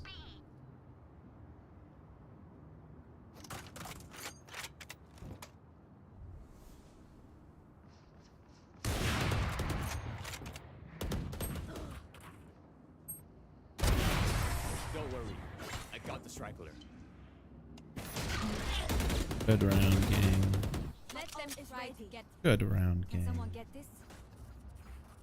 Thank you. Yo, Reyna. Could I have a drop? Could I have a drop? Thanks.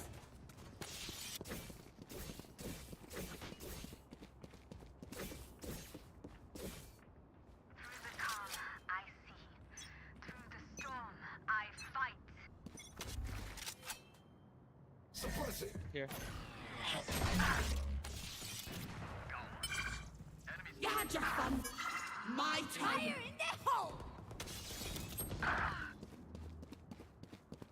Back like I never left. Last player standing.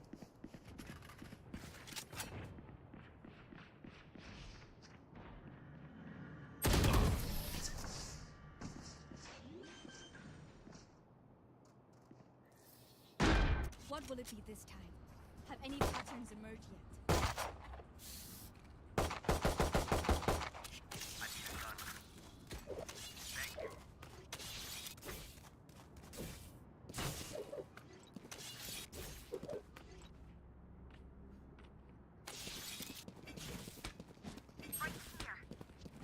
Tara, try natin mid. Wala naman tayong baril. We Push win. mid. We survive. Smoke tiles.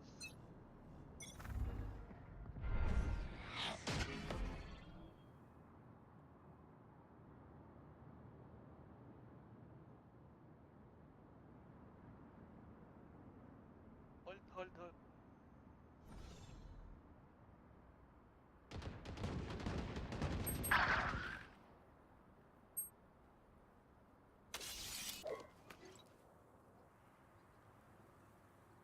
Going B.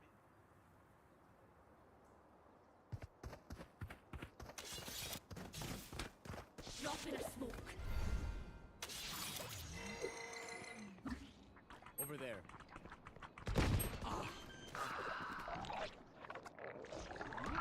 Spike planted.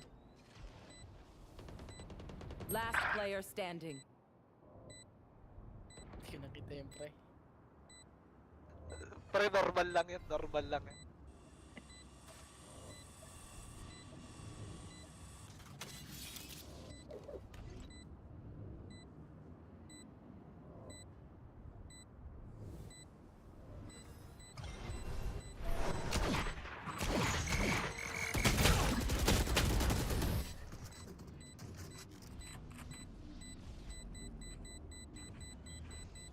Stand tall. Kung matatalo We tayo. are tayo. Valorant. We are. Puso lang, Pinoy tayo.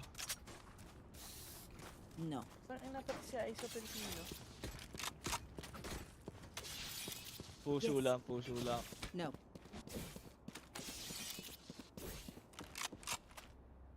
Tatlo pala kayo? Tatlo kami. Di pa pala No clue what they're sabi. saying. Not a single clue.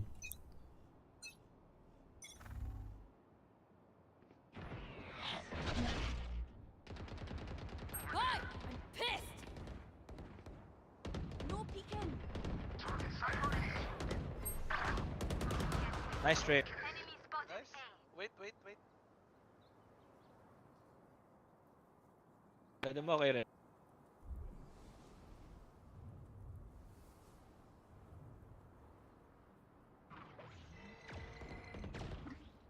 Save res, save. Puta, sa likod na pala. Ronald. One enemy remaining. Spike planted. Kinakabahan si Mama ng patero. Matanda na, pre. Matanda na. May arthritis. Ano na? Arthritis na ako. Google, what's that? Match point. It's been grand. Can someone get this? Yes. And people to ignore, so let's finish this thing.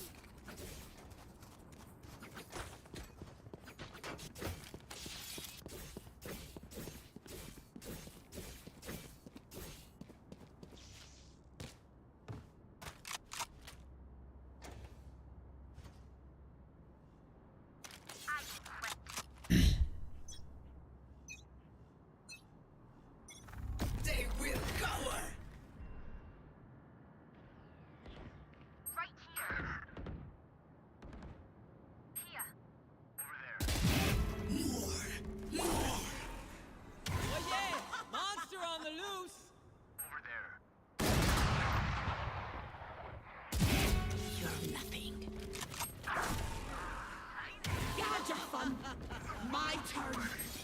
Spike Dito, down 91. B. Okay.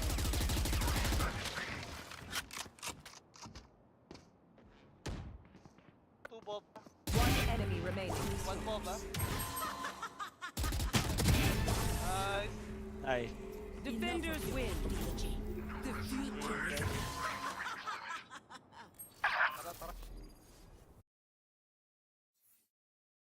GG's.